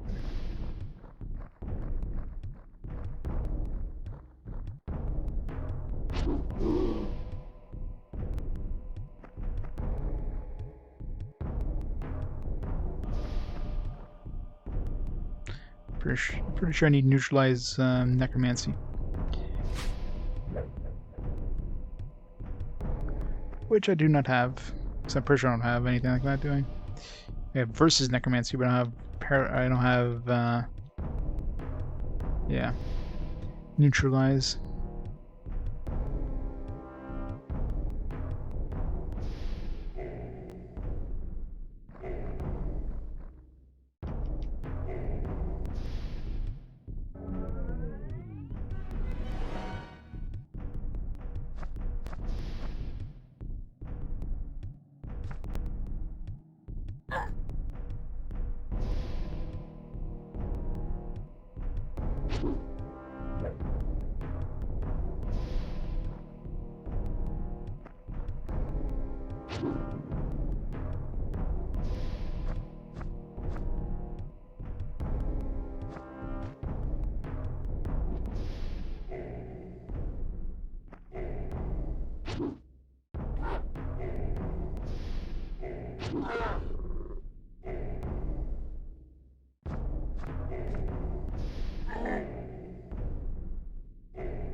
I think it looks beefy.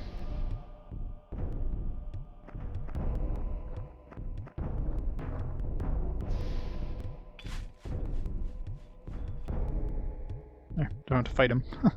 He looks scary. Of course, now we only have one dude spawning at a time, so it's going to take a little while.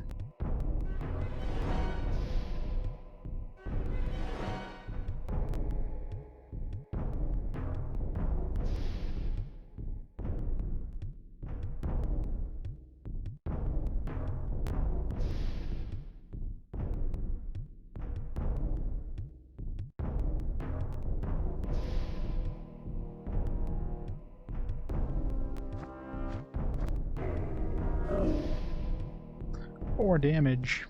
Damn it, not darkness.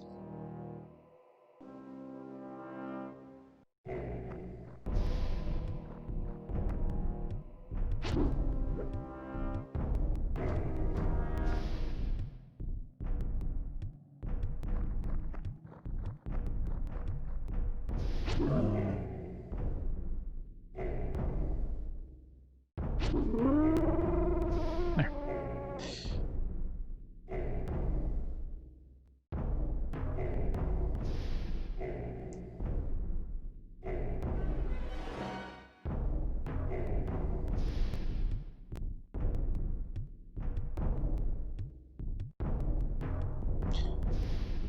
That's the only problem when you have a lot of people charmed.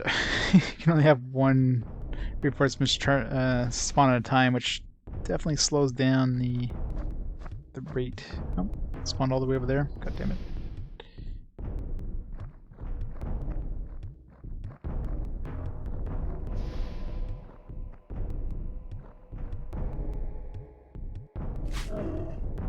Actually, I actually hit him. This guy must be weak as shit.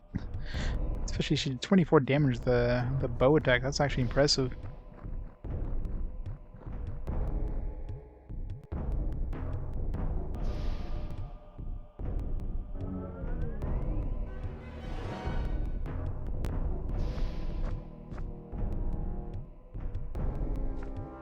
Good. No fleeing for you. You get to die.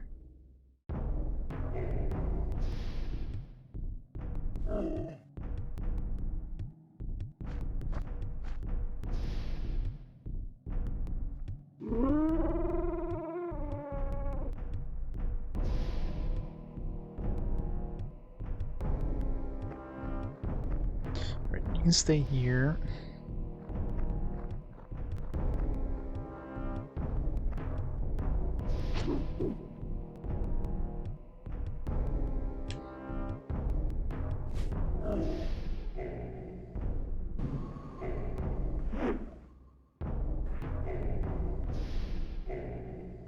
I know, right?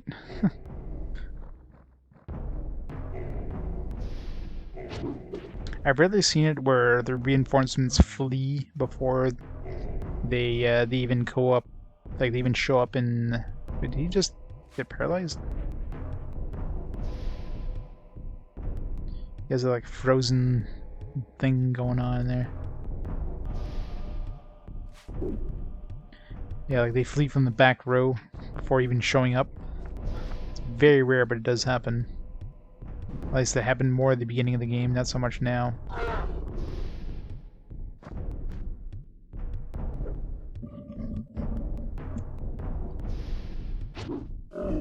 Is he frozen? I mean, he looks like he's frozen, but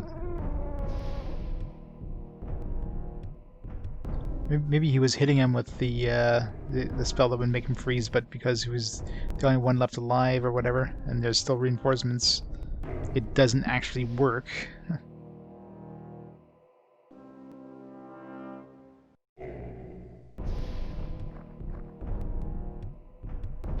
It's like charm. If you try to charm an enemy and there's only one left alive, or only one spot left, it'll get resisted, but they still have the effect above their head as if they've been charmed.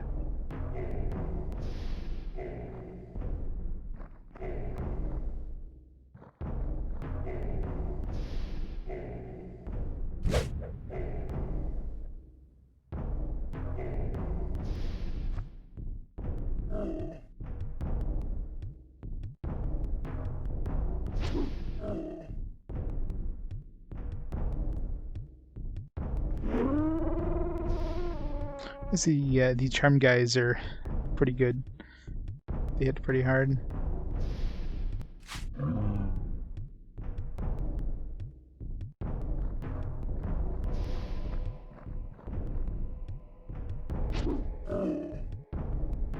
Well, since we're stuck with Keelan for a while, I might as well raise her intelligence and dexterity, which will probably help her use the bow. She seems to be doing decent damage with the bow now. Just with that bow. So dexterity is already maxed, so let's raise this intelligence. Max it out. Go. Missile.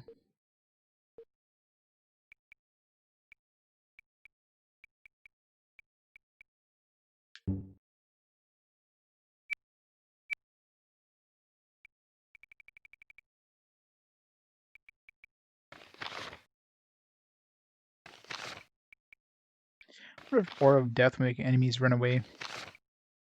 Probably would, but probably doesn't go off too often.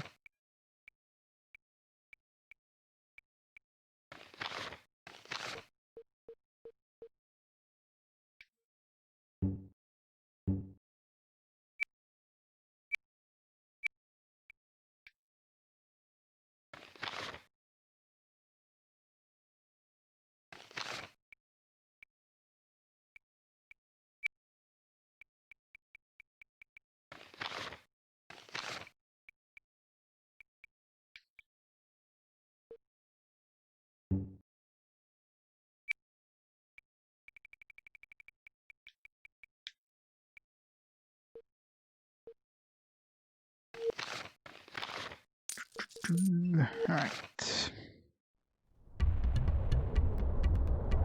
So it's weird. It was a fight that we could have avoided. I mean, as long as we didn't talk to the guy and say, hey, yeah, let's fight. Too many enemies that allow you to choose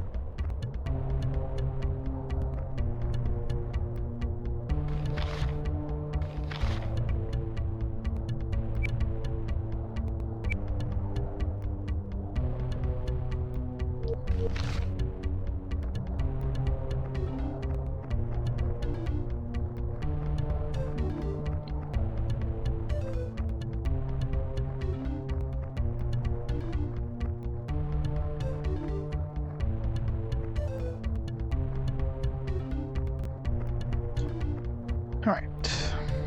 Let's see if that doorway is unlocked. Try to avoid any fights. If I get to the doorway and it still doesn't let me do anything, then I'll try to go west, I guess. Just reload so I don't have to walk back out of this place. I think we killed most of the enemies on the way in, so there might be some respawns, but other than that...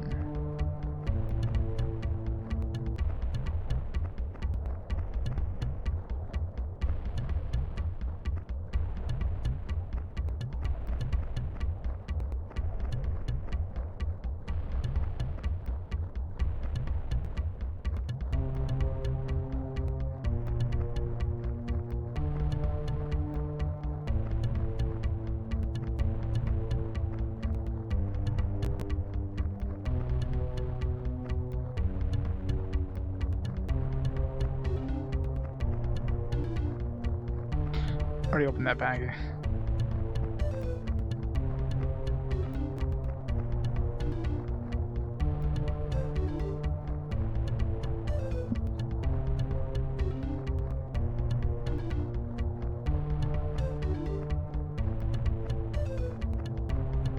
Let's see if we get a journal update by talking to this guy again.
She can learn the shield spell, this shield ability.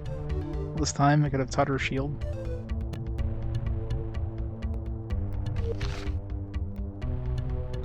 There, give her a chaos shield, increase her defense a little bit. Not that she takes a lot of damage or anything, but I didn't know she could use shield. I figured if a thief can't, there, chaos shield, a billion of those anyways.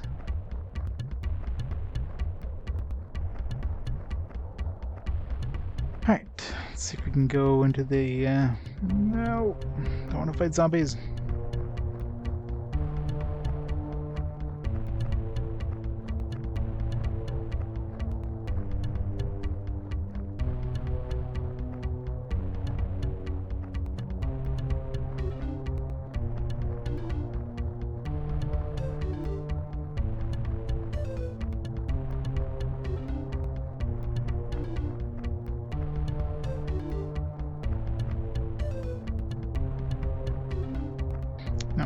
Can't go into this pit. Let's see if we can go into the door now.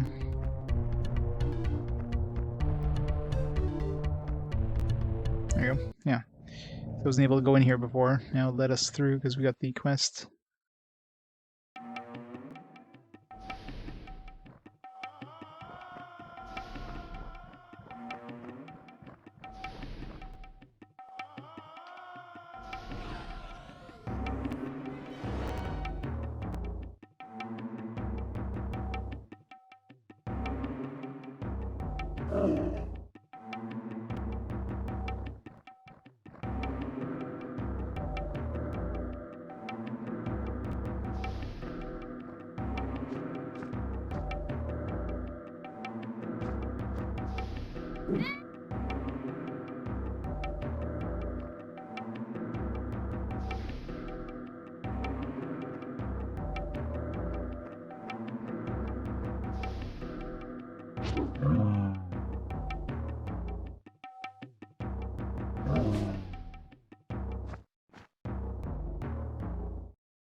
Kill them faster than they can spawn. I got the big zombies. Those are the annoying ones. I wonder if I can control them.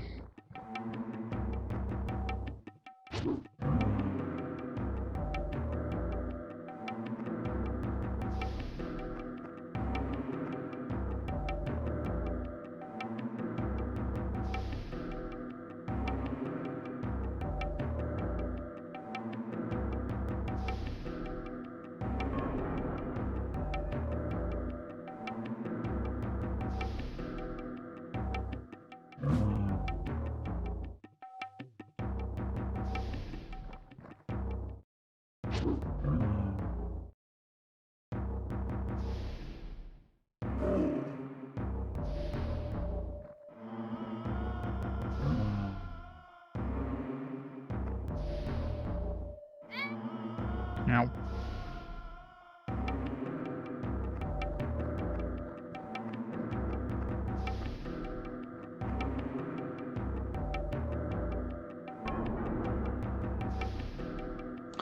nice. Controlling these plague zombies is is nice. These plague zombies are horrible to kill. Tankiest things in the game.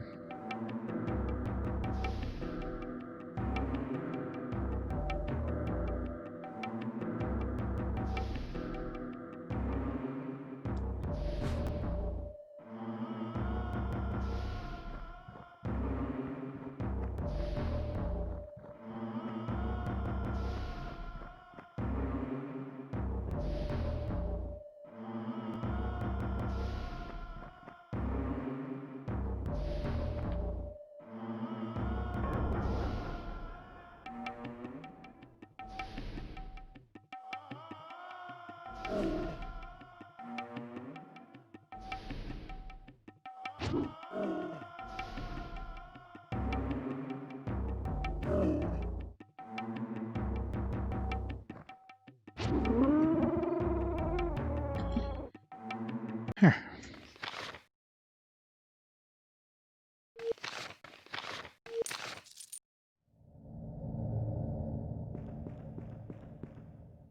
This is supposed to be sand, water, like whatever it is, it seems to be moving a little fast.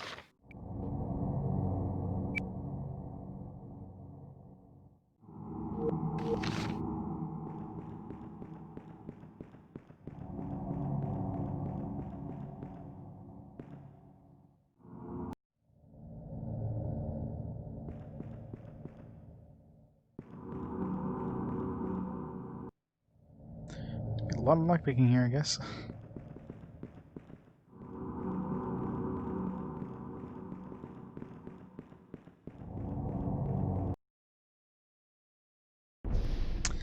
God damn it, these big groups. At least it's all skeletons.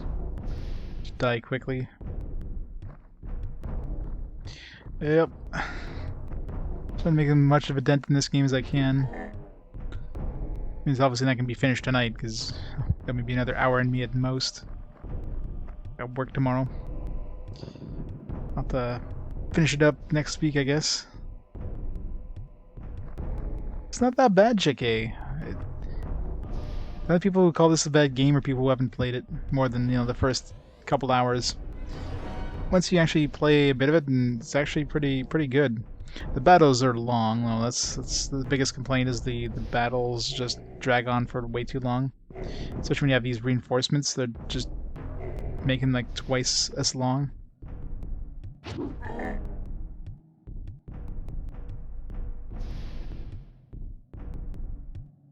It's pretty decent. I mean, technically it's impressive. It's got a nice large open world, a lot of exploration. It's got a slow start. It's got a pretty hard start at the beginning. Once you get your characters leveled up in that and you get pretty powerful, you're just wrecking things. It's just the battles are a little too slow.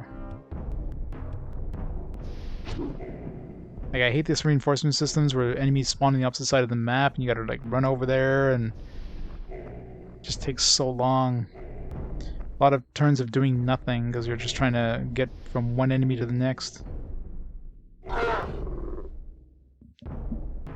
But if you want a CRPG, kind of like a Western style RPG game in this era, I mean, you could do much worse.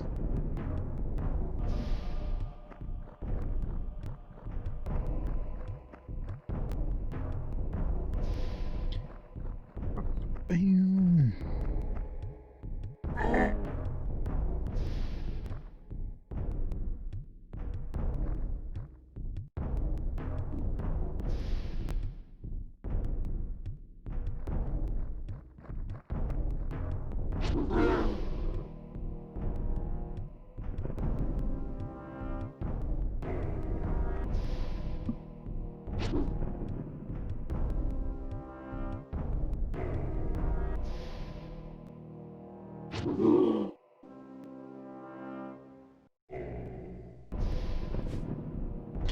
Bitch him off.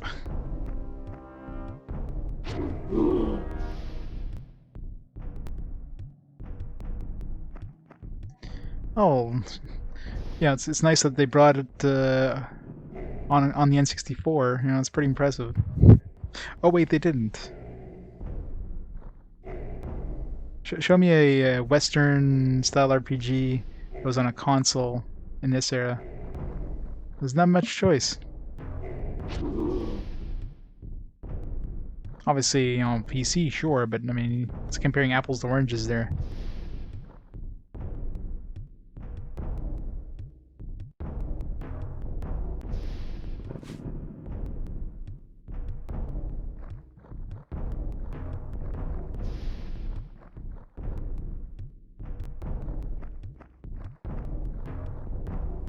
Yeah, definitely not a big fan of Wizardry.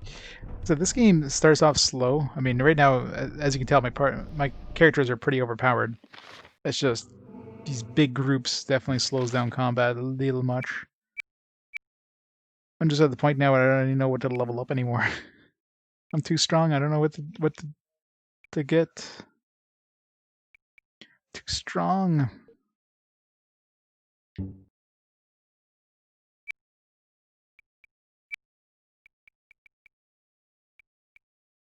Max out missile.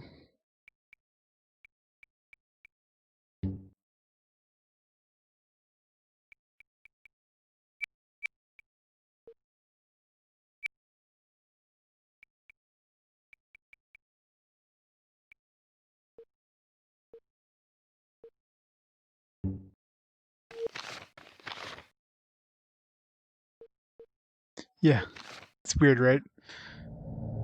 The most Western RPG of all. This is enjoyed more in Japan than it is in North America.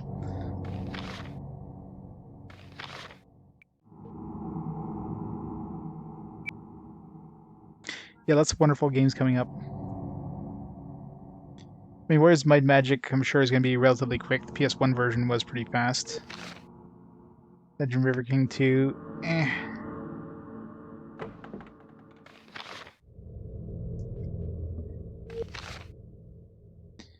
Yeah, Battle Hunter, I don't even really know what to expect of Battle Hunter. I mean, I know it was a budget game to begin with, so... And yeah, Digimon World 2, ugh, yeah, not looking forward to that one. At all. Oh crap, there's a white that's gonna spawn. That one's gonna be dangerous. Let's get prepared for him, I guess. He's gonna spawn probably far away and be able to freeze our asses before we even have a chance to kill him. Ugh. Let's try to charm all these zombies so we don't have to fight anything else.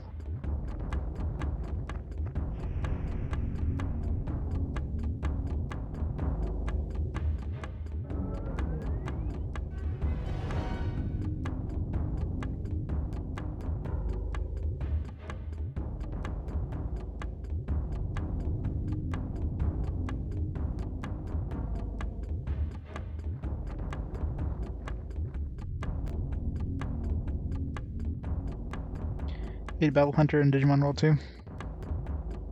Well, I'm not a fan of Digimon World 1, so I'm sure number 2 is not going to be any better.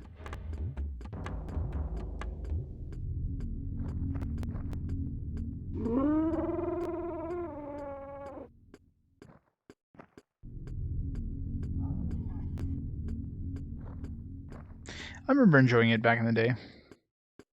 Not sure if it's going to age well, but I mean, it's been many years since I played it. I can just wall of bones these guys. Freaking wall of bones the white. Here he comes. Here comes Mr. Nasty, and of course he's all the way over there. Fuck. Why is he so far?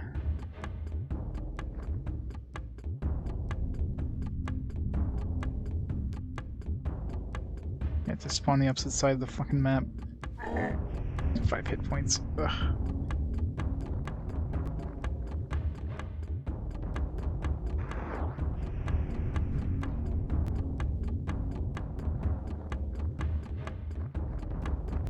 Don't we have a teleporter?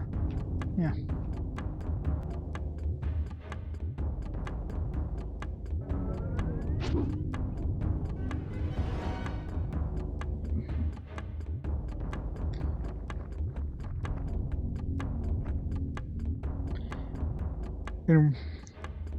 Digimon World 1 is breeding, Digimon World 2 is roguelike, 3's turn-based. Yeah, it seems like they just kept trying. They're trying to see what's stuck.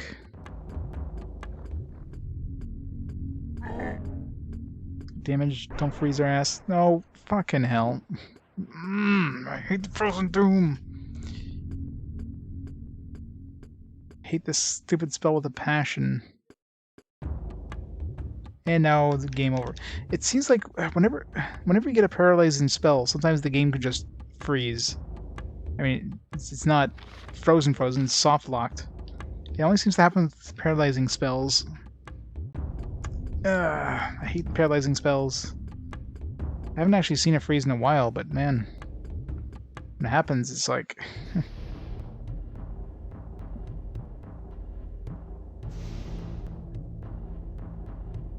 Oh god, this game, I mean, considering I played 52 hours, I mean, it's got a couple bugs, but I mean, compare that to any sort of Bethesda game, this game has no bugs. For a large open world game, there's a couple little issues here and there, but nothing that's as bad as Bethesda, so...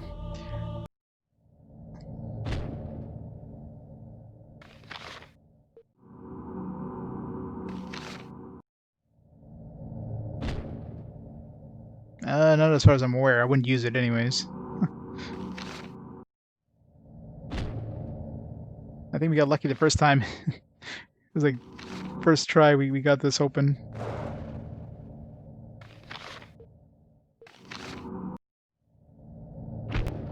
Okay, seriously, what the hell? Why did we get so lucky the first try? I didn't save after opening it up. You're like, oh, we opened up this time, shouldn't be a problem next time. I was wrong. There we go.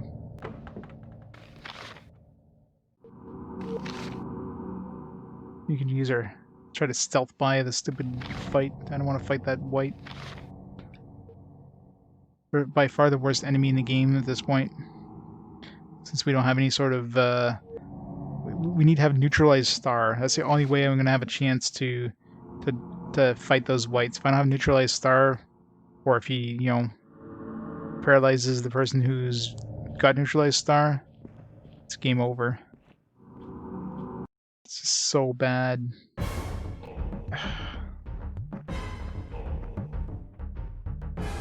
Just gonna see if I can,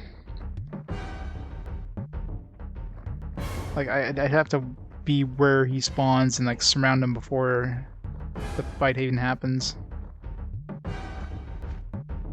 So try not to kill anybody. Try to charm all these zombies. If I charm the zombies, there's a good chance he might decide to try to cast the frozen dupe on the zombies instead of us.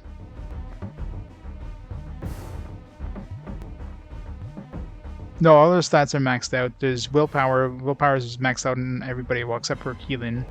Everybody else is maximum willpower. It's just that spell is just really good. He's really good at murdering us with it. It sucks as hell. I even had when I had the Neeson in my party, he had versus star, and like it was practically maxed out. Like it was level 9 versus star, and even with that, it still had it hit us like most of the time.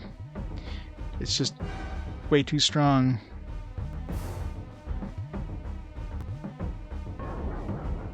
Damn it! Resisted my spell.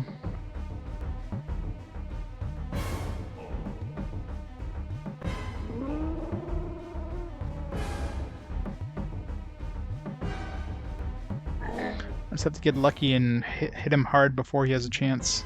Alright, this one.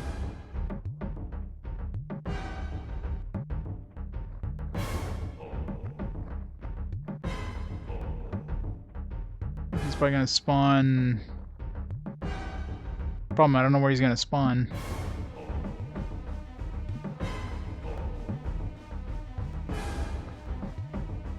Probably spawn over here somewhere.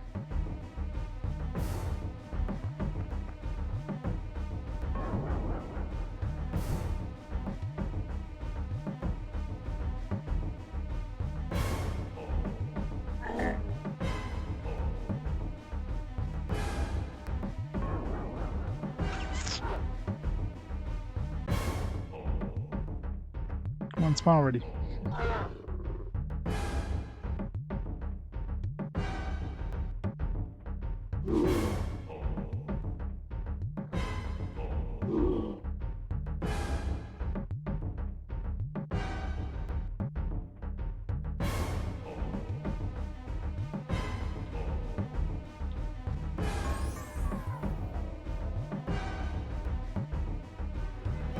Sped mirror doesn't work on it either. It's not considered like a physical attack or a damaging attack, so it doesn't count. I guess it's pretty close. Fortunately, this guy just blocked my path.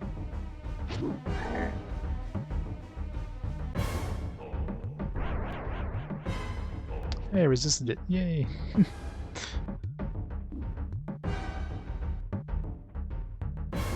I wonder if that's because of the mirror.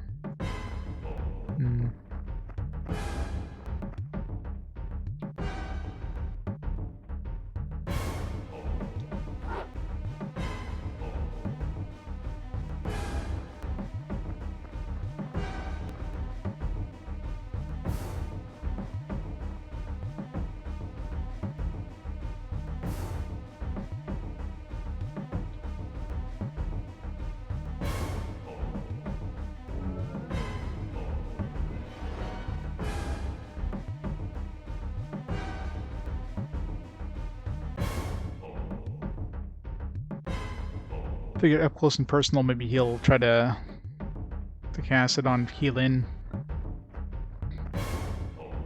You know you want to cast on Keelan.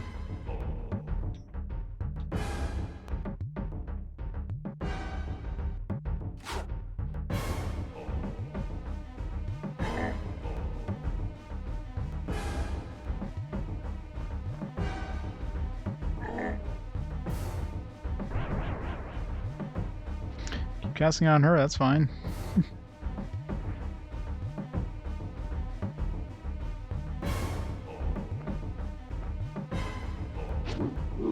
As long as he doesn't hit Brina with it. Brina or Aileron, especially Brina.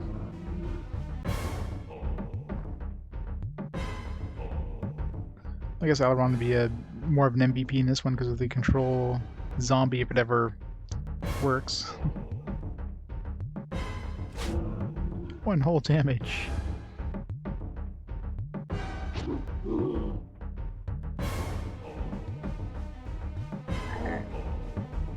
Come on, kill him. Come on, it's like 1 hit point left.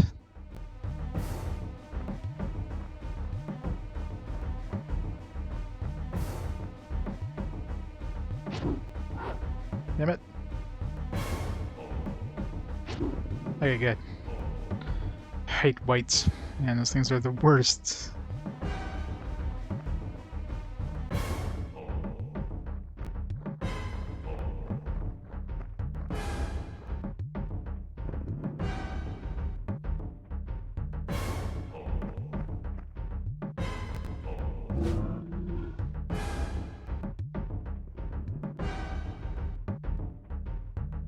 Zombie killed zombie. Good job, zombie. We'll name you Rob.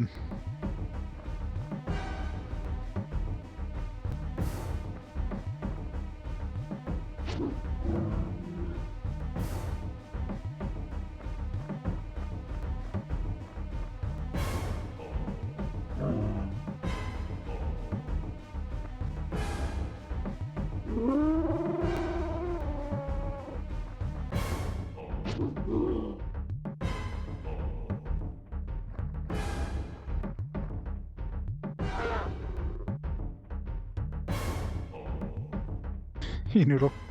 Yeah, pretty much right. Only because the game's not giving me a choice. I want to get rid of her for the blue waifu, but the game's like, nah, can't have that blue waifu yet. So we have a really sucky, like, way under-leveled waifu instead.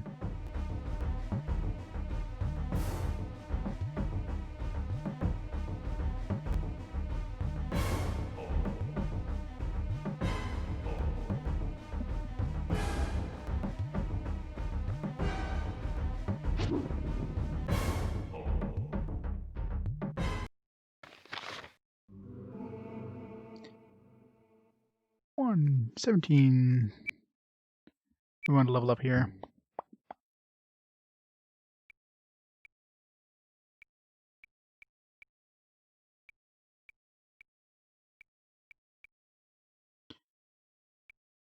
Thief, not really. I mean, Thief is only good for chances. Improves character's hit chances. Does that mean with everything? I mean, damage with hand-to-hand attacks, but missiles maxed out. Because we're willpower, I guess. I don't know.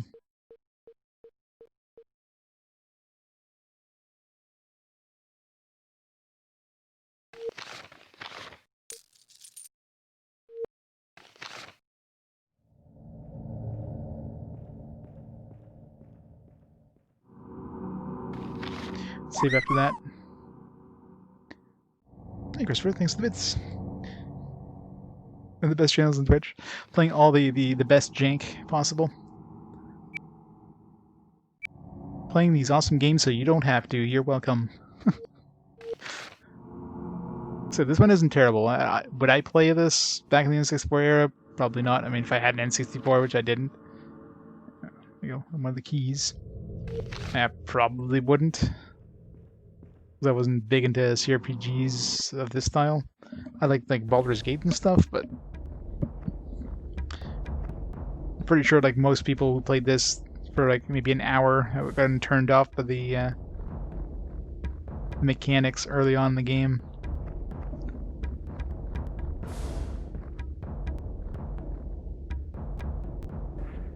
What is with the camera angles there? What the fuck? Camera, please.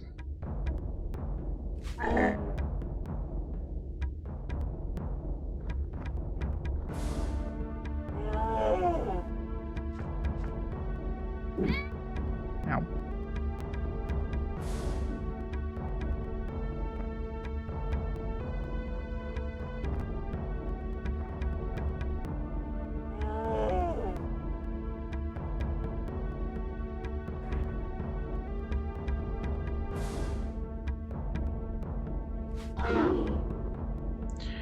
Good old long distance sniping.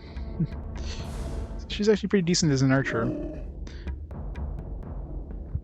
It's better than any sort of physical attacks. She doesn't have to get close and get her ass handed to her, so.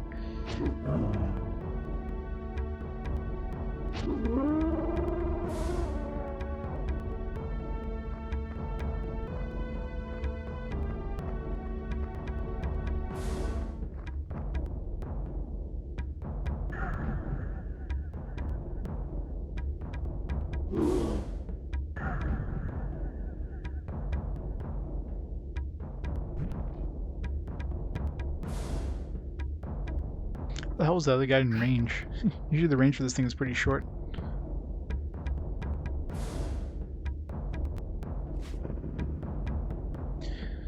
Like playing with your friends, pass the controller around, take turns grinding. Oh yeah. These strategy guy, yeah. I guess that'd be the only way of playing them back in the day. Playing them co-op, I mean, they were pretty much single party or single person. Taking the turns grinding would make it less of a grind, no pun intended.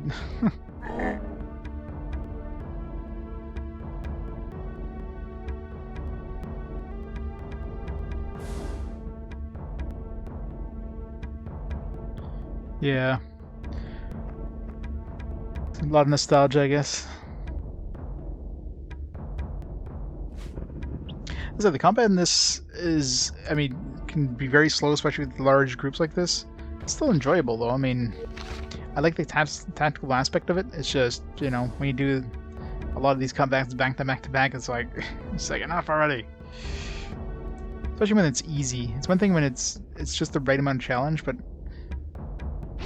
like these fights here, these are ridiculously easy. It's just they're long.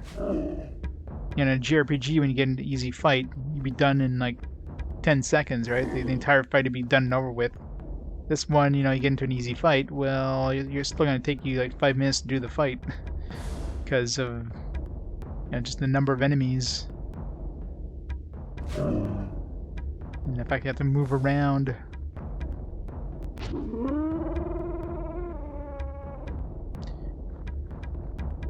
Yeah, I can see why this isn't high up on a lot of people's lists. Plus, I mean, I'm sure a lot of people never played this game since, you know, it came out pretty late in the N64 library. N64 was not known as an RPG machine, so few people would have had a chance to play this. Yeah, it becomes grindy. But it's kind of fun having your characters, especially characters that are really shitty early on. Like Brenda was pretty crappy early on. Now she's one of the strongest characters. After after she's leveled up and she buffs her skills, like she just wrecks everything. It's awesome.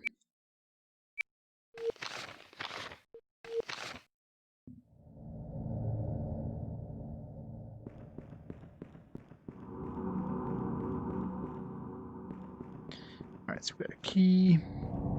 Supposed to be some secret doors in here somewhere too. Some wraiths.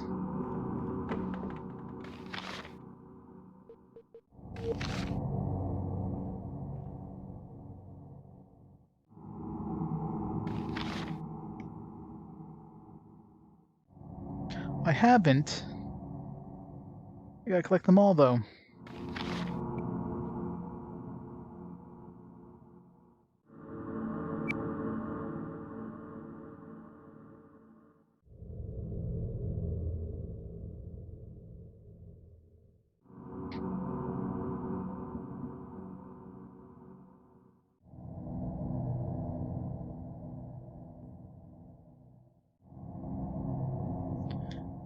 Or about Quest 64. Oh yeah, Quest 64 is the first one.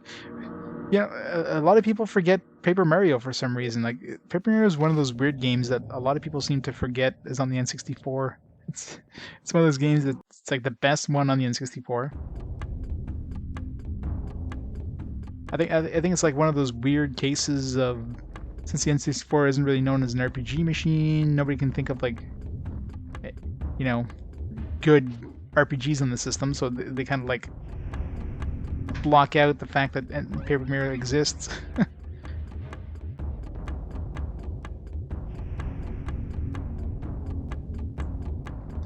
It's like weird. So people think of like the bad ones. Yeah, he was like really far from the enemies. Teleportation. Hey, Senpal. 2 hours. This game is fun. Once you like get past like the early part of the game, the early grindy parts, your characters become pretty powerful. As long as you don't get too many large encounters, like small encounters like this are fine. You know, it's a small group. I don't have to chase around trying to chase down these stupid like recruitments. This is just the perfect encounter size here.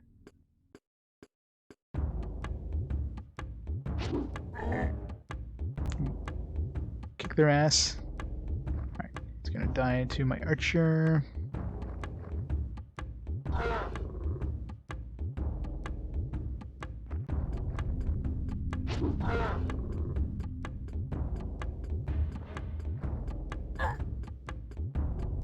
It's your favorite, and I forgot. I know, right? It's weird. Best thing, a lot of people remember the Super Mario on the GameCube, but it's like the N64 one is fairly forgotten. Probably because a lot of people never had a chance to play it.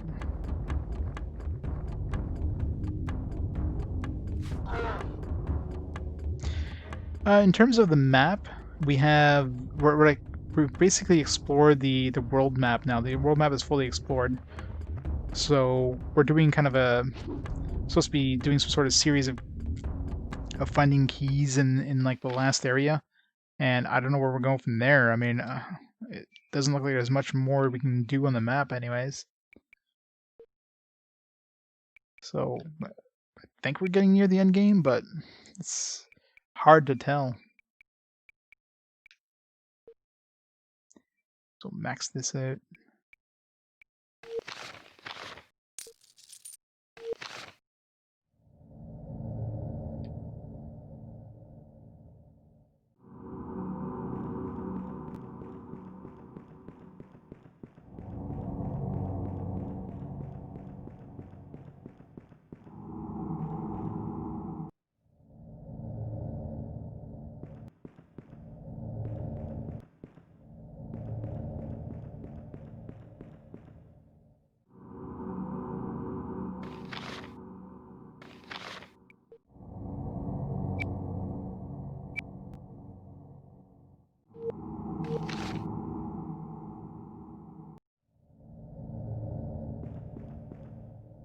Into the middle.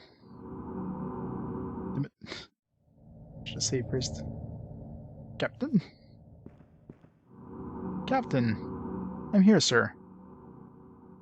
I've been sleeping too long. Wake! Lugash is upon us. Wake! My lord, it is only I, not your captain. Lugash is here. We must awaken. It's with the animation there. Come, help me with my armor. It's like fires up and then just boop. What is going on? Whoop. My lord king, these days are long gone. They're asleep, lord. Our final victory is nigh. My armor, be quick. Whoop. Up. Very well, my lord. Which armor wilt thou wear in this glorious day? Since out of view at last. What should I wear? My best to smite the Jundar invaders. My best to inspire my men on this fine morn. Sir, your traditional armor is more than presentable. And your sword, mighty king. Be sure to carry your mighty sword. My captain, I am so tired this morn. Perhaps I should not wield fate. Is there any who may wield fate for you this morning? I know of no one who can lift the blade, let alone wield it in battle. May I try, my lord? I mean, it seems like you're already holding it there. You, stripling? Can you lift that blade? Astounding. Yes, boy, you may try if you wish. Thank you, lord. It is a heavy blade. Lord, it is as light as a feather to me. Son, if I am not fated to ride this day, you may wield my blade. I know, right?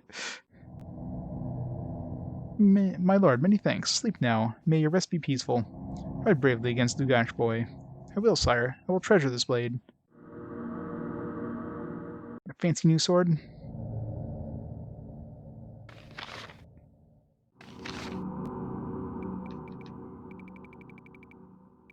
He looks evil. I mean, he has kind of an undead...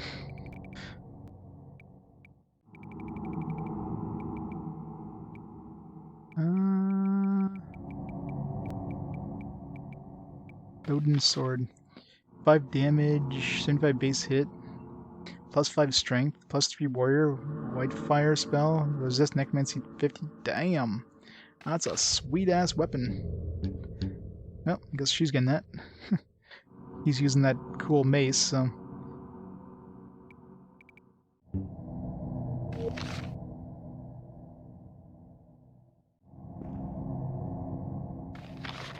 It's a sweet weapon. My people, they need me. They call me to the heavens. I must go. Yep, exactly. It seems like it's got some nice stats too. I mean, the damage output was pretty much the same, but I mean, the plus 3 strength is going to mean more damage. Plus, what was it? Plus 1 or plus 2 warrior? I mean, what's her strength now? She's got, yeah, plus 5 strength. Yeah, so she's got 35 strength now. So 5 more than she could have, plus 3 warrior. Like, holy shit. She's gonna be, like, wrecking things. Especially with backstabbing. Holy crap. Can't wait. It's the ultimate rogue sword. Another treasure in here? Like, I need more treasure in that sword.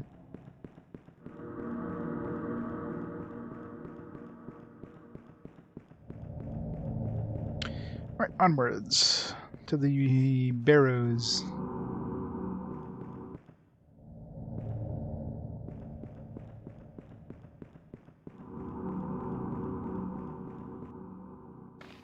We took damage from that. No, we didn't. Oh, did we take damage? Must be the regeneration. Yeah, the regeneration ring. Heal this up after we took damage from that exploding trap. I want to fight that dude, or do I? Gotta try this new blade.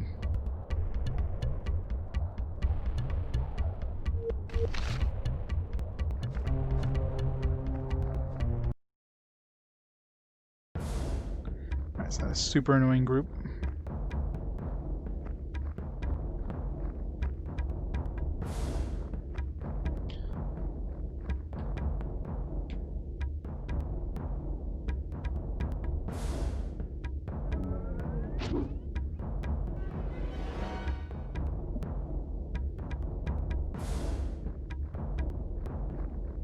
And we all started about as far as possible from these guys, like what the hell?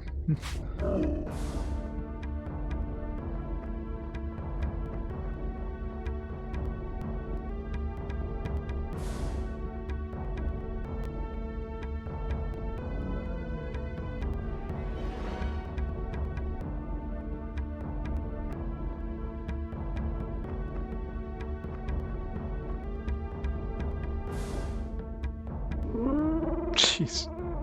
That's just casual 96 damage. I think I like it.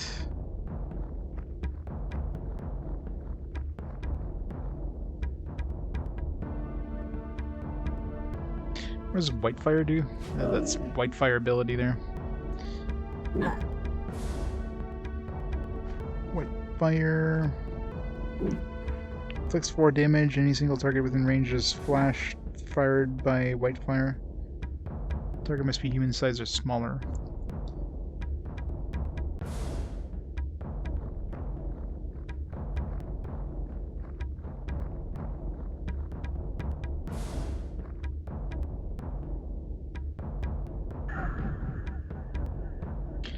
Of course, all these skeletons are friggin' resistant to magic.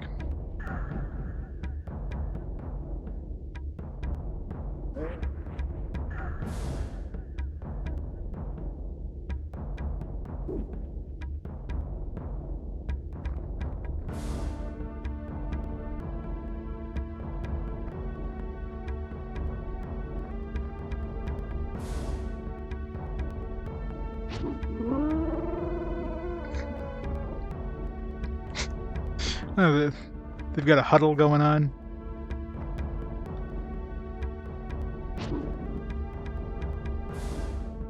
They're just checking out the new swords. Like, oh man, that thing is awesome. That thing is sweet. It's like, I know, right?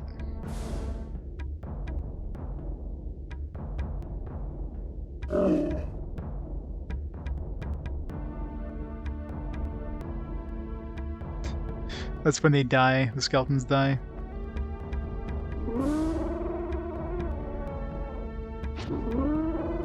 There's a lot of weird death noises in this game.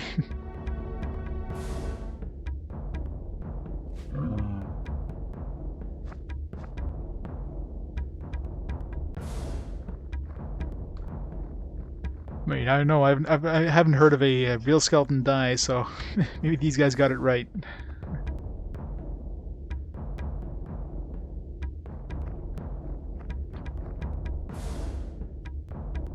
Range teleportation. Zoom.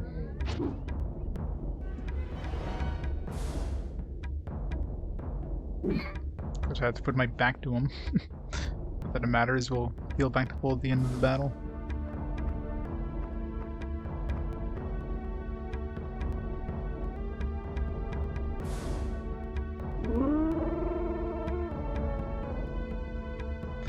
Alright, where's the last one? Right there.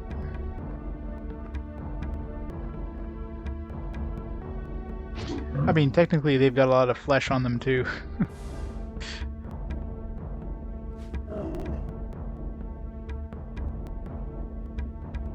I know, right?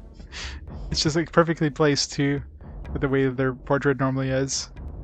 It's hard to tell which ones are dead and which ones aren't.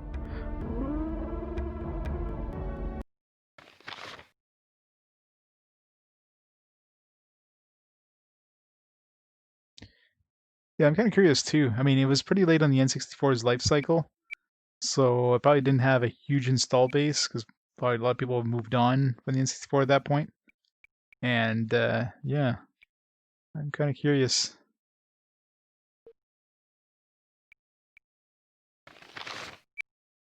I don't even know what to give her anymore. Just more willpower.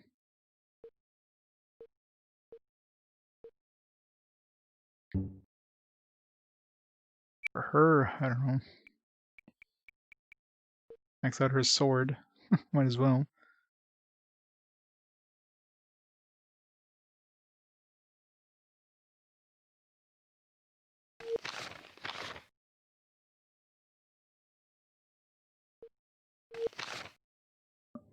Yeah, I'm sure not all the people did.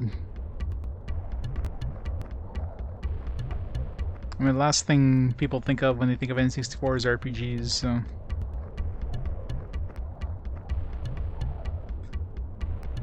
want to go down that pit. Alright, well, we got the sword. Let's go see the dude maybe on the way back up.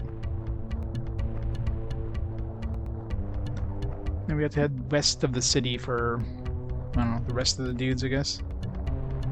I want to fight the zombies. Zombies are annoying to fight.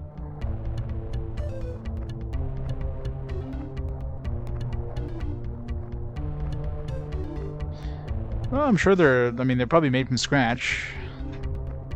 I don't know if this is built on any sort of, it's not like it's built on D&D. A lot of D&D games, for example, like the, oh, this guy's just gone now. Like a lot of the gold box games are built on scenarios that were in D&D, for example. So there's some sort of, there's already a plot and all that stuff. This one, I don't think is built on any sort of framework of like a tabletop RPG of any kind or a pre-existing scenario.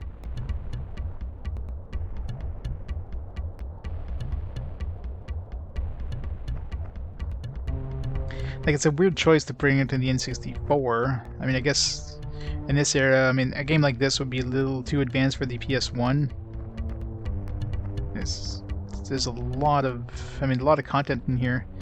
And the PS1 obviously would have a lot more space, but I don't know. It doesn't feel like this would be a... I mean, there's nothing close to this on the PS1 in terms of the scope.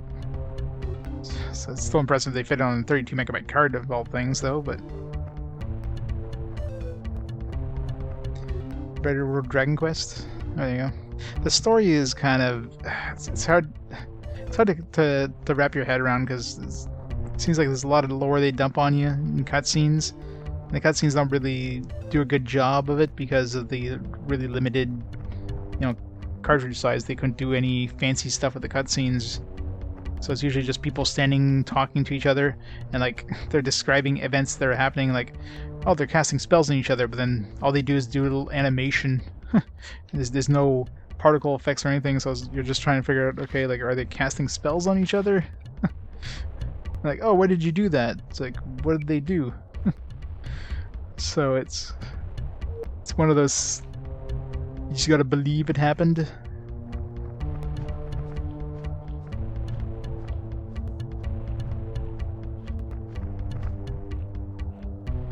Let's friend that guy. Oh, it's only one? Wow, that's weird. Not often you get a one single dude. Of course, we're on the opposite sides of the map as usual.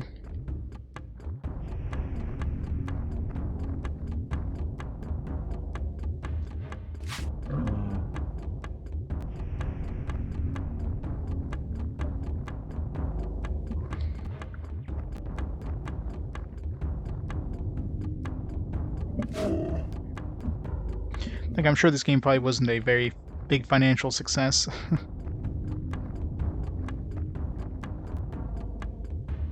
I mean, they definitely had, they did lots for this game. It was an impressive, impressive what they pulled off with it anyways. If they've had a little more time to kind of iron out, you know, the specifics, you know, make it so the combat was a little more streamlined, it wasn't as slow, especially at the beginning of the game. You know, get completely rid of that stupid recruitment system, which just makes combat way too slow. So that right there would have made a huge improvement. Just that one thing would make combat much better.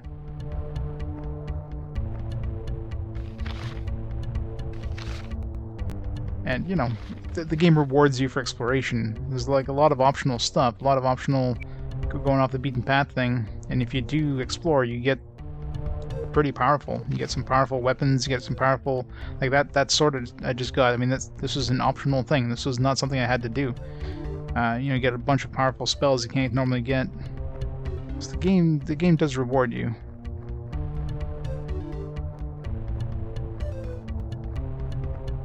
That's what I mean, right? Like the people who made this had no previous experience making like RPGs, so for a team that never really made a game like this, to make a game like this, you know, it's pretty impressive. And it's a large world. I mean, yeah, the world is fairly empty. I mean, you just get, well, you do get some side areas. You know, you get a couple caves here and there that give you some good loot. You get, you know, some random encounters. Oh, I'm sure there's probably ways of breaking this game. I mean, there's probably ways of just skipping content or whatever.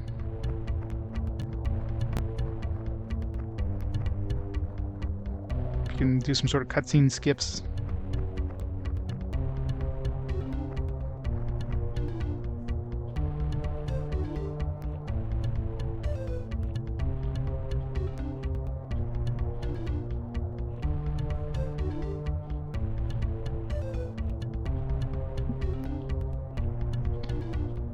That's one of their only games, exactly. Like, for one of like the only games the company made, I mean, it's like compare this to other big franchises in this area, like Western RPGs, right? Compared to stuff like, you know, any of the stuff on the Bethesda, well, I guess it wasn't Bethesda, but like any of the Elder Scrolls games, right? It would have been, what, Daggerfall? Would have been the only Daggerfall in Arena. The only, like, Elder Scrolls games and big open world games. Stuff like Wizardry and Might and Magic. I guess Might and Magic is probably the closest thing to like a fairly open world game at this point. Wizardry usually just takes place in a small dungeon.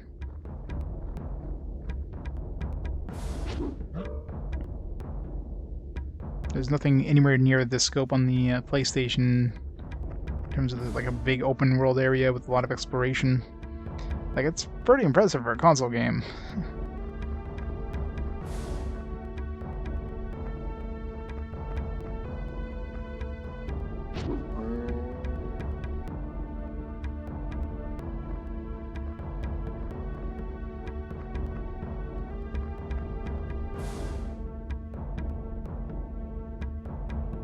Except for HQ, oh, yeah.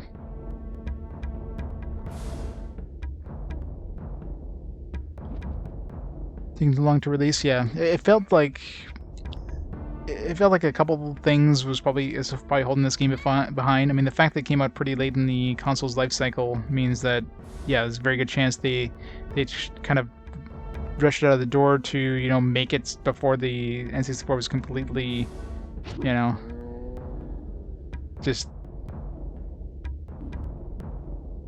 These guys are hitting her pretty hard. So the console wasn't completely, you know, there's no point in releasing it anymore. Yep, these guys can be wallaboned.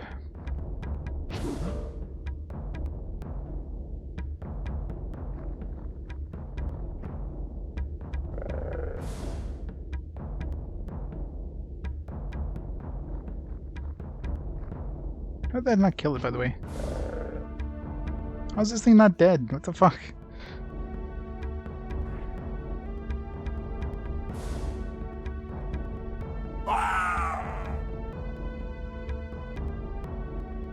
The worms have a lot of hit points.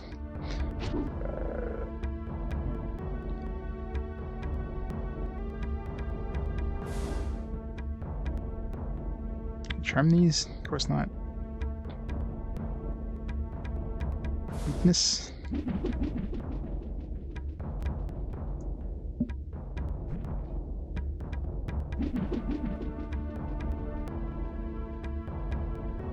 I'll these for a few things. Your interview would never respond. Oh, that sucks. Like I said, because considering all the games I played, and you know, this game is definitely a technical masterpiece for the N64. I mean, there's no doubt about it. For a company that tried to make something this big of a scope, it has its problems for sure. I mean, there's no doubt about that, but it's quite crazy what they made with it. With the amount of content that it has. Especially, I mean, like, it's 52 hours into this game. Yeah, figured that would happen. Reload.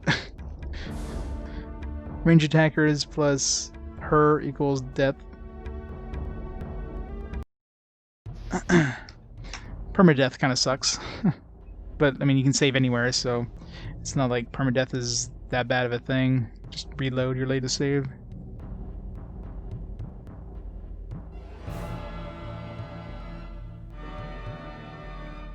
I hear Wizardry 4 is definitely one of the hardest games out there.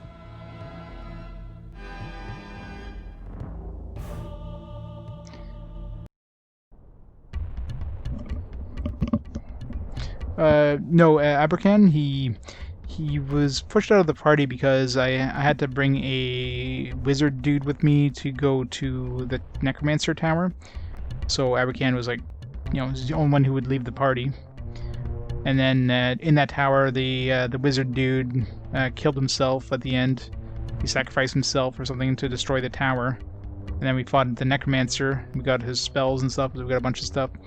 And I didn't feel like going all the way back to where Abercand was, because he would have been waiting for me in Tailwalk, which is like all the way in the middle of the map there. And considering how much time it takes to travel, it's just like, nah, I'm just gonna pick her up in Terminor. And then I noticed she joined the party like 7 levels below everybody else in the party, which was like crap. So I felt like going to get Abercand at that point, but it's like, nah, it's not worth running all the way up there. So I stuck with Keelan, figuring I'd probably find a party member to replace her. I haven't found any party members yet, so there's a lady in this town here that feels like she should join us. Maybe she'll join us now that we talked to that blind man or whatever. We did that other little side quest thing. Maybe she'll join us.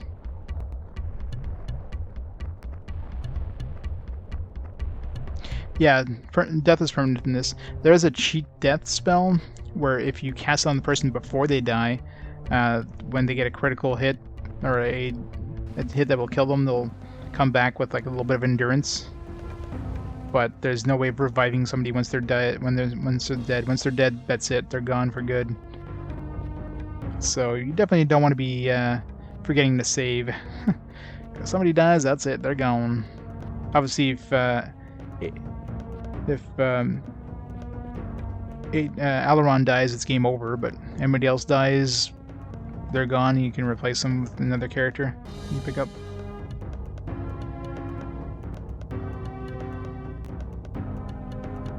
Once you get your stats up pretty high, accuracy is pretty good. As at the beginning of the game, it's a little hard. In terms of magic, I mean, usually the game will kind of tell you. I mean, the game's pretty good at like explaining all the magic and what it does. No. So I want her to join us. She's in the manual, so it means she can join us, but I guess she can only join us once we finish the quest for the Emperor here.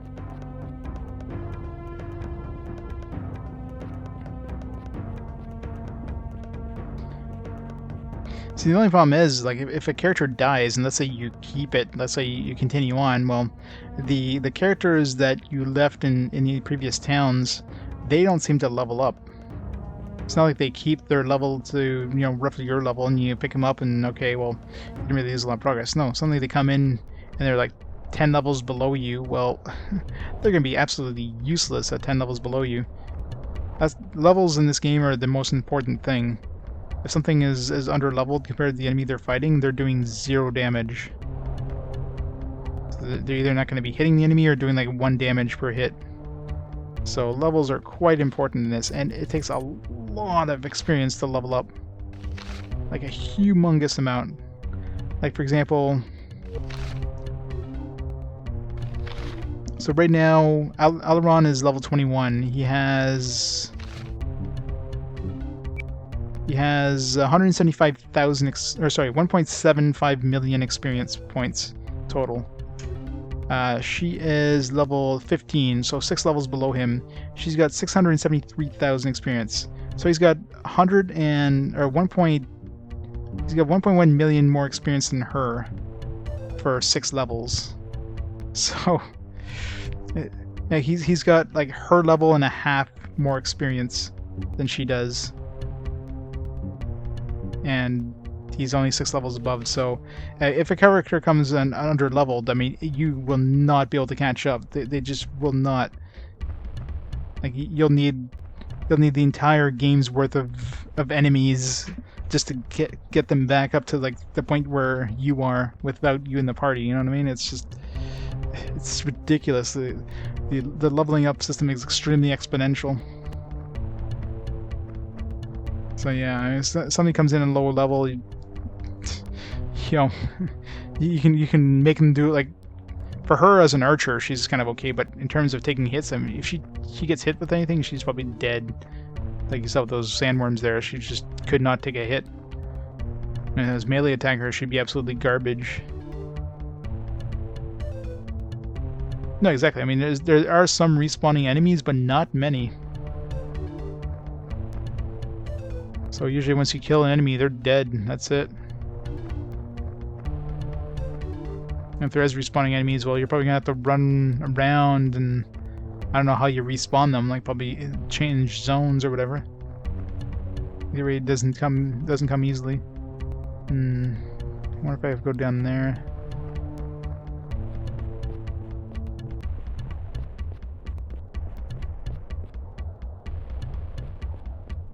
Feels like this is where I need to go.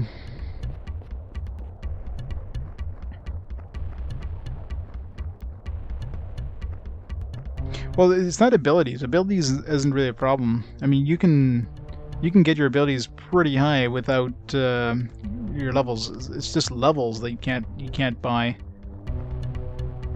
I mean, I can max out everybody's stats. Like at level 15 that she's at, her stats are practically maxed out, right? Like the stats that I want to use her for. So I've got her. She's got like maximum intelligence. Like level 30 is the maximum you can have for stats. So she's got maximum intelligence, which improves ranged weapons. She's got maximum dexterity. Strength doesn't matter. Willpower doesn't matter, although willpower makes her less likely to get hit by magic. But you know, and I have, you know, missile at level 10. So all the important stats are maxed out. But you know, she still doesn't do as much damage because her level. She's not gonna be able to resist any damage because of her level. That's what matters the most. There's nothing you can do to do that. You can have perfect stats across the board. You can have like 30 across the board and 10 in every level if you were able to, and still just hit like a wet rag because you're low level. Hey, Newgard. Yeah, it's slow, but I mean it's definitely enjoyable. It's a fun game if you play it the right way, and if you kind of you go through the beginning and you kind of push through at the beginning. The beginning is definitely the slowest part until your characters get pretty strong. Once they get strong, it's definitely less of a slog, but the combat's still a little slow. You have to have a lot of patience with this game.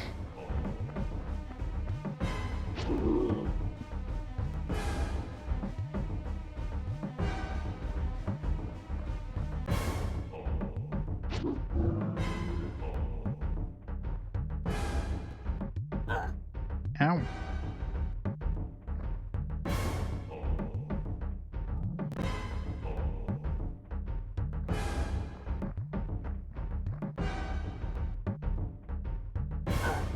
Ow.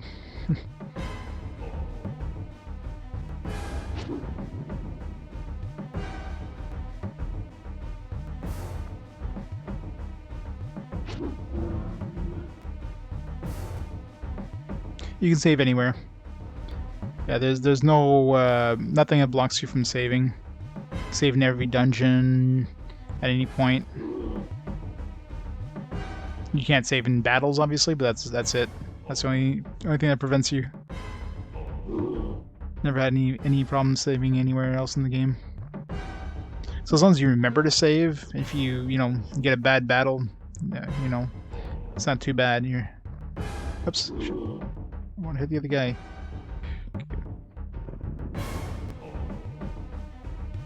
You can also flee from any battle. I've never seen where fleeing fails. I haven't tried it too often. Another thing with flee though is it puts you back to where you ended your last battle. So if you haven't had a battle in a while, let's say you walked a really long path and you get an encounter, it's like, oh shit, this encounter is tough, and you flee, well, you probably lost a good 5 minutes of walking to where you where you had your last battle. But yeah, fleeing seems to be pretty easy to do. Now, one thing I'm curious about is if you flee, if it just resets to the last battle. Like, let's say somebody dies in battle, and you flee. Will that person come back as if you just finished your previous battle? That I never tested. So that could be a way of You know, I'll have to test that again if I ever get somebody that dies, just to see what happens. That way, if you forget to save, at least it wouldn't be that bad. It wouldn't be a major slap in the face. It would just be like, oh well, I just lost progress since the last battle, which is nothing.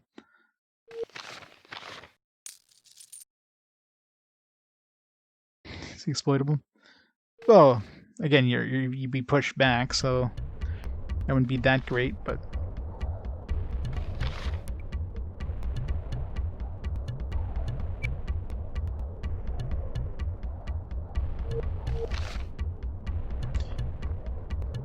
Save lots and save often. That's the rule in any games that let you save anywhere. Where was I going? Oh, yeah, I was trying to get to that pyramid thingy. I want to get over there. So how do I get there?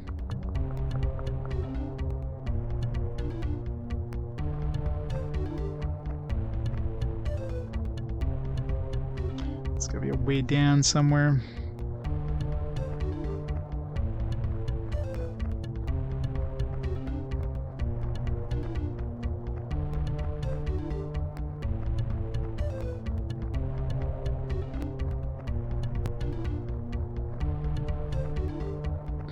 And the view distance this game is pretty crazy for an N64 game.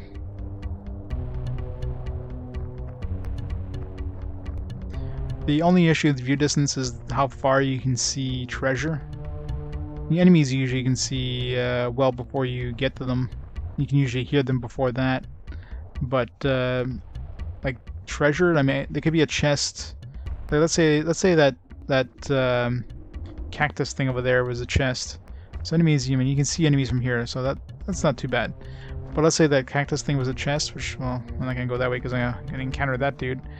Let's say this cactus was a chest. It wouldn't show up until it was like right about here, and then it would start showing up. So you have to be really close to treasure for it to show.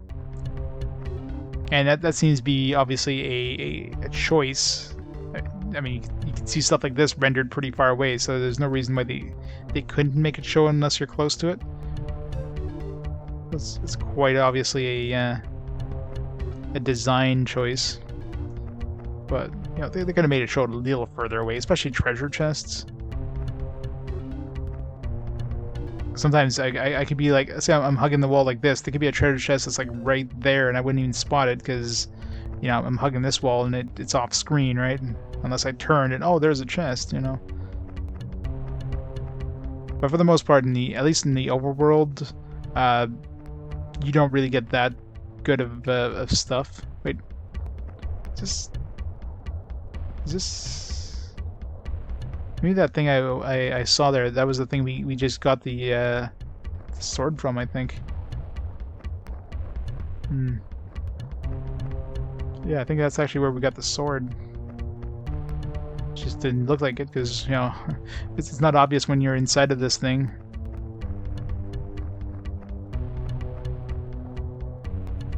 I think it was, yeah, that's where we got the sword. Huh.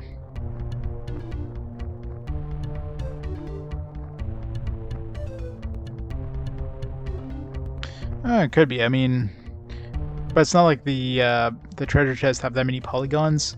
I'm pretty sure it's a design choice. It's got to be a design choice. I mean, they can make it so that the treasures fade once you pick them up. If it was any sort of issue because of the too many things on screen. Well, making them disappear once you pick them up would fix that issue, no problem. But they want to make you explore, right? If you could see a treasure chest across the gap here, it'd be like, oh well, let me just make a beeline for that. You wouldn't really explore. But considering how close it is, I mean, I could be here and not even realize there's a treasure chest right there. I could be like right here and still not realize there's the treasure chest right there, and then I have to walk right up to it. Oh, there's a treasure chest now. You know what I mean? So you shouldn't need to explore that close.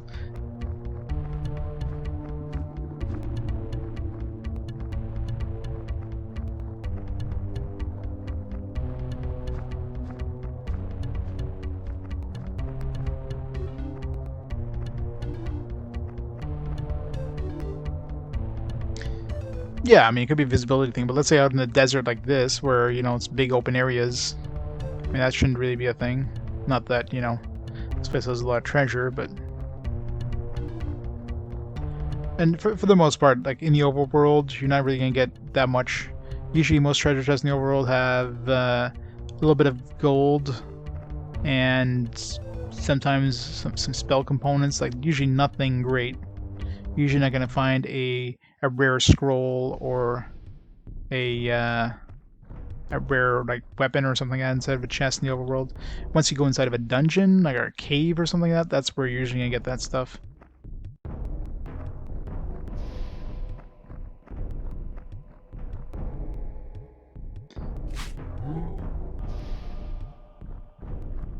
God, I hate spawning so far from the enemy. And that's another thing too in these battles, like you spend, you know, 2 or 3 turns just to start the fight. And hope there's no reinforcements, because then you're spending another 2 or 3 turns just to get to the reinforcements.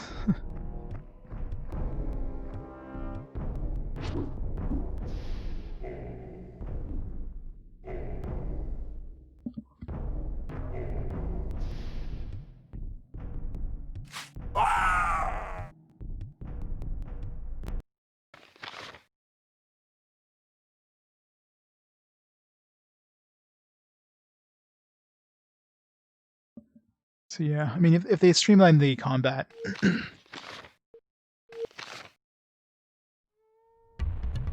streamlining the combat would have been one of the best improvements they could have done in this. It wouldn't be that like universally derided. Because I'm sure most people that play this for the first like 2 hours would just put it down, not come back to it because of how slow it is to start and how slow the combat is. Oh, this is where we came in.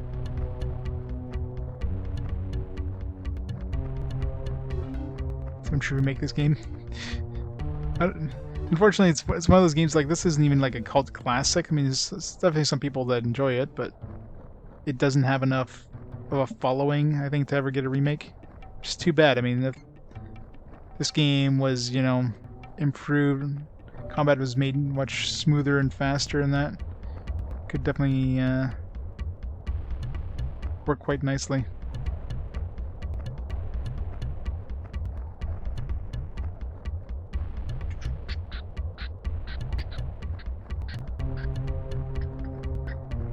I'm not sure we're supposed to go. I know we're supposed to go west of town. That's the only thing he really told us is the west of town.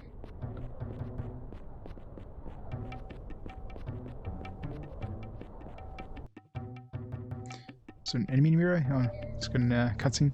There's the barrel. Okay, there we go. That's it. Let's get going. Nice to know we're in the right area. And of course, there's gonna be a billion undead in here. We love undead in this game.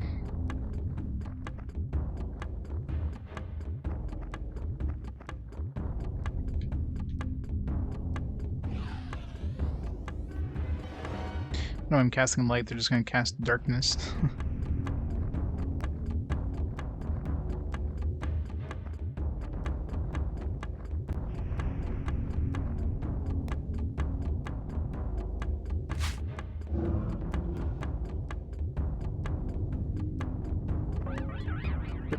There we go.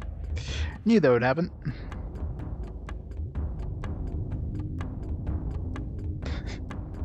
Yeah, the Slendermen are kind of annoying. They don't hit very hard, they're just annoying more than anything. They're just tanky as shit. Zombies too are like really tanky, but they're extremely slow and don't do much damage. It's just a long fight because you're just whacking at something that takes very few damage and have lots of hit points.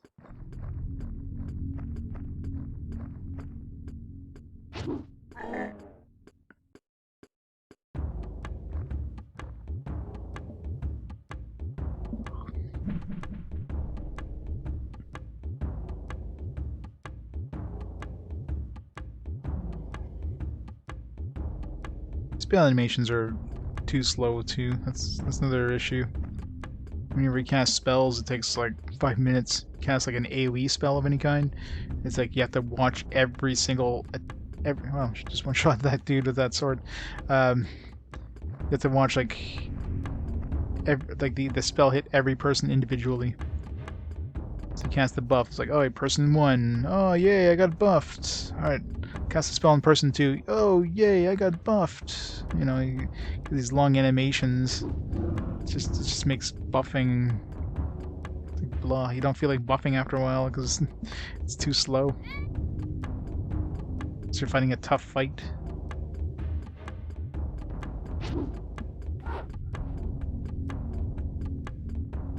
Alright, I'm gonna be heading up very shortly myself. Yeah, it's midnight. Once I get to the barrow there, that's gonna be it for me tonight.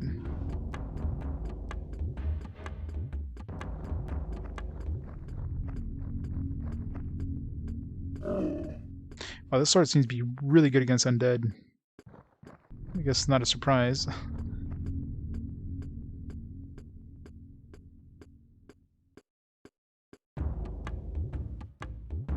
Massive undead damage.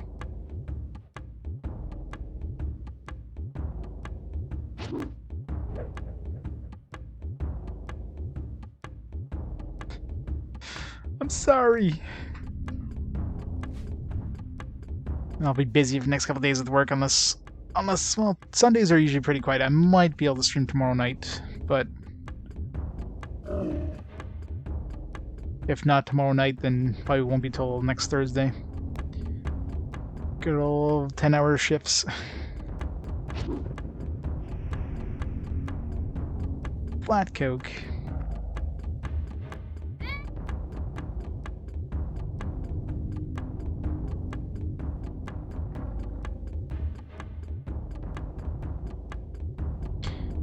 This targeting system is kind of annoying too. For like, I don't know why you have to do like an area targeting.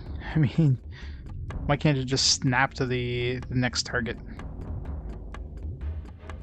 Like, I want to hit this empty ground over here. Like, that's pointless.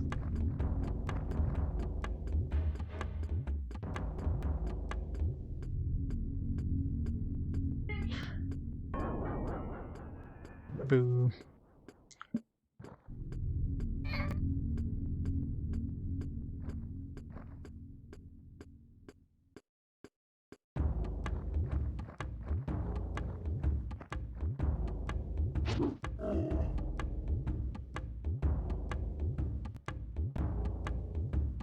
You cover for someone on Monday? When is your birthday? Oh, that sucks. Well, happy early birthday. 34, you old man. I should say young punk. I did like my 41st not too long ago. The joys of getting old. We're all getting old.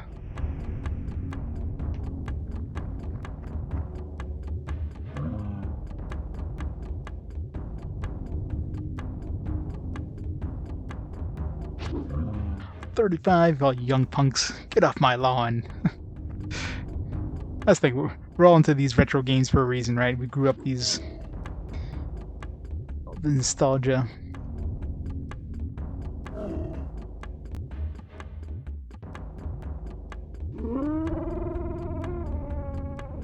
You do get the occasional like young person that comes in to retro, but I mean, retro for the most part is us older folks.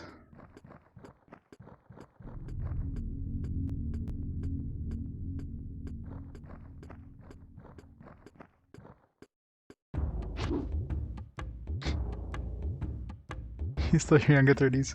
Oh, don't worry. Once you get in your late 30s there, it just goes downhill fast. Everything starts aching. So many aches and pains.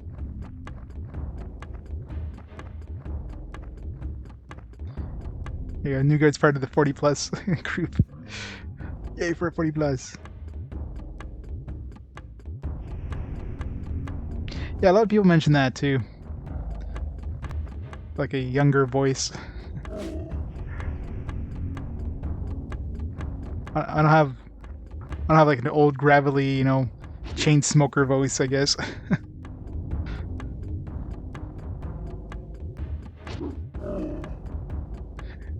You have drinking his hangovers aren't worth it anymore. Yeah, exactly, right?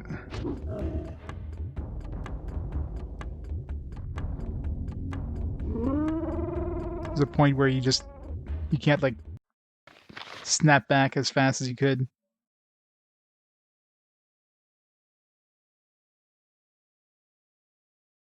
27. Oh, don't worry, it's gonna get worse, Agario. It's gonna get worse.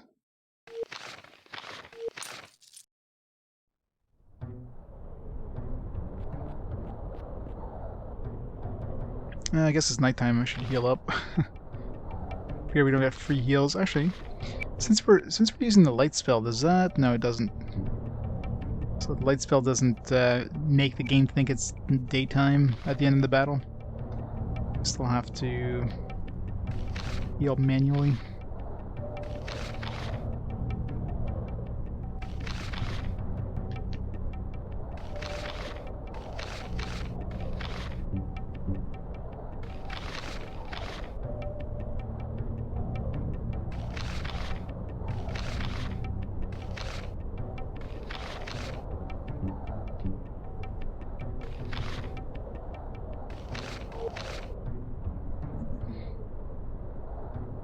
Just lost interest in doing it, yeah. You know, casual drinking and that, but yeah. Heavy drinking, yeah, not so much.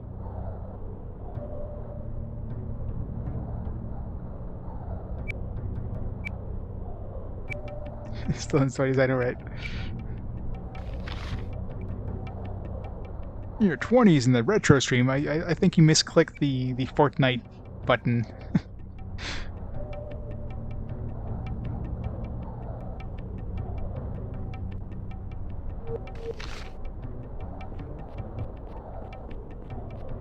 It's nice to see some young people interested in the retro stuff, because, you know, retro stuff is where games were good. Nowadays, I don't know. Nowadays especially, games all suck. What the hell is this thing? A weird symbol?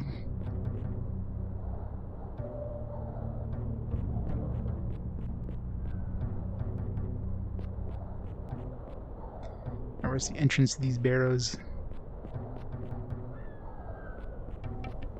Oh, apparently that was the entrance. This little tiny texture on the ground.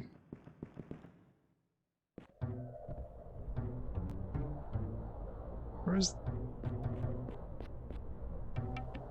Yeah, that was the entrance. Wow. Like, you can barely tell that's an entrance. Just, it's like, oh, there's a little crater in the ground. Oh, let me press the button on that. Oh, I'm inside now.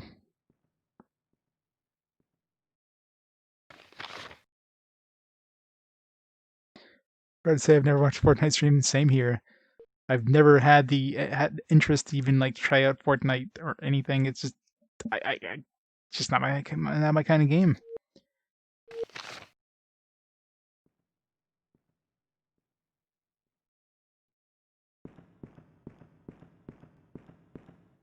Kids are better than ever, Foggy. Bubsy. LGN was the best, man. Or the best developer ever. Take that back.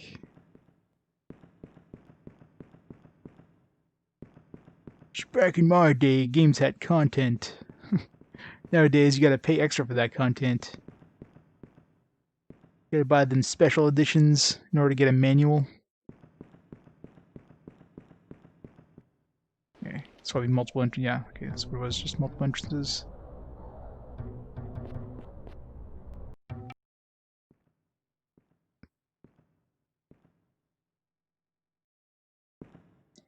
Yes, I never had an inkling to try out one of those battle royale. Just multiplayer games in general. I mean, it's just doesn't interest me. I had my multiplayer days back in, you know, days of like Quake 2 and stuff like that. Nowadays, just none of that interests me. Yeah, MMOs were about the closest thing, more modern times, but even now, MMOs, I've been burnt out in MMOs, just not interested in any of the current stuff.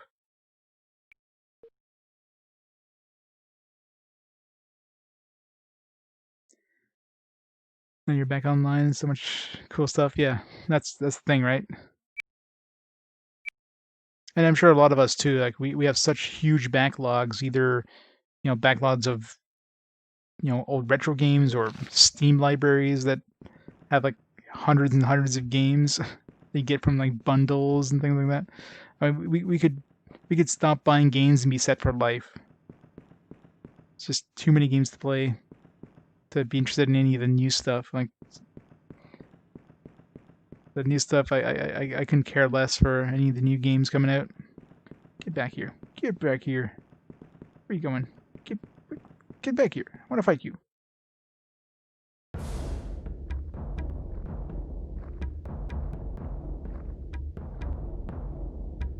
Imagine having friends to play with. I know, right? Friends. The backlog has a backlog. Yeah, that sounds about right. Frig.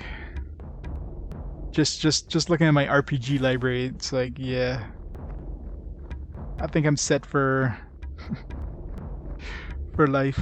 RPG Quest and other games.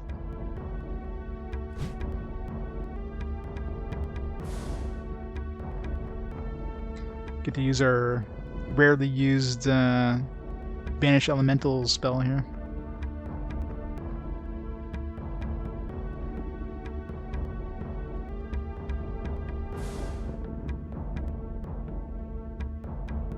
Grawl? Never heard of Grawl. It's in the in the late 90s, really? Never heard of that one.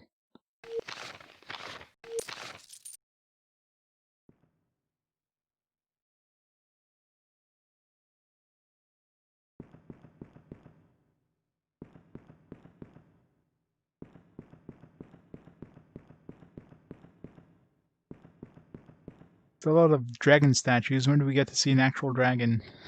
Still looking for a real dragon in this game. I want to find a dragon.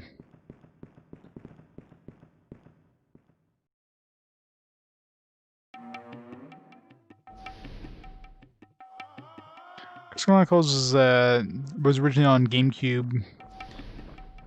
It's more of a cutesy one, and it pushed the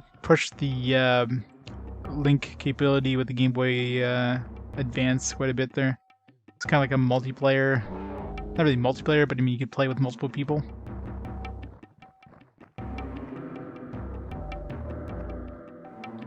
I'd never really played it myself, mind you, but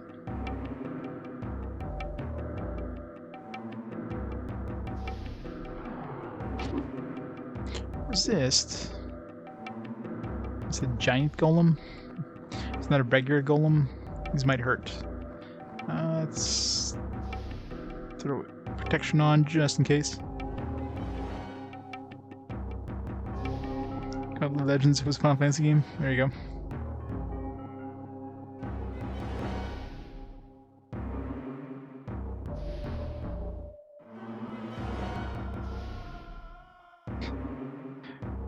I spelled right. You want to use the unplayed command if you want to see games that I've already played, or if you want to search for a game term that's already been played. Otherwise, it'll just bring up the previously played stuff.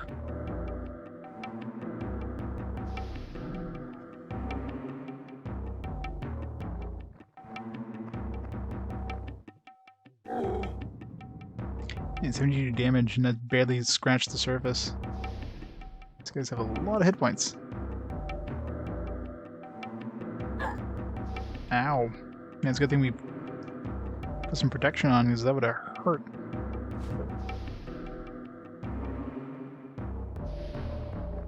Charming these guys? Probably not, because they're golems. Nope. Weakness.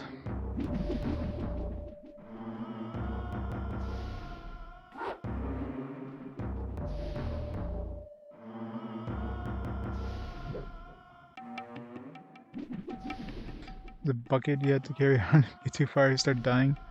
That sounds fun.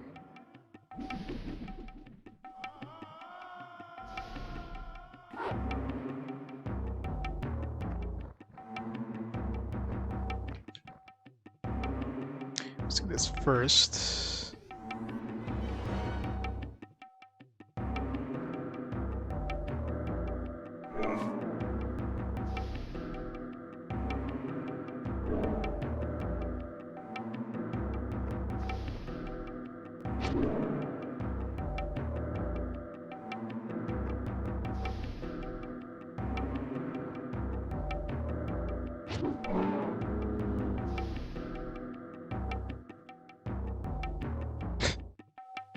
Grab the bucket.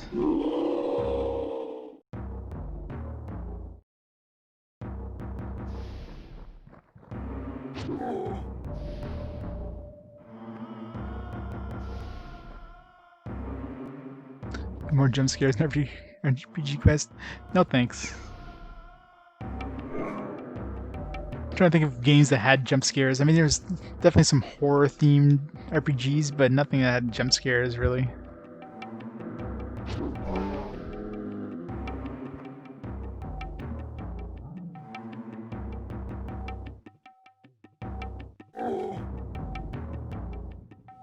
A GBA and DS.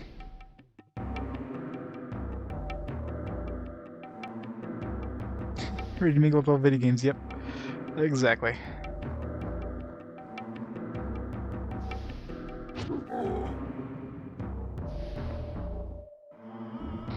No, I don't think really.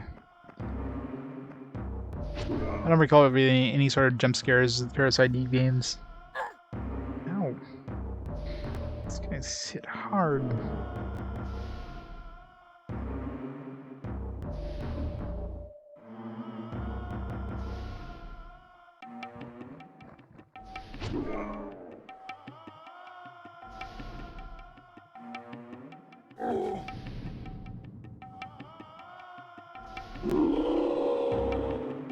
Oh, this sword does massive damage. Like, there's gotta be something else with the sword that makes it do so much damage. But it didn't have like a... I think it had a special effect as well. It was... Oh, maybe it was like... Wait, was it resistance against... necromancy or something like that? Or was it like damage against necromancy increased? Yeah, that's why it's doing so much damage. I think it was supposed to be resistance.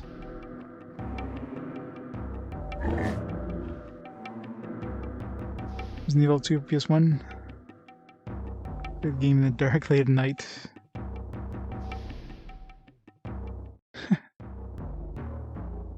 Yeah, I can imagine those games being pretty bad for jump scares back in the day.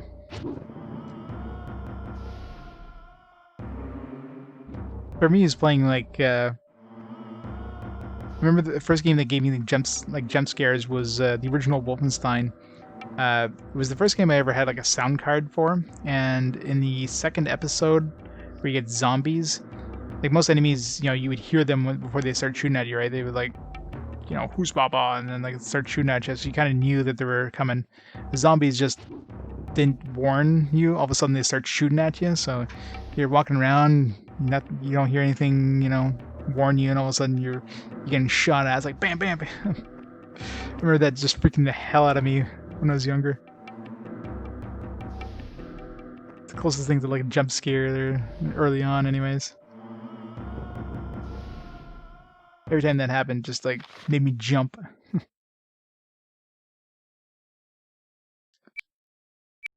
The good old days of old RPG, of old games. Can level this up a bit. We're getting a lot of zombies, so control zombies from range would be good, especially if it increases the chance of it working.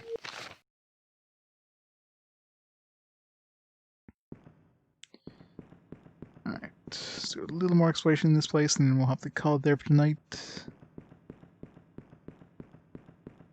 Is there even anything in here? Like,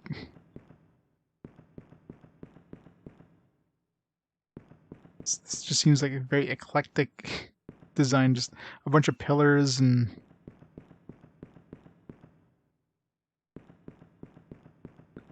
these weird ass symbols in the ground.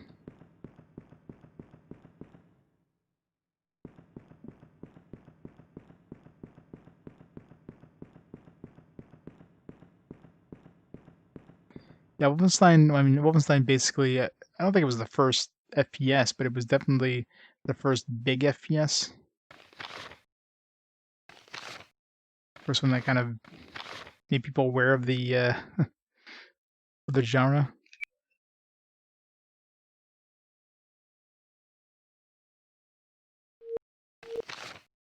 It's awesome.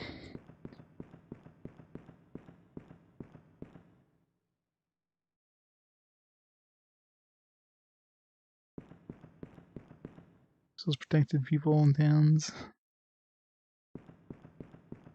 In Crystal Chronicles.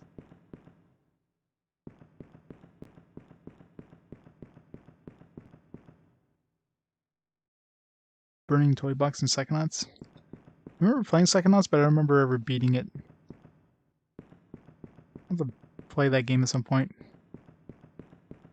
I think I probably have it in one bundle or another. I forget where. Probably on Steam, and I think they gave it away at Amazon at some point. I'll have to play that again.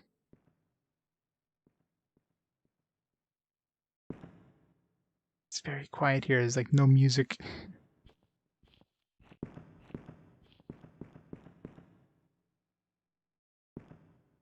Alright, well, we're gonna have to call it there for tonight, I think, before we go too deep into this place. Or I get lost and don't remember where the hell I've been, so let's save here.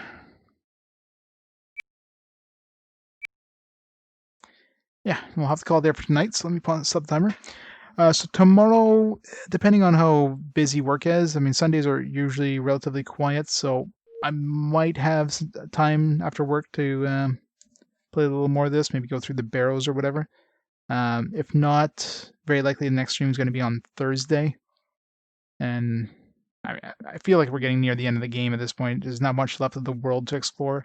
So next big stream anyways, we'll probably be able to finish this game off. But who knows, right? It's definitely taking its time, but it's been fun so far. So yeah, we'll call it there for tonight. Let's see who's online there. We can host up where we head out.